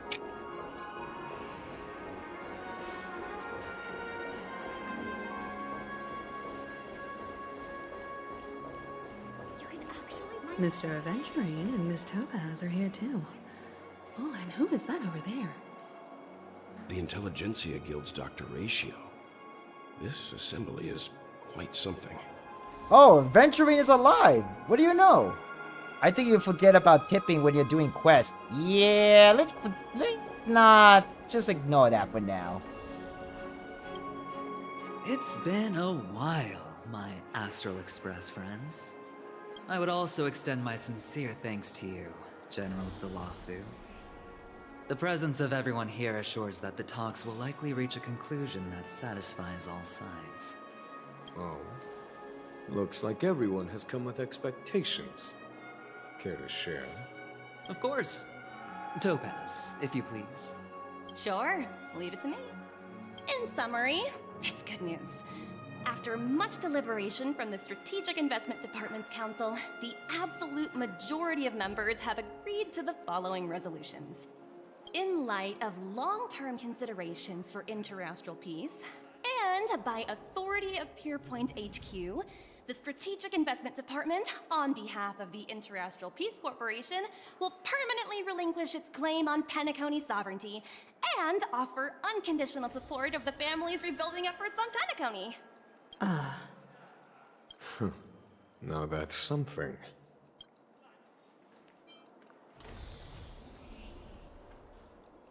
To be honest, it does nothing to benefit the IPC. But it is extremely beneficial to the long-term development of the entire universe. Has the IPC finished sharing all its thoughts? Then it's our turn. The Guild, much like the Genius Society, has taken a keen interest in the recent calamity in Penacony. Ultimately, both parties have agreed to a comprehensive collaboration, offering technical support for the reconstruction of Penacony. The floor is yours for the finer points. Mr. Screwlove! Enlighten us, please. Organic life's unrelenting search to understand the realm of inner spirituality is something I both admire and envy. Inorganic life has no mechanism to evoke dreams. But when my mechanical impulses are activated, my inspiration circuits will start to operate, and I will enter a state defined as imagination. Every time, within the realm of imagination, there emerges a fire from the shadows. Wow, everybody is like popping out and everywhere. But glad that everybody is alive in Queen Venturine. The essence of intelligence. A cluster of inspiration ignited by high temperatures. The future direction of the universe may well lie within it.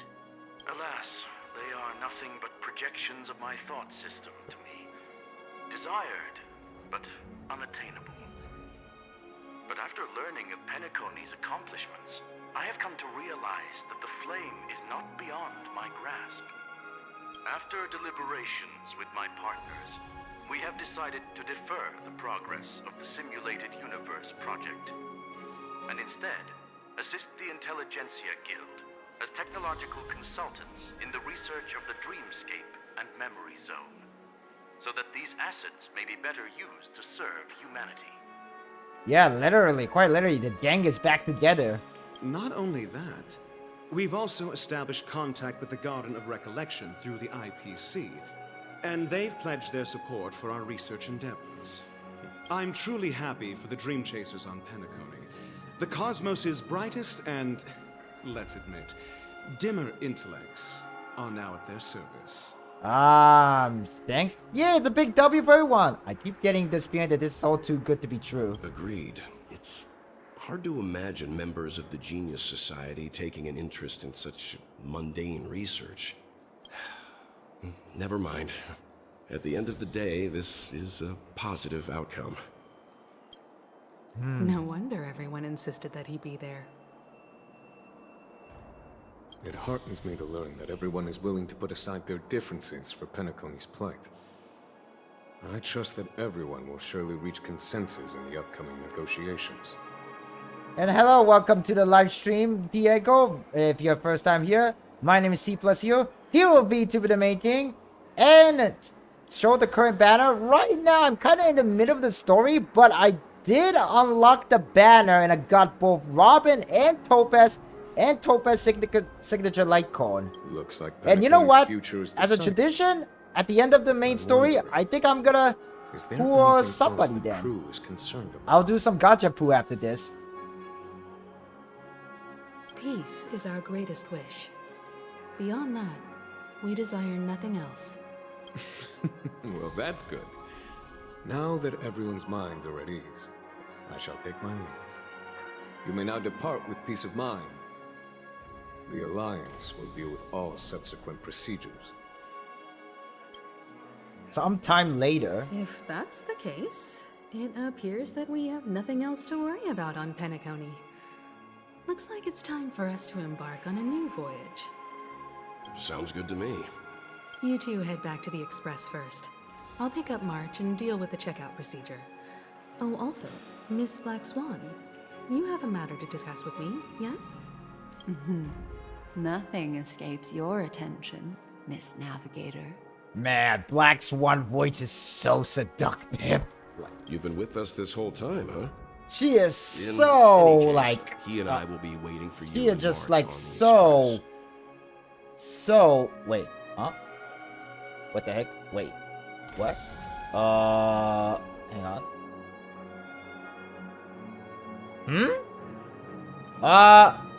Wait, what the heck? Okay, for some unknown reason, my Steam Deck is not working properly. What the heck? Hang on.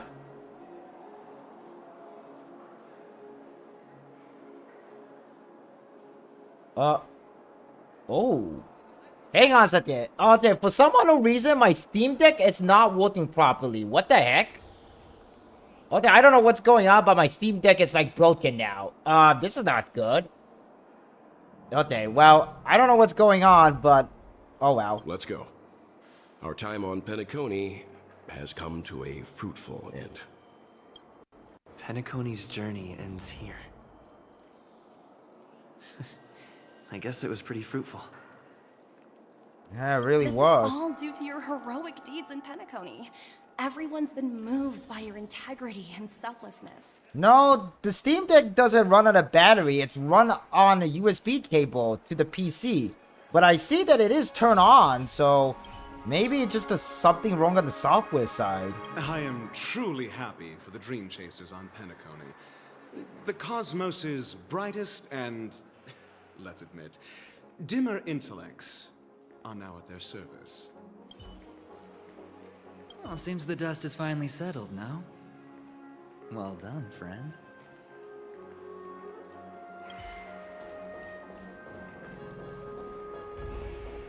Guess we're gonna go back to the express then.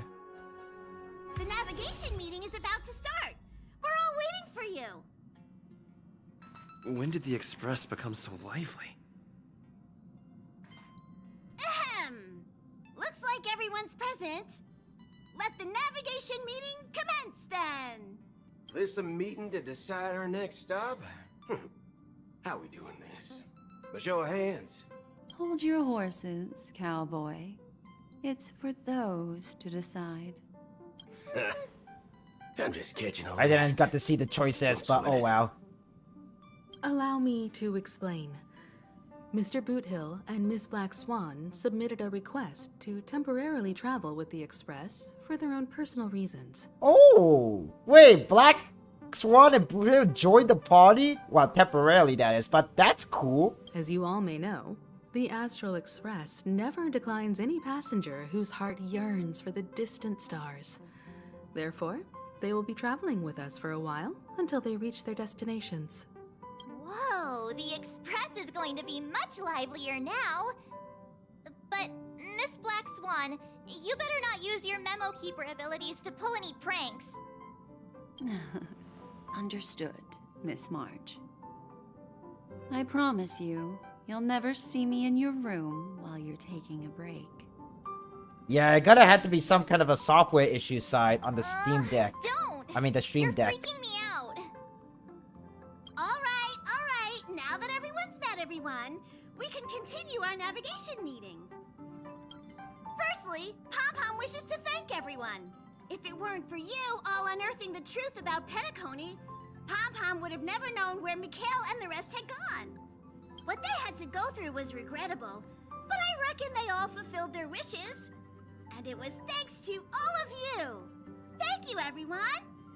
Now then, we come to the crux of this navigation meeting. We must decide on the Express's next stop. Let me introduce our current options. Okay, what's our current option? The first choice is from Himiko, the oceanic planet of Lushaka, a planet composed entirely of water. Many aquatic races reside there. Of course, it's also the home planet of the venerable, nameless Mikhail. The second choice is the agate world Melustanin, suggested by Welt. It's famed as one of the initial sites of the Stellaron disaster, and the place where the beauty Idrilla ascended. Today, it's celebrated as a planet of undying allure. The third choice is Edostar, a planet nestled within a vast ion storm region, currently under assault by the Antimatter Legion. However, the distress signals from there have recently ceased, prompting the IPC's wish for us to check in on the situation. The last choice, courtesy of Black Swan, is the glass belt Petravia, a massive belt of asteroids that was turned to glass by the Lord Ravager Zephyro. These days, it's apparently known to house one of the branches of the Morning Actors Troupe. Ooh, so many options. I'm seeing stars already. Next up, everyone will select the destination that they wish to visit. And then we'll put it to a vote. If that's the case, how about we go to Edostar first? If that planet really is in danger, then we should go help them out. March is right. Though the fact that the distress signals have ceased means we're probably too late. But I still think we should investigate the situation there. You and Dan Heng make good points. I'll throw in a vote for Edostar too. If that's the general sentiment, then we should indeed investigate. I vote for Edostar too. 4 votes for Edostar. 1 vote abstained. Looks like we have a winner. Next stop, Edostar! Then this navigation meeting is adjourned. I'll go check the warp jump coordinates. Everyone can catch up on some rest in the meantime. When it's time to make the jump, Pom-Pom will make an announcement. There's still some time before the jump. What should I do? Let's see now. Let's speak with March 7th. How about a chat? Over here. Please let this trip be uneventful. Please let this trip be uneventful. Please let this trip be uneventful. Mumbling? I'm praying. The last couple of trailblazing expeditions have been downright terrifying. It's about time we had some fun, cozy, and cute adventures for a change. That is Come true. on, start praying with me.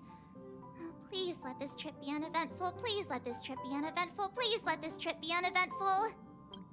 I think for the rest of the story, Honkai Star, it's always gonna be eventful.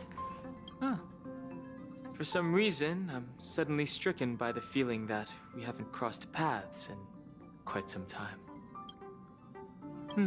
Perhaps the joy of reuniting after a long time can also be considered just another part of the Trailblaze.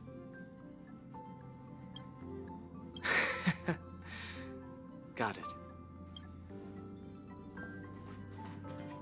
This Astral Express sure is comfy. But I got one tiny problem with it. How come there ain't no potent drinks on this ride? I can live without malt juice. At least stock something else. Like that white gem. Common as dirt and not too pricey. Oh, Express is already rated 12+. Is Himeko Coffee not strong enough for it? Oh, I hope. Oh. Well, that's, different kind of strong. All these years out in the wild, and now I'm bunking in luxury. Gotta say, it's quite the treat. Okay. Let's talk with Black Swan. Oh, wait, hold on. We still have more optional thing. You're fast becoming an excellent trailblazer. It's an honor to be able to watch you grow. Yes, you are. I've known many warriors in my time, and only a few achieve the kind of growth you have. Back home, where I'm from, you'd be rated at least an S tier. S tier? It's not been easy for you these past few days. You've earned some downtime. I'm looking forward to seeing how you'll perform on our next journey.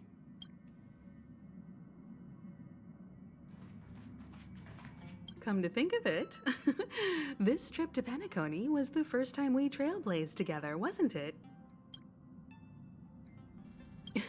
Don't worry. We'll have plenty of time to spend together on the Express, so there'll definitely be more chances for adventures like this. Turn in early today. You've really been pushing yourself hard recently. If you don't take this chance to recharge, it could lead to long-term problems. It seems fine when you're young, but it's a different story as you age. Yeah, that's true. That is true. Okay then. Let's meet Black Swan, see what she has to say. Oh, you're here. Seeing your reflection among the stars in the porthole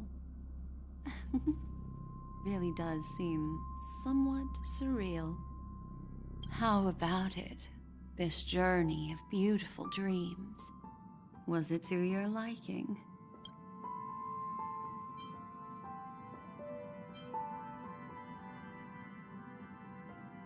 There's a rich scent of curiosity here.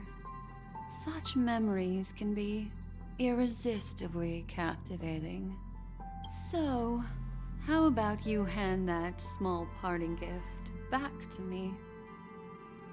I'm quite eager to have it back. What's this? Oh, this. Fate the Lip Seed. Parting gift for Black Swan. Tiny condom. Wait, she actually gave this to us?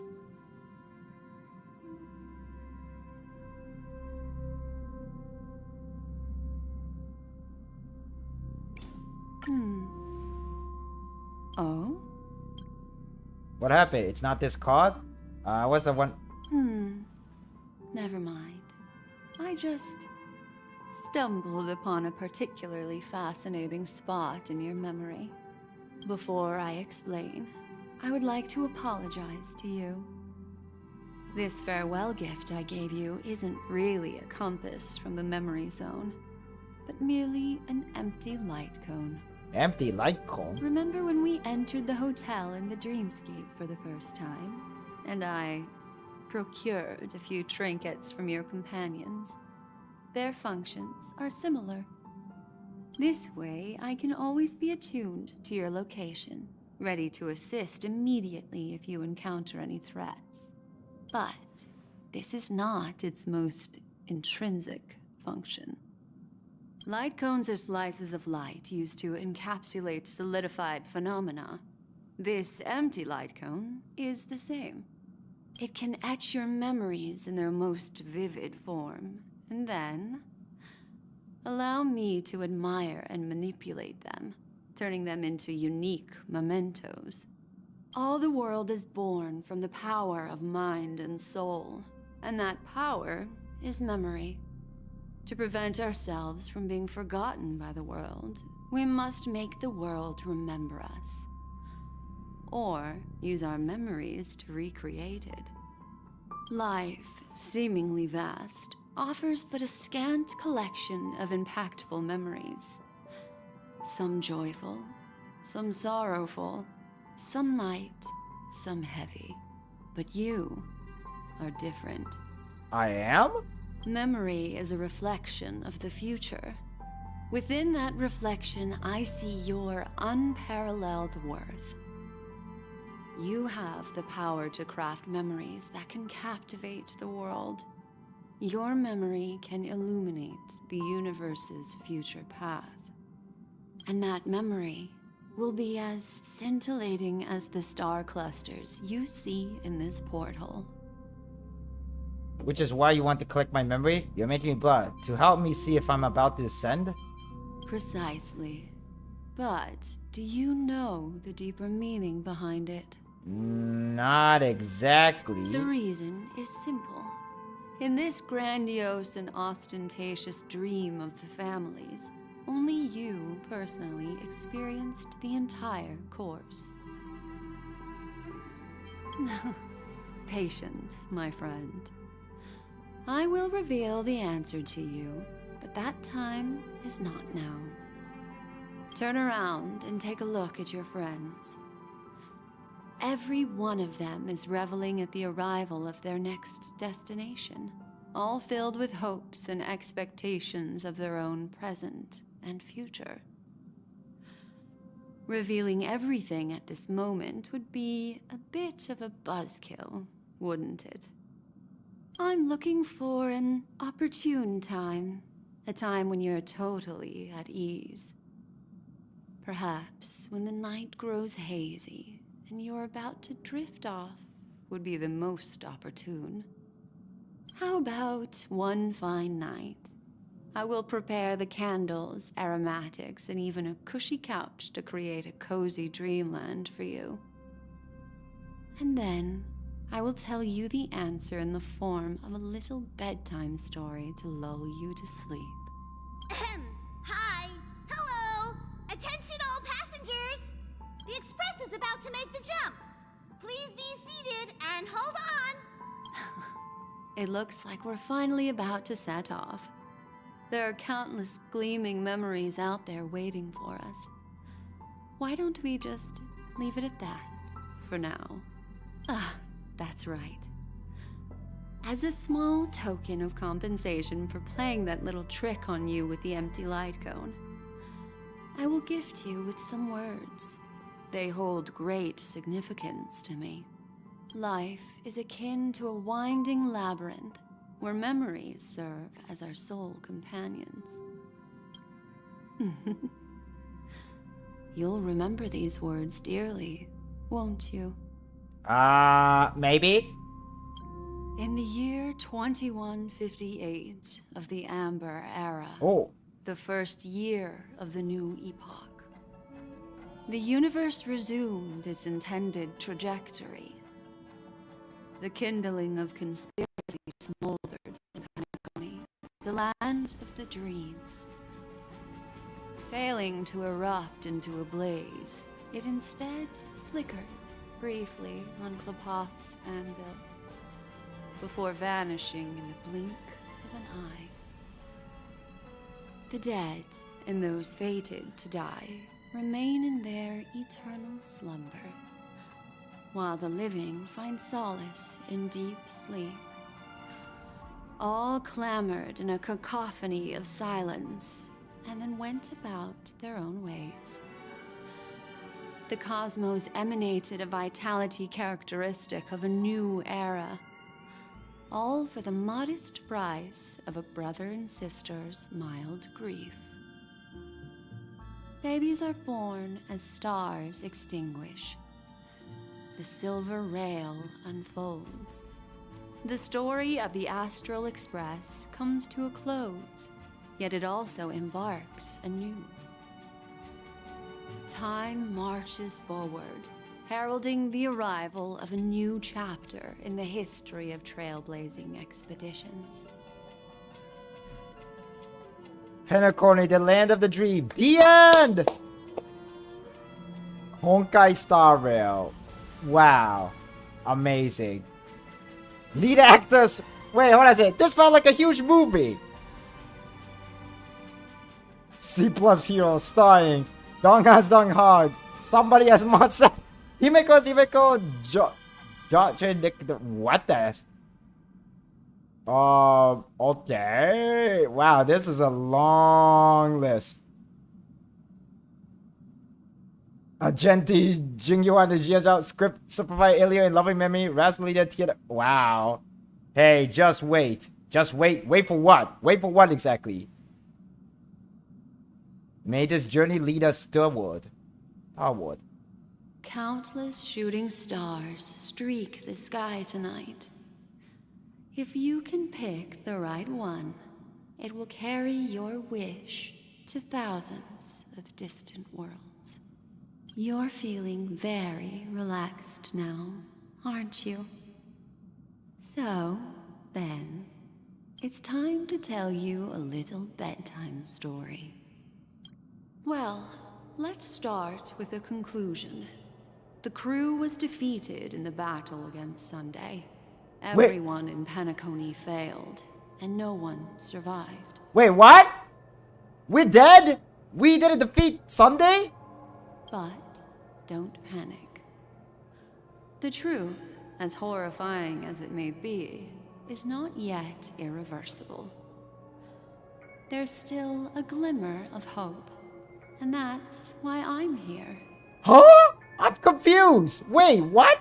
Next, I'll use this empty light cone that carries all your memories to relive everything that happened before. And when this story reaches its end, I'm sure someone as clever as you will notice that. There's a major flaw in the story you have experienced. Yet, within that flaw lies a glimmer of hope. Are you ready for it? Do you remember everything? When the clock turned back, the Express started a warp jump, sending you to a strange dream. You were bewildered back then, and then a Galaxy Ranger named Acheron showed you a way out. When you arrived at the Reverie Hotel, you met the doorman Misha and had a confrontation with Aventurine, an IPC representative. Thankfully, Acheron appeared again and helped you. After that, you saved Firefly and explored Penacony together. During the tour, you ran into Sparkle disguised as Sampo and accidentally entered a child's dream. There, I rescued both of you from death, but Firefly didn't return to reality. She realized the truth and tried to involve you in her plan, but that resulted in an accidental death. Even the 2 cases of death prompted you to investigate the truth behind the sweet dream. I kind of actually skipped that scene, Despite your efforts to gather information about the 2 victims, you didn't make much progress. But you did learn about the Watchmaker from Gallagher.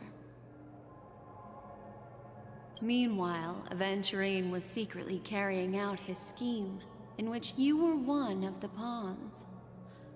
In the midst of a fierce battle, Acheron revealed her true identity as an emanator of the Nihility and unsheathed her sword.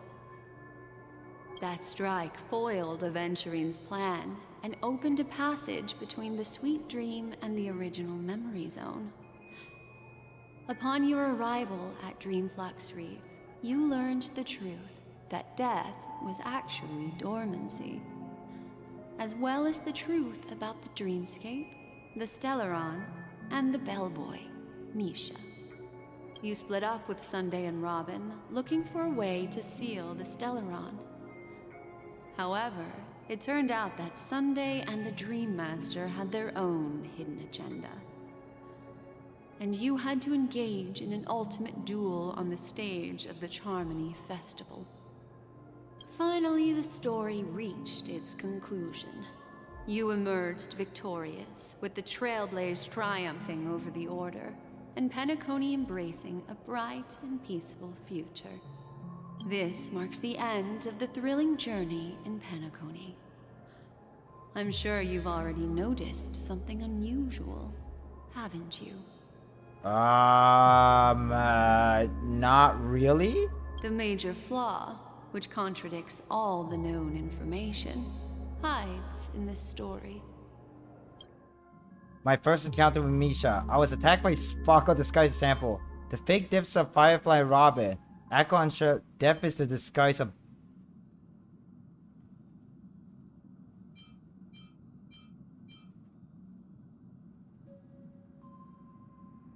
What is this?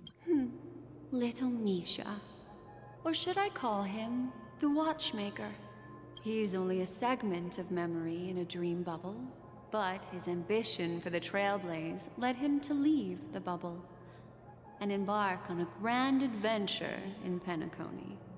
While Misha is a rather special Memory Zone meme, and he was granted power by the Trailblaze, there's still one thing that he shouldn't be able to do.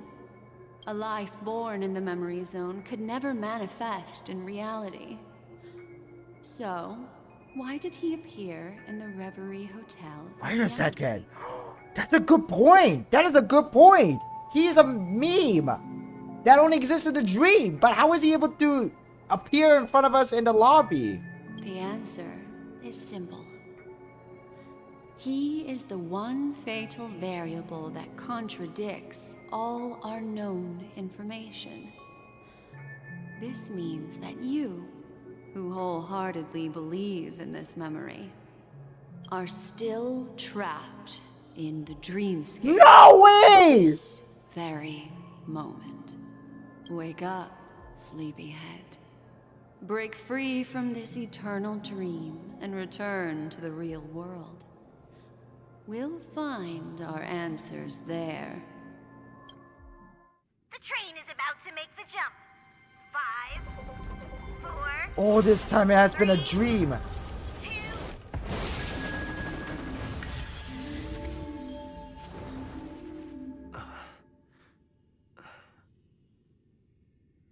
And we're back at the very beginning.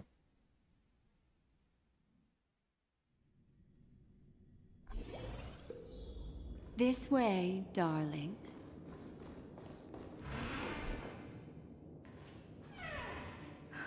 Not another one. Thank you so much, Black Swan. Finally, I can breathe a sigh of relief.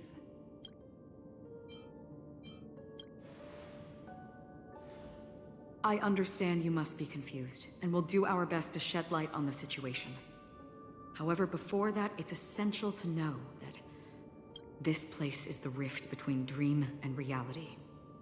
A place reserved only for those who have awakened from Enna's dream. Does that mean we haven't, like, defeated Sunday? Did we really defeat Sunday? Are we dead? What is going on? I am so confused. I have so many questions. And I've been streaming for almost 5 hours now. Do you remember Sunday's ambitious plan? He intended to harness the power of the Stellaron, the collective will of over 100,000 Oak family members, and the desires of everyone in Penacony to usurp the harmony and restore the order. Unfortunately, it didn't stop there. From the early days of our journey into Asdana, we were already affected by the Stellaron. That strange dreamscape where we met. Maybe it was a sign that your thoughts were beginning to drift away. All of this is just a dream? Did I fall asleep? I don't think the goal of the Order was to put everyone into a deep sleep. Quite the contrary. They used the Stellaron to catalyze the leakage of Asdana's Memoria into the material world, allowing the dreamscape to blend with reality. And that included a lot of Memoria from the Beyond the Sky Choir. As time came and went, the dreams eventually became indistinguishable from reality, and reality became an illusion.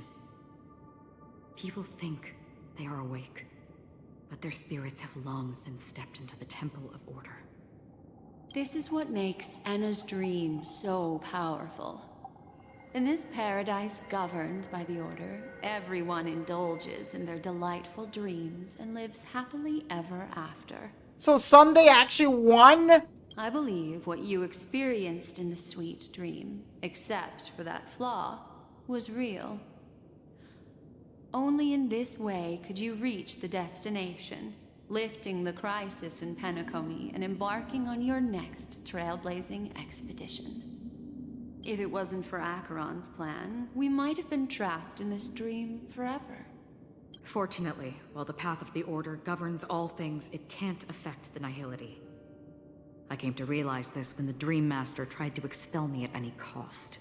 That makes perfect sense. This is also why you felt a sense of peculiarity when traveling with her. Now that I think about it, isn't that boss supposed to have like 7 phases? Wouldn't he defeat him in 1 phase? Well, or did he have 3rd I'm not phase? as No. fortunate Each as boss she has is. 3 phases, so Even we only if defeat I'm him a in memo 1 keeper, phase. I was still influenced by the power of the Order and fell into hallucinations. However, thanks to your memories, now we still have a chance to turn the tide. For mortals, even if they possess the great power of a path, they can't create a flawless world like gods do. That's why there was a flaw in your dream. In other words, once you have realized the world is not real, you'll have a chance to break free from the dream. The flaw in your dream lies within Misha, who could have never appeared in reality. When I turned the pages of your memories, I Yo, realized if only that my I was in an expression is working, then I could have my shock expression at this time. Now Sunday has usurped the power of the Harmonious Choir through the Charmony Festival. Asdana has thus fallen into Enna's dream, transforming everyone equally into the notes of the Eon. Failure doesn't mean weakness. Only the strong can gather the will to resist the order and try to break free. We still have a chance, though. To make it happen, please, Black Swan, guide us to those with a strong will. All right, please come with me. These people are... They're the ones who accept Enna's dream and indulge in their happy illusions. We have no means to wake them up now. Not even your clockwork will do the trick. However, there are still other things we can do. Let's keep going. Oh my god. This is insane. We were still in a dream. We're still in a dream. Dream within a dream.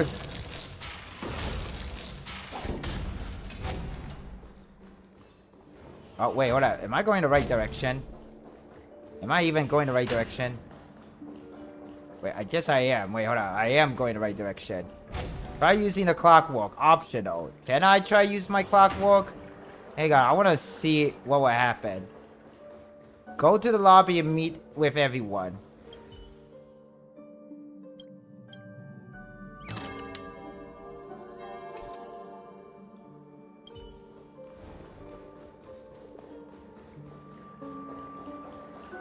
Oh my god, this is insane.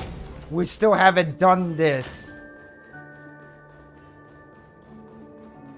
Wait, I think I'm going the wrong direction. Yeah, I am going completely the wrong direction.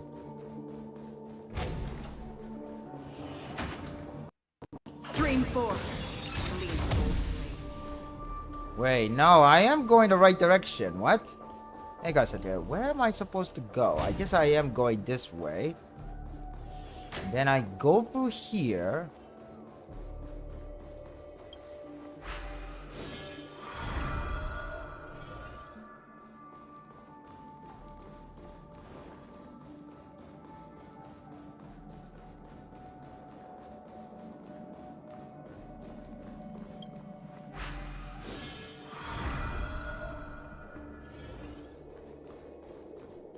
Wait, am I going the right direction? Wait, hold on a second. Wait, hold on a second. Am I really going the right direction? I feel like I'm not. No, I'm going the completely wrong direction. What the heck am I doing?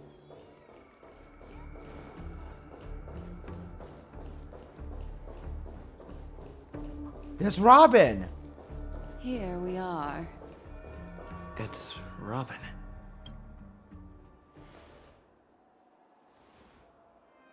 Finally, you've arrived. Let me introduce you to Robin. She woke up from Enna's dream by her own will, and it's this tough lady who led us here with her song. I woke up for the same reason as all of you. In the dream, I experienced something that could never occur in reality. Are we going to lock it up in a cage? I want to see it fly freely in the sky.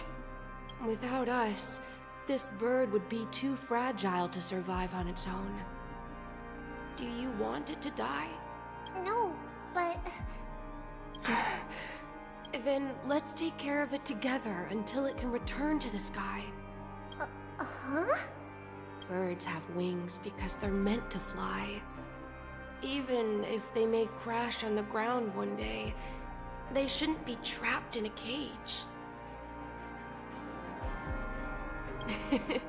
Birds belong to the sky, so we should help them return there, right? The illusion was so impossibly blissful that I realized it was just a dream. And this is our final hope. Enna's dream is founded upon the harmonious choir, namely everyone's shared wishes. It will only materialize once the aspirations of all beings in Penacony merge as one. At present, it has become impervious due to people's desire to remain slumbering within the dream. And in order to destroy it, we must make everyone in Penacony want to wake up. Now comes the tricky part. How do we do it? I'm curious too. That doesn't sound simple at all. Maybe we should just go back to Anna's dream. Humans yearning for sweet illusions borders on obsession, leading them to subconsciously resist the harsh reality. Therefore, I carefully selected a moment where he was completely unguarded, guiding him to uncover the truth himself to make him regain his consciousness. However, to wake up everyone in Penacony and get them to share the same determination, that would be nearly impossible. Indeed. I'm afraid it's almost as difficult as resurrecting an Eon. But we can't just stay here and do nothing.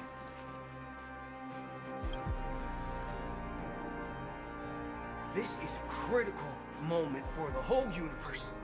Who cares about some dumb number? It looked like Dan Hong and Boot was up good. Thanks to Black Swan. You're welcome. And thanks to the memo keepers in Penacony, too. I believe your partners have also awakened from their dreams. This is the first step of our plan. With the assistance from the Garden of Recollection, those who possess a strong will, like you, will gradually awaken from the dream. These free wills are the discord that will sway Anna's dream. However, awakening a mere handful of individuals is insignificant compared to the vast number of people immersed in the dream. We must find other ways to awaken the free will of millions of people within a short period of time. If breaking through from the inside proves challenging, we can seek assistance from the outside. We've long been aware of a potential solution. Asdana is a galaxy known for its abundant memoria and the remarkable phenomenon known as synesthesia dreamscape. When people first enter this place, they often find themselves and others sharing a collective dream. At this very moment, there is only one dream encompassing the entire Asdana system. So, you mean, if we can attract a large number of outsiders to this system, their free will would intertwine with this dream and shake it to its core? However, those outsiders might also succumb to the dream and become the foundation of the Order instead. The real challenge is, how can we gather a huge number of people as determined as you within a short period of time? Looks like the Jade Kiss of Allying Oath will be the only solution. No need for that. Keep your once-in-a-lifetime treasure. We don't need to bother the Cienjo Alliance for such a tiny request. You want thousands of people with unwavering free will? That's easy. Just leave it to us Galaxy Rangers. You can gather Galaxy Rangers? Outsiders may see Galaxy Rangers as elusive and disconnected individuals, and actually, they're right. And that's why we have a tacit understanding among us. Do you know what it is, Acheron? It's the relic I returned to you. Exactly. Its owner must have told you that it's meaningless to anyone other than a Galaxy Ranger, and that it can only fulfill its purpose when returned to its rightful owner. Because it's a burial artifact, worthy only of a hero who has served the Galaxy Rangers with honor. When its light illuminates the universe, it means the fall of a hero. And in the direction it falls, countless meteors will streak across the sky. Those meteors are Galaxy Rangers, coming from all corners of the cosmos, driven by a shared purpose, without questioning the cause or counting the cost, because we abide by a common principle. The shooting stars of the hunt only descend on the longest night, and with them comes the dawn. We've stayed silent for far too long. Now, it's time to remind all the cowards, oppressors, and villains of the universe of our presence. I'll be the one to ignite the first spark. Once the dreamscape is swayed, I'll complete the second step. I'll fine-tune the slumbering souls with the Song of the Harmony, interrupting them with the discord of Trailblaze, and guiding them towards reality. It's true that some people are born strong, and others are born weak. If the Trailblaze is the target of heroes, then the Harmony will guarantee that the strong help the weak. Only the people of Penacony themselves can be the saviors of their homeland. Their path of happiness should be forged by themselves. While I may not be a nameless, I'm willing to instill courage in all those who need it. This includes my brother as well. And his dream is too cruel for him and everyone else. Your plan sounds well conceived, but still, it appears somewhat idealistic and romantic. The flaws rooted in human nature can't be eradicated overnight. Do you believe these efforts alone are enough to convince everyone to choose the right path? I agree with you, Black Swan. That's why the most critical aspect of this plan is not to convince everyone to choose the right path, but to inspire them to save themselves. So, you're the key in the end, I assume? The Harmonious Choir possesses the power of an emanator. To overcome it, you'll need the same level of power. The final step in destroying the sweet dream will be my responsibility. That's a relief to hear. Now that our roles are assigned, let's get to our battlefields and pose a grand finale. May I have a moment alone with you? There's one more thing I need to explain to you. This grand festival is drawing to its close. This is the starting point for the ultimate stage of our journey, just as it marked the beginning of all the stories in Penacony.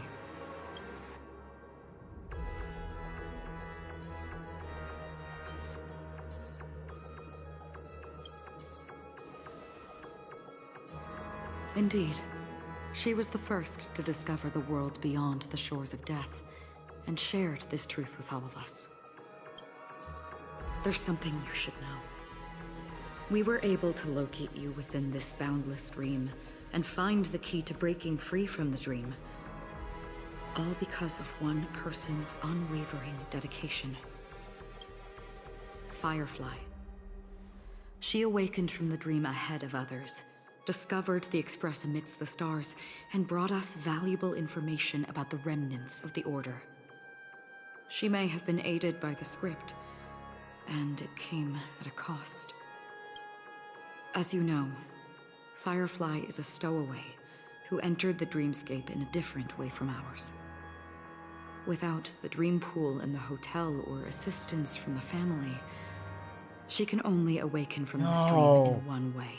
That means if we defeat Anna, Firefly will... We mustn't fail her determination. I'm not implying that we must win this fight no matter what, but our resolve should match that of that courageous lady. Are you ready? Let's do this. Very well. Now, please close your eyes. Hero must include C+Hero harmony. Wait, what? Oh, I need to... Okay, here we go. And then... let's put... Acheron, Black Swan, and... that harmony enemy has lightning weakness, so... we're gonna put... Ooh... we're gonna put Kafka in it. Yeah. We have 3 waifus and the power of Michael Jackson on our side.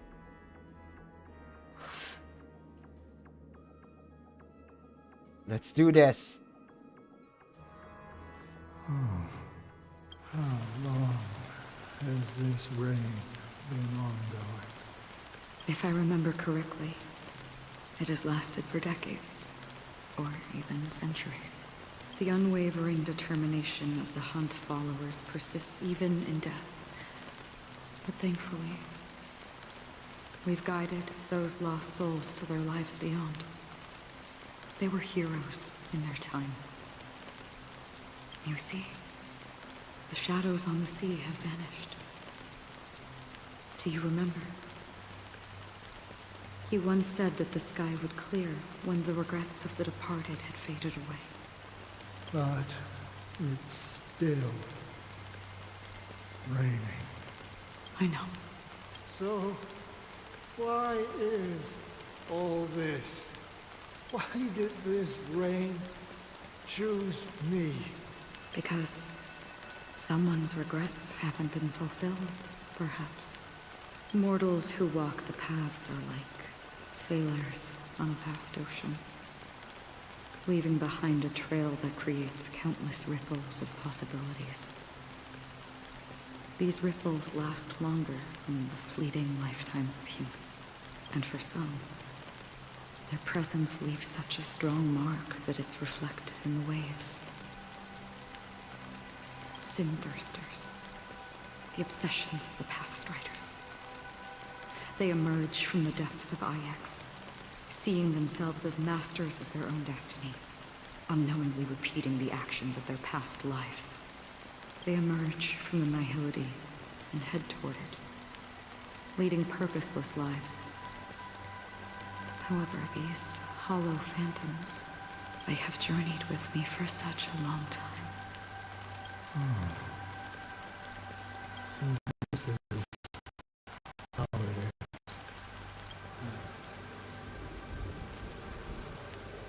I'm already dead. Yes. Are you watching over me? This is my duty as Acheron the Watcher. Watcher of the Acheron River. I'm guarding the path to the abyss of the nihility, guiding every soul reluctant to become one with it. Back to this side. But if this is what the departed ones expected, should you try to change it? I don't know. But someone once told me that when the inevitable moment came, he hoped that someone would stand at his grave and place a bouquet of flowers. Even if it doesn't make sense at all? Some tasks have to be done, even if they are pointless. I have experienced that much already. Please extend your hand, and then close your eyes. I'll carry your wish with me and fulfill it. Only then will I be able to put an end to the final regret by the Dead Sea.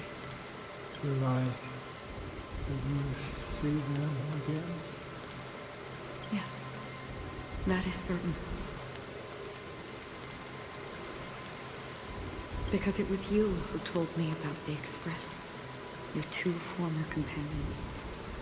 The expedition cut short by the swarm, your narrow escape from death, and your encounter with the Galaxy Rangers, and Penacony, the hometown to which you could never return. Yeah. For countless times, I got rejected by the family and had to pass it by. But I knew that my companion was still there. Okay. Are you still there? Take my hand and come with me. We will leave this place. You'll embark on a long, long journey, shrouded in darkness. But fear not, as a touch of red will be awaiting you at the end of the path. That's the color of existence. Follow it, and it'll guide you and illuminate the way out. By doing so, you'll eventually reunite in the warmth of the sunlight. Thank you. May death be the end of your boundless dream, guiding you back to the waking world. Welcome to the horizon of existence. This place is one of the thousands of manifestations belonging to the sleeping and shapeless. And it's also an exit out of the nihility for the awake ones. Let's bid our final farewells here.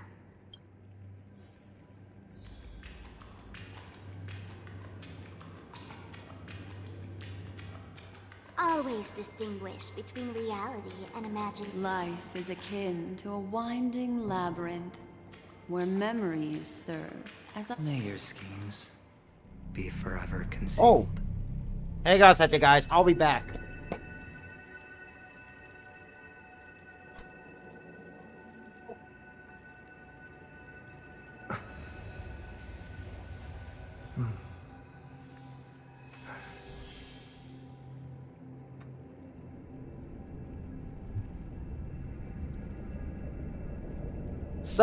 Sorry about that. Sorry for the interruption because it just started raining all of a sudden. Oh my god, it's raining hard. Anna's dream is too cruel for him and everyone else. To the imperfect tomorrow. I still remember the question on the invitation letter. Why does life slumber?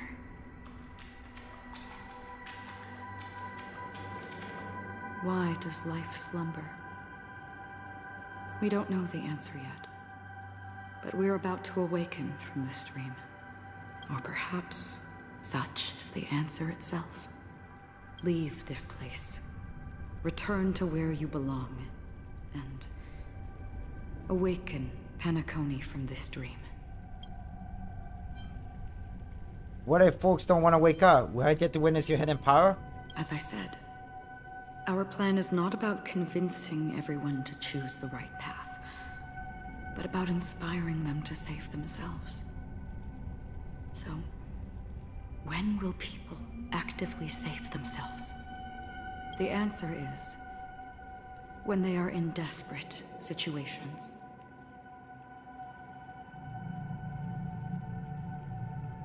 Like a drowning individual in the deep sea. When one's body and mind bear immense pressure, agony, confusion, and despair will follow.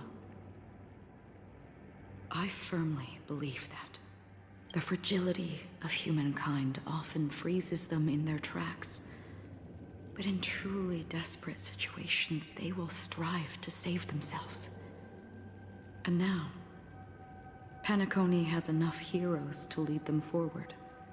It's through this inherent, self-centered instinct that people exert their utmost effort, even when they know their struggle is fruitless. As absurd as it may seem, it's their resistance. As for now, it is time to guide them, not as a savior, but as a nameless among those mortals. In this way, you will reunite in the warmth of the sunlight. The rain is intensifying. Before we part ways, please allow me to ask a few final questions. So far, you have forged unbreakable bonds with numerous individuals and entities in the sweet dream. Might I ask if you fear severing these bonds with your own hands?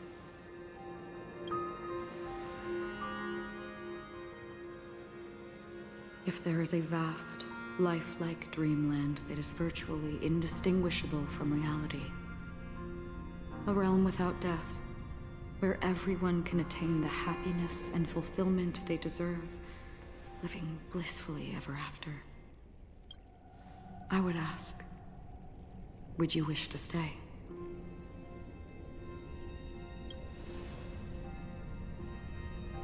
Imagine if this splendid dream were fated to fall apart.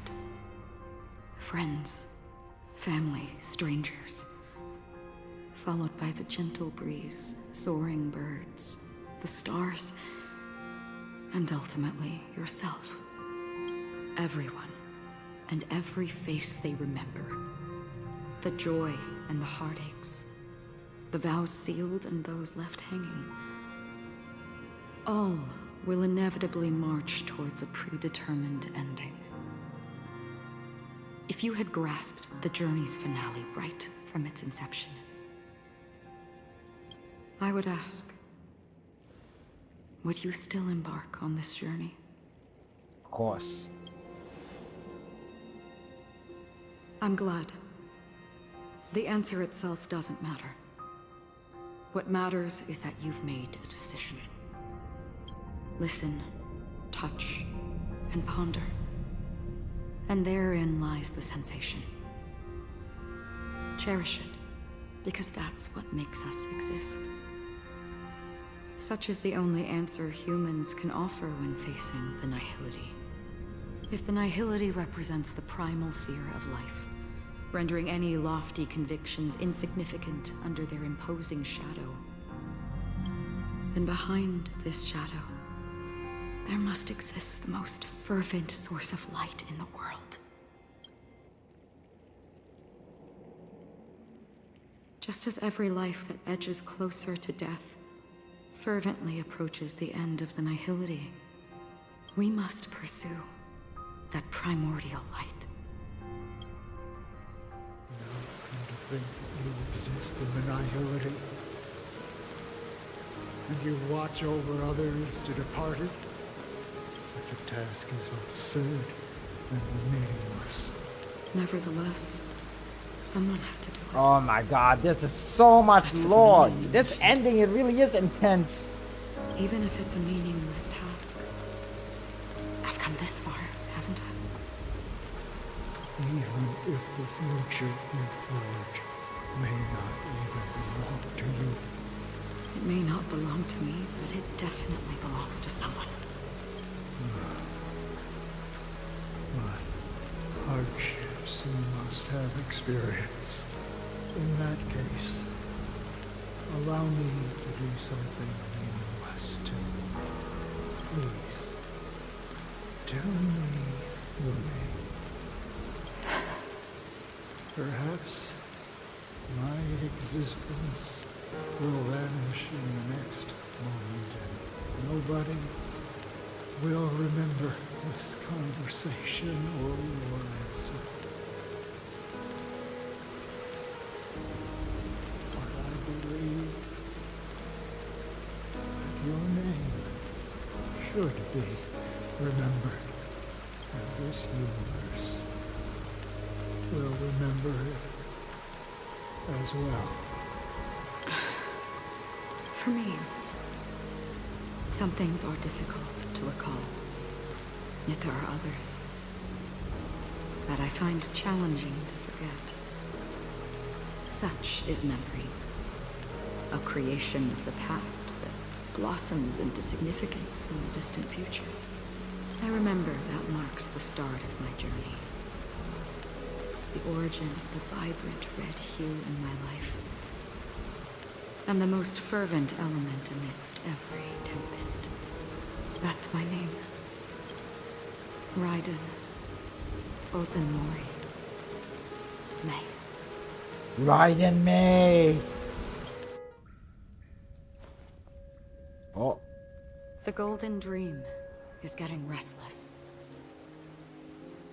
In the coming long nights, I'm afraid you will face many setbacks and witness many tragedies.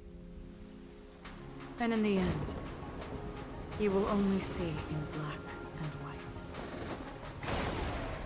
But please believe me, that in that monochrome world, there will be a glimpse of fleeting red. And when you make a choice, it will appear once more.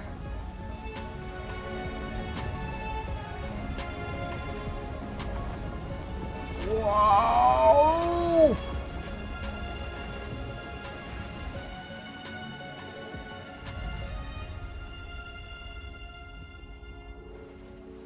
What you must do is ponder its significance. Then return to the waking world.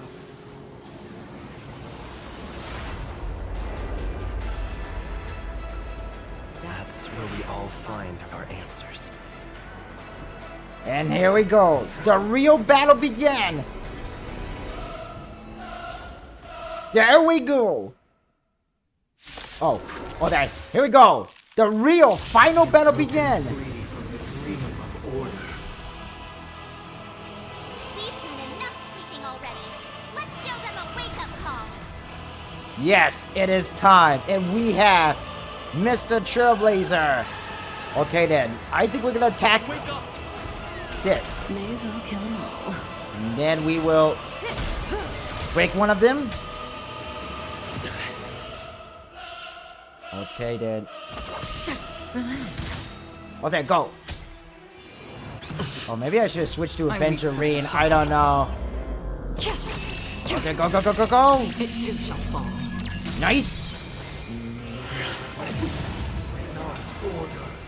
How can the weak be righteous?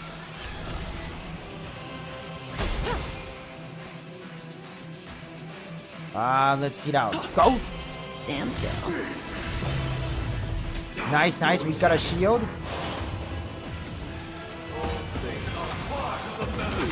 Free will, or was it fate? Never last. Time to say bye. Oh, here we go. Boom. Yeah, I know. I forgot the sustain hero. Well, I kind of have to choose another nihility unit because remember my Acheron is at E0. She need another nihility unit. Okay, let's attack both these guys, and then we'll use Trailblazer Ultimate. Here we go. Check out the power of Michael Jackson.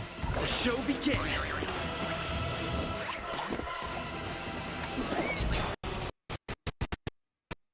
What would you do this time? Huh. May as well kill them all.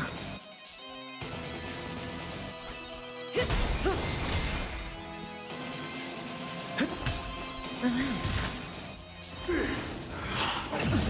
Sink into a dream. Ill tidings manifest. Beneath the Go, go, go, go, waters go. lies an endless abyss.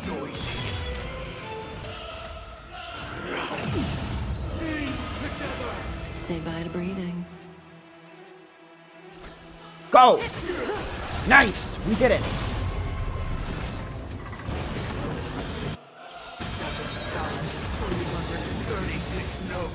Oh, thanks to the shield that we have up on it, he survived that fight.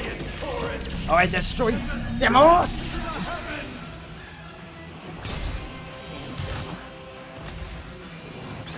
Oh. Oh my god.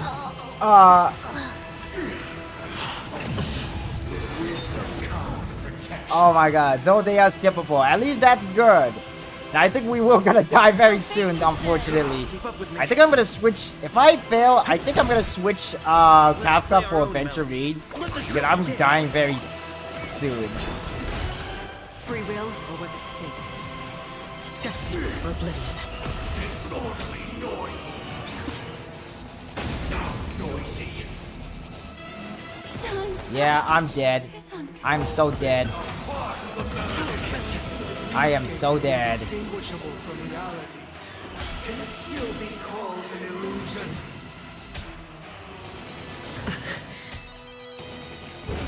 Perfect melody is command. We create paradise anew. Oh, and I'm dead. Oh, wait, what? Huh? Music.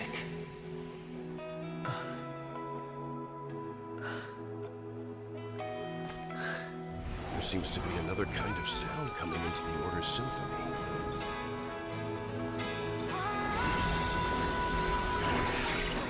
Penacony's first and last disharmony.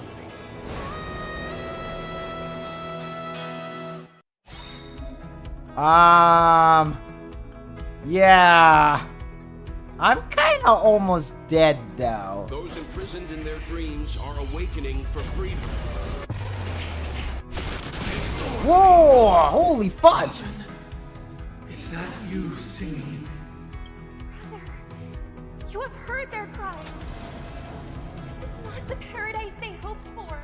Even so, they don't know where they should be heading. That's why I had to become the lone star in the sky to guide them. Even if that star must hang in a perpetual night of solitude.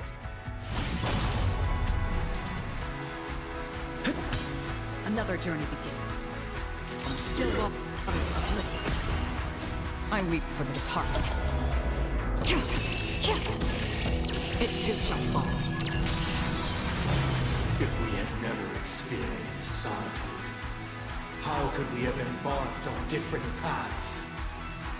Now, our final talk has concluded.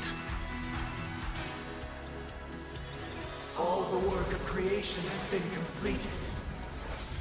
The inevitable day has arrived. The embryo of philosophy will reshape for us all of reality. If your paradise can save more people, sever my path with your hands. I swear on truth. Let's play our own melody. Let the show begin! Keep up with me. Every time you break an layer on enemy, top there, you gain a certain collective shield. Break as many layer enemy top there as you can gain collective. Alright then, let's do it.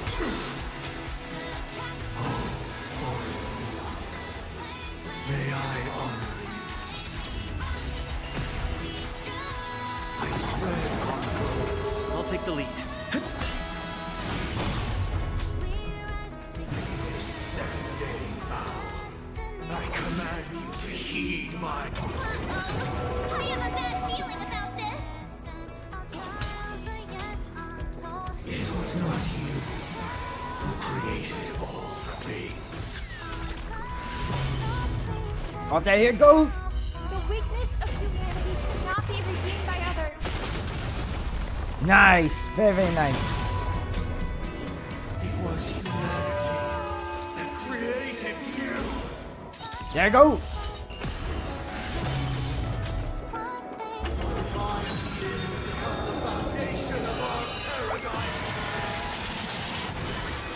Oh, we survived that. Nice.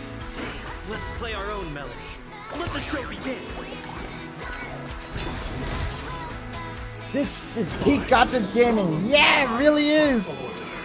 It really is. You want to achieve the paradise we promised. But the order is not the only choice.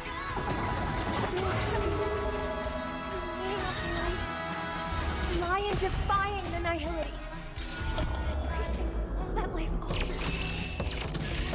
It too shall fall. There we go. Nice. I swear on values. It's the... I swear on rules. Keep up with me. I swear on meaning. Destined for oblivion. There we go. The future is full of pain. We won't escape from it. Weakness is not defined by... Go, go, go, go, go. Yeah. Yeah, I'll attack them as much as possible. And use... Let's play our own melody. Let the show begin! Destined for oblivion. There we go. Nice, nice, nice. I think we've been able to beat this guy with just Trailblazer and the Acheron. Let's do it. Let's go. Nice, nice, nice. Stillwater. Let's go. Yes. We're doing it. We can do it. Boom. Boom. Boom. And boom. We did it. Holy crap.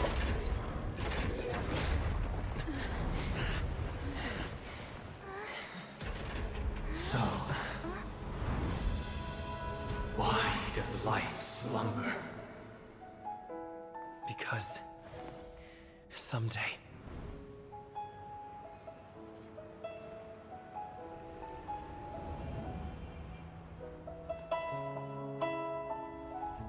we will wake from our dreams.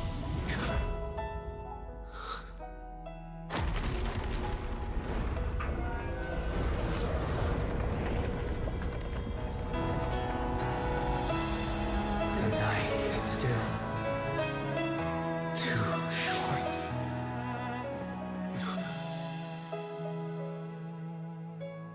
Brother, the dream is over.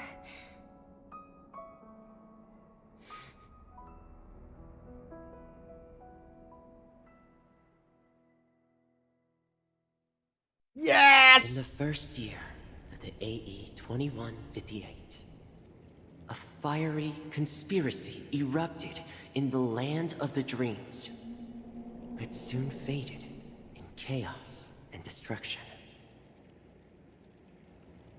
Whispers carried the tale of those fateful 48 system hours, when a sun teetered on the precipice of collapse. A paradise stood on the brink of destruction, and a world was poised to surrender to its new master. Amidst it all, a body decayed, a pack of vultures gathered, and a brother and sister were doomed for eternal separation.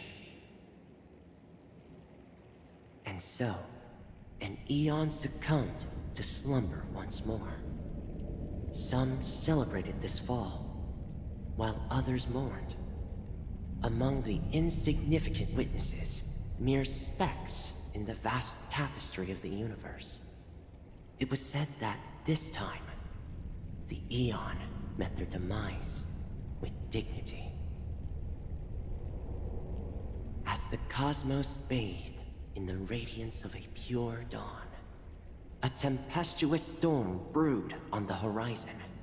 The chant of everything for the Amber Lord grew ever louder. Yet, no matter how one contemplates it, time inexorably swings Klapot's colossal hammer in eternal cycles. The tale of the Astral Express reaches both its conclusion and a new beginning. Time marches forward, heralding the arrival of a new chapter in the history of trailblazing expeditions.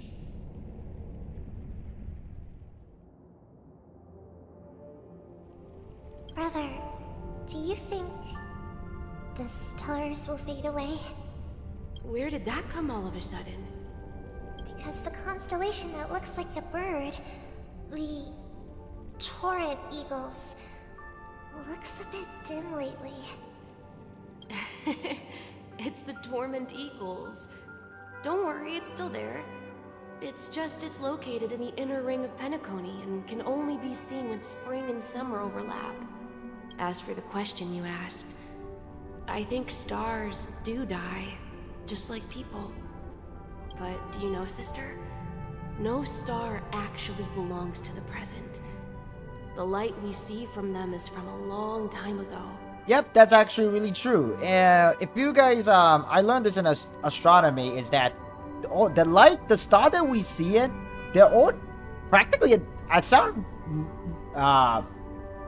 morbid as it is, all the stars that we see are just dead stars that exploded in a supernova long time ago. But because it's our perception of time, it takes so long for the light to reach the earth, so all those sparkling stars in the night sky you see every night are all just dead stars that we see that died like million of years ago, maybe perhaps billion of years ago.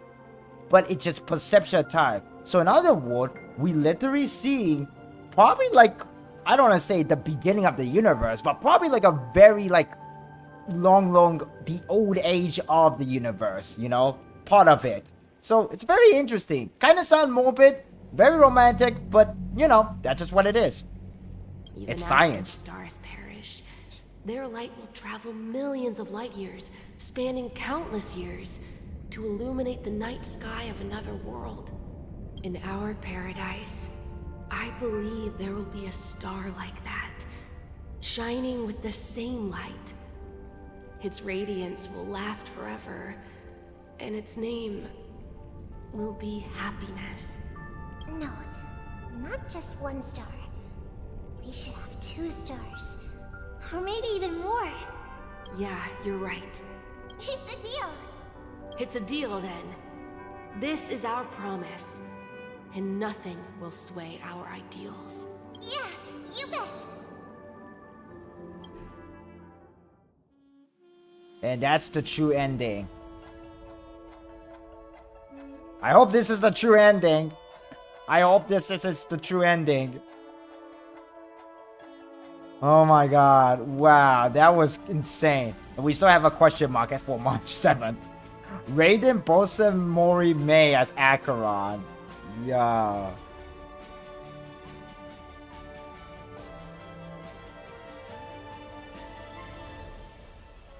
Is this truly the end? Is this the real end? Hopefully it wasn't a dream.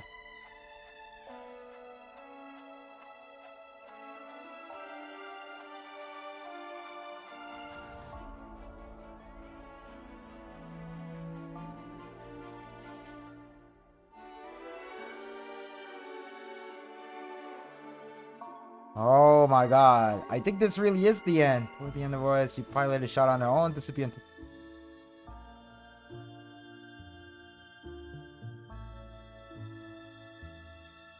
Brooklyn Tian, the former god of the Astral Expanse and outstanding gunslinger. Hailing from the frontier of Freddy, his worship of local legend Oakley the Musketeer saw him aboard the Astral Expanse.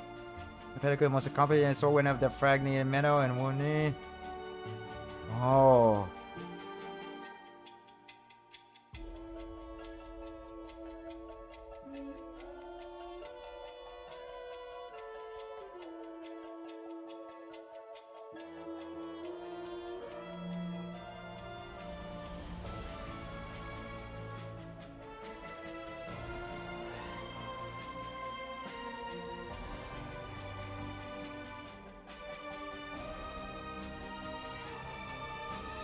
Yes, thank you. Oh my god, we finally completed the current story and it took only like almost 6 hours.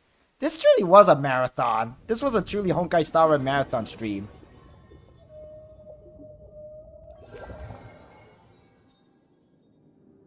It's a pleasure to hear your voice again. Jade. Congratulations.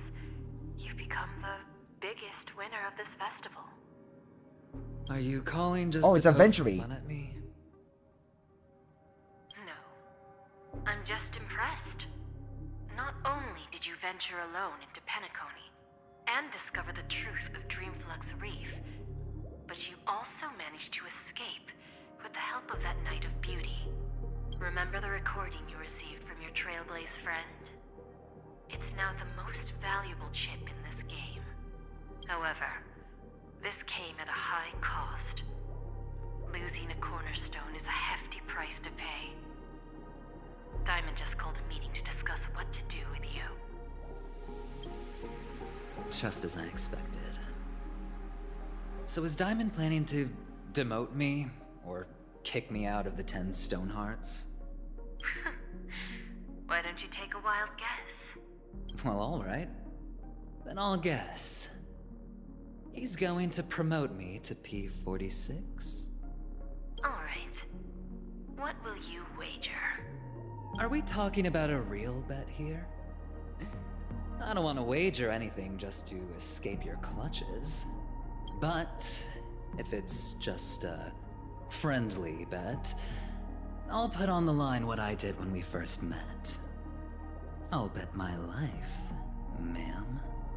Interesting. But since it's Diamond's call, no one can predict the outcome. I'm on my way to Penacony. Once everyone is settled, we'll return to Pier Point for the final showdown. Sounds like I'll be out of the action for a while. Finally, a chance to kick back and relax. Yeah. Leave everything to me and Topaz, child. Thanks to you. As soon as the Jade Stone was delivered to the family's compound, we finished up our preparations.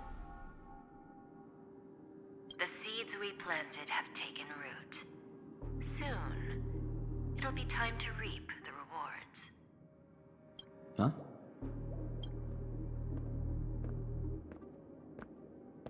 Let's wrap it up for now. Looks like I've got a visitor here. Is it Dr. Ratio? Who is it? Oh. Boot Hill? So many surprises today. Didn't expect a Galaxy Ranger and wanted criminal to show up here. One who managed to take out 2 IPC members under the noses of our fleet. Do you understand what that means? Screw wubba boo, I just put him to sleep.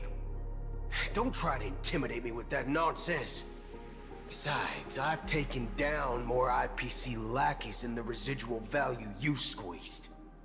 And I don't mind adding a few more zeros to my wanted poster. I have a question for you. Be honest, or I don't mind putting a bullet into your head.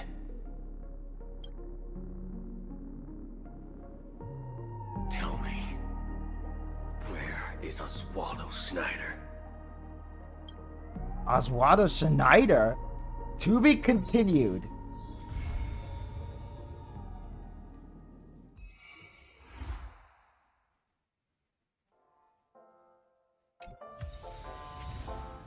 Shadow of Harmony. In the end, we awaken from our dream. Oh, God. This was a long, long, long journey. And I still cannot pick up my assignment. I still have 3 hours left. Oh my god, this was such a long. And I think we unlock a new Calyrex apparently? Wait, what's the new thing we unlock? Oh, this is for Boot Hill. But I think we also unlock a brand new Echo of War, right? Yeah, Echo of War, Salutation of Acid Dreams. Oh, and I actually drop a relic that I need for Topaz. Actually, now that I look at it. And we have a brand new Pure Fictions. Okay, we'll do that. I'll do that on my own time. Let's see now. We have some stickers.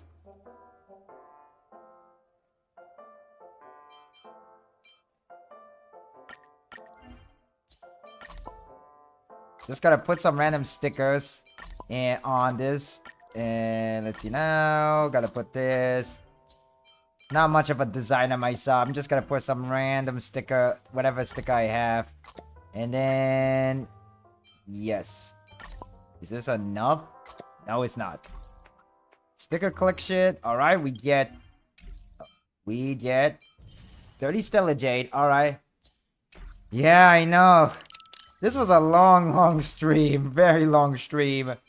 We have a travel log. Now I can finally do this little mission. I could get this 4-star light code because I kind of want it for my for Robin, because it helped to increase his awareness attack by 16%, which is very, very nice for Robin.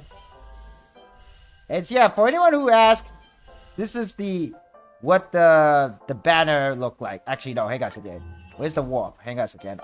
Let me check out my achievement. Yeah, we're gonna do this. Yeah, we gotta do that. Get this. Inherit the Watchmaker Legacy. And we walk the light. Yup. In the end, we awaken from our dream. Yup, that's it. Make the peace with Penacony Custodian of Justice. Yup. And we got Tread on the Path of Harmony. Got a lot of Stellar Jade for that. And we even got a new Trailblazer. Where is he? Where? Oh, here he is. Here he is. And I need to level him up somehow. What does he have? He need those kind of material. Okay. Best House. After using skill point stat, immediately recovers 1 skill point. Ooh, that's Unknown actually to very each useful. other, yet united in purpose. We make the same choices.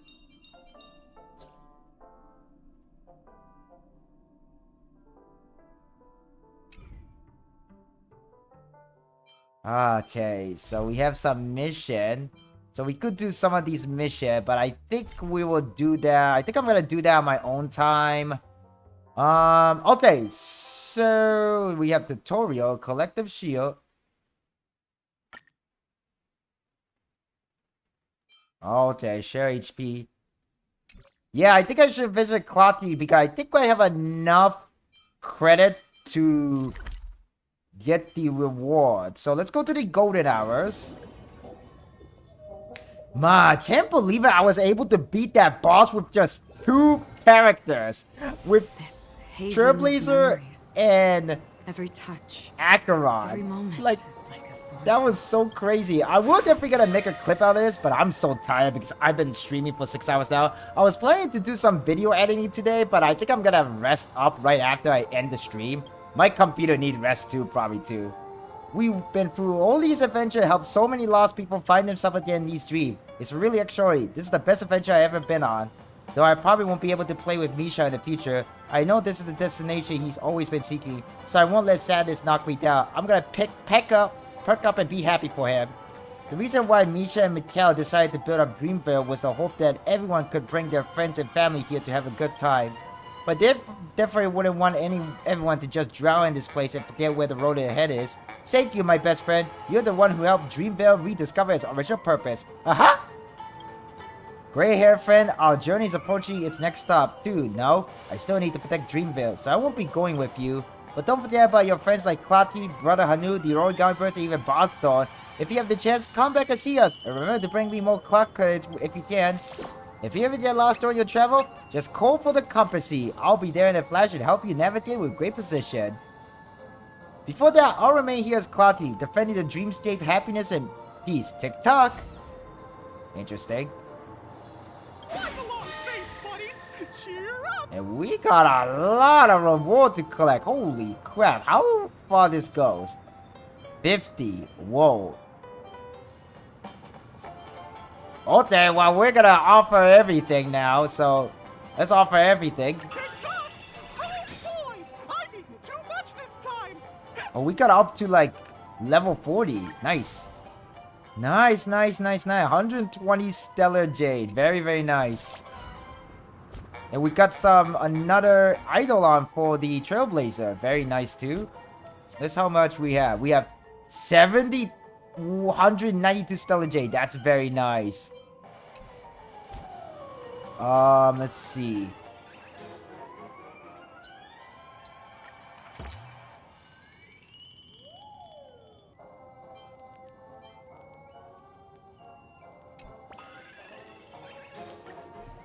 And let's see now. You could do some standard banner pools since you mentioned it. Yep, I will do that right now. I'm gonna do that right now. Let's go to my favorite spot to pool character. So we're gonna go. Wait, no, not here. Wait, what am I looking at? Okay, we gotta go to the Dream Edge. We're gonna teleport here. Man, but I just wanna apologize to everyone that I've been quiet for most of majority of the stream. Because there was just a lot of cutscene and I didn't want to talk over it all unless it's necessary that I want to talk or whatever. But man, what a trip. This was a huge trip. What a long dream, man. This was a long dream. This was a... Man. What will happen for Honkai Star Rail? Now, of course, 2.3... Update 2.3 will serve as the epilogue for Penacony. So, there's still much left to do. I mean, if we saw anything from that post-credit scene between Adventure and Boot Hell, yeah, things are not quite finished here in Penacony. Not yet. And we have Jade coming too. I want to check out if Firefly Secret Base is different. Let's see now.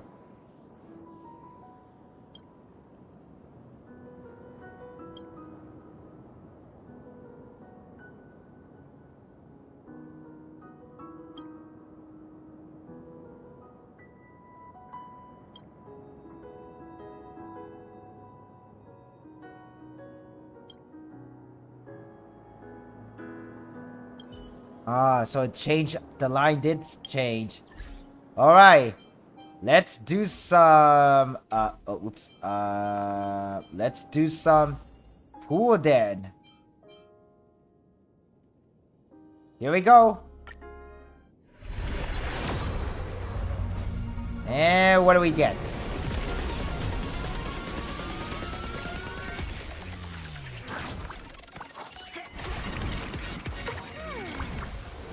We get loop. Wow, this venture was quite of a loop because we were inside a loop of a dreams for sure. We get Gwenephan. Okay, we got Eidolon for Gwenephan. That's very nice. Maybe I should build Gwenephan then. How close are you to the 5-star selector? What? What do you mean? What do you mean how close I am to a 5-star select? Oh, you mean the... This. I'm only about 274 right now. 274. I'm definitely gonna pick Himeko, by the way. I definitely want to pick Himeko. We got Shadow Hole. Wow, Penacony is quite shattered. We shattered some dreams for sure. A lot of dreams, in fact. Meditation. And here come the last one. What could it be? No 5-star, unfortunately. A little too early because the last time I unlocked a 5-star on a standard banner was actually Yang Chi. That's why I actually finally got Yang Chi. Darting arrows. Very nice. Now, I'm not struggling on pure fiction at all. Well, the last one I did, but I have a dedicated, now I have a dedicated dot team. I could actually go through the pure fiction now because the pure fiction for this month is focusing on dot. Increases damage over time taken by enemy target 50%. Yep, so I could actually go for pure fiction much better now with a dot team. Very, very nice. But without all that further ado, I think I'm gonna end my stream right here, right now. There's not much for me to talk about, but this was such a long journey. But I am glad to finish it with you guys. Watch the entire story, the main story of Honkai Star Rail 2.2, and I can't wait for what the future holds for this game. When it comes to the story, the character, and what will happen in 2.3. And yes, there will be more character pools. But for anyone who's here, I hope that you enjoy your stay here. Thank you for all coming by. Please consider giving a like. Hit that subscribe button if you haven't yet. And check my other Honkai Star Rail content or other content here on my YouTube channel. And check my social down in the video description below as well. Thank you all so much for coming, guys. And until then, next time, adios. And good night. And sleep well. But remember to do your best in the real world too. Because, let's face it, it's tough, you know, in the real world. But, as long as we have the dream, but don't dwindle too long in the dream, we can go through our life and make things better. Thank you all so much for coming, guys. C+Hero, signing out.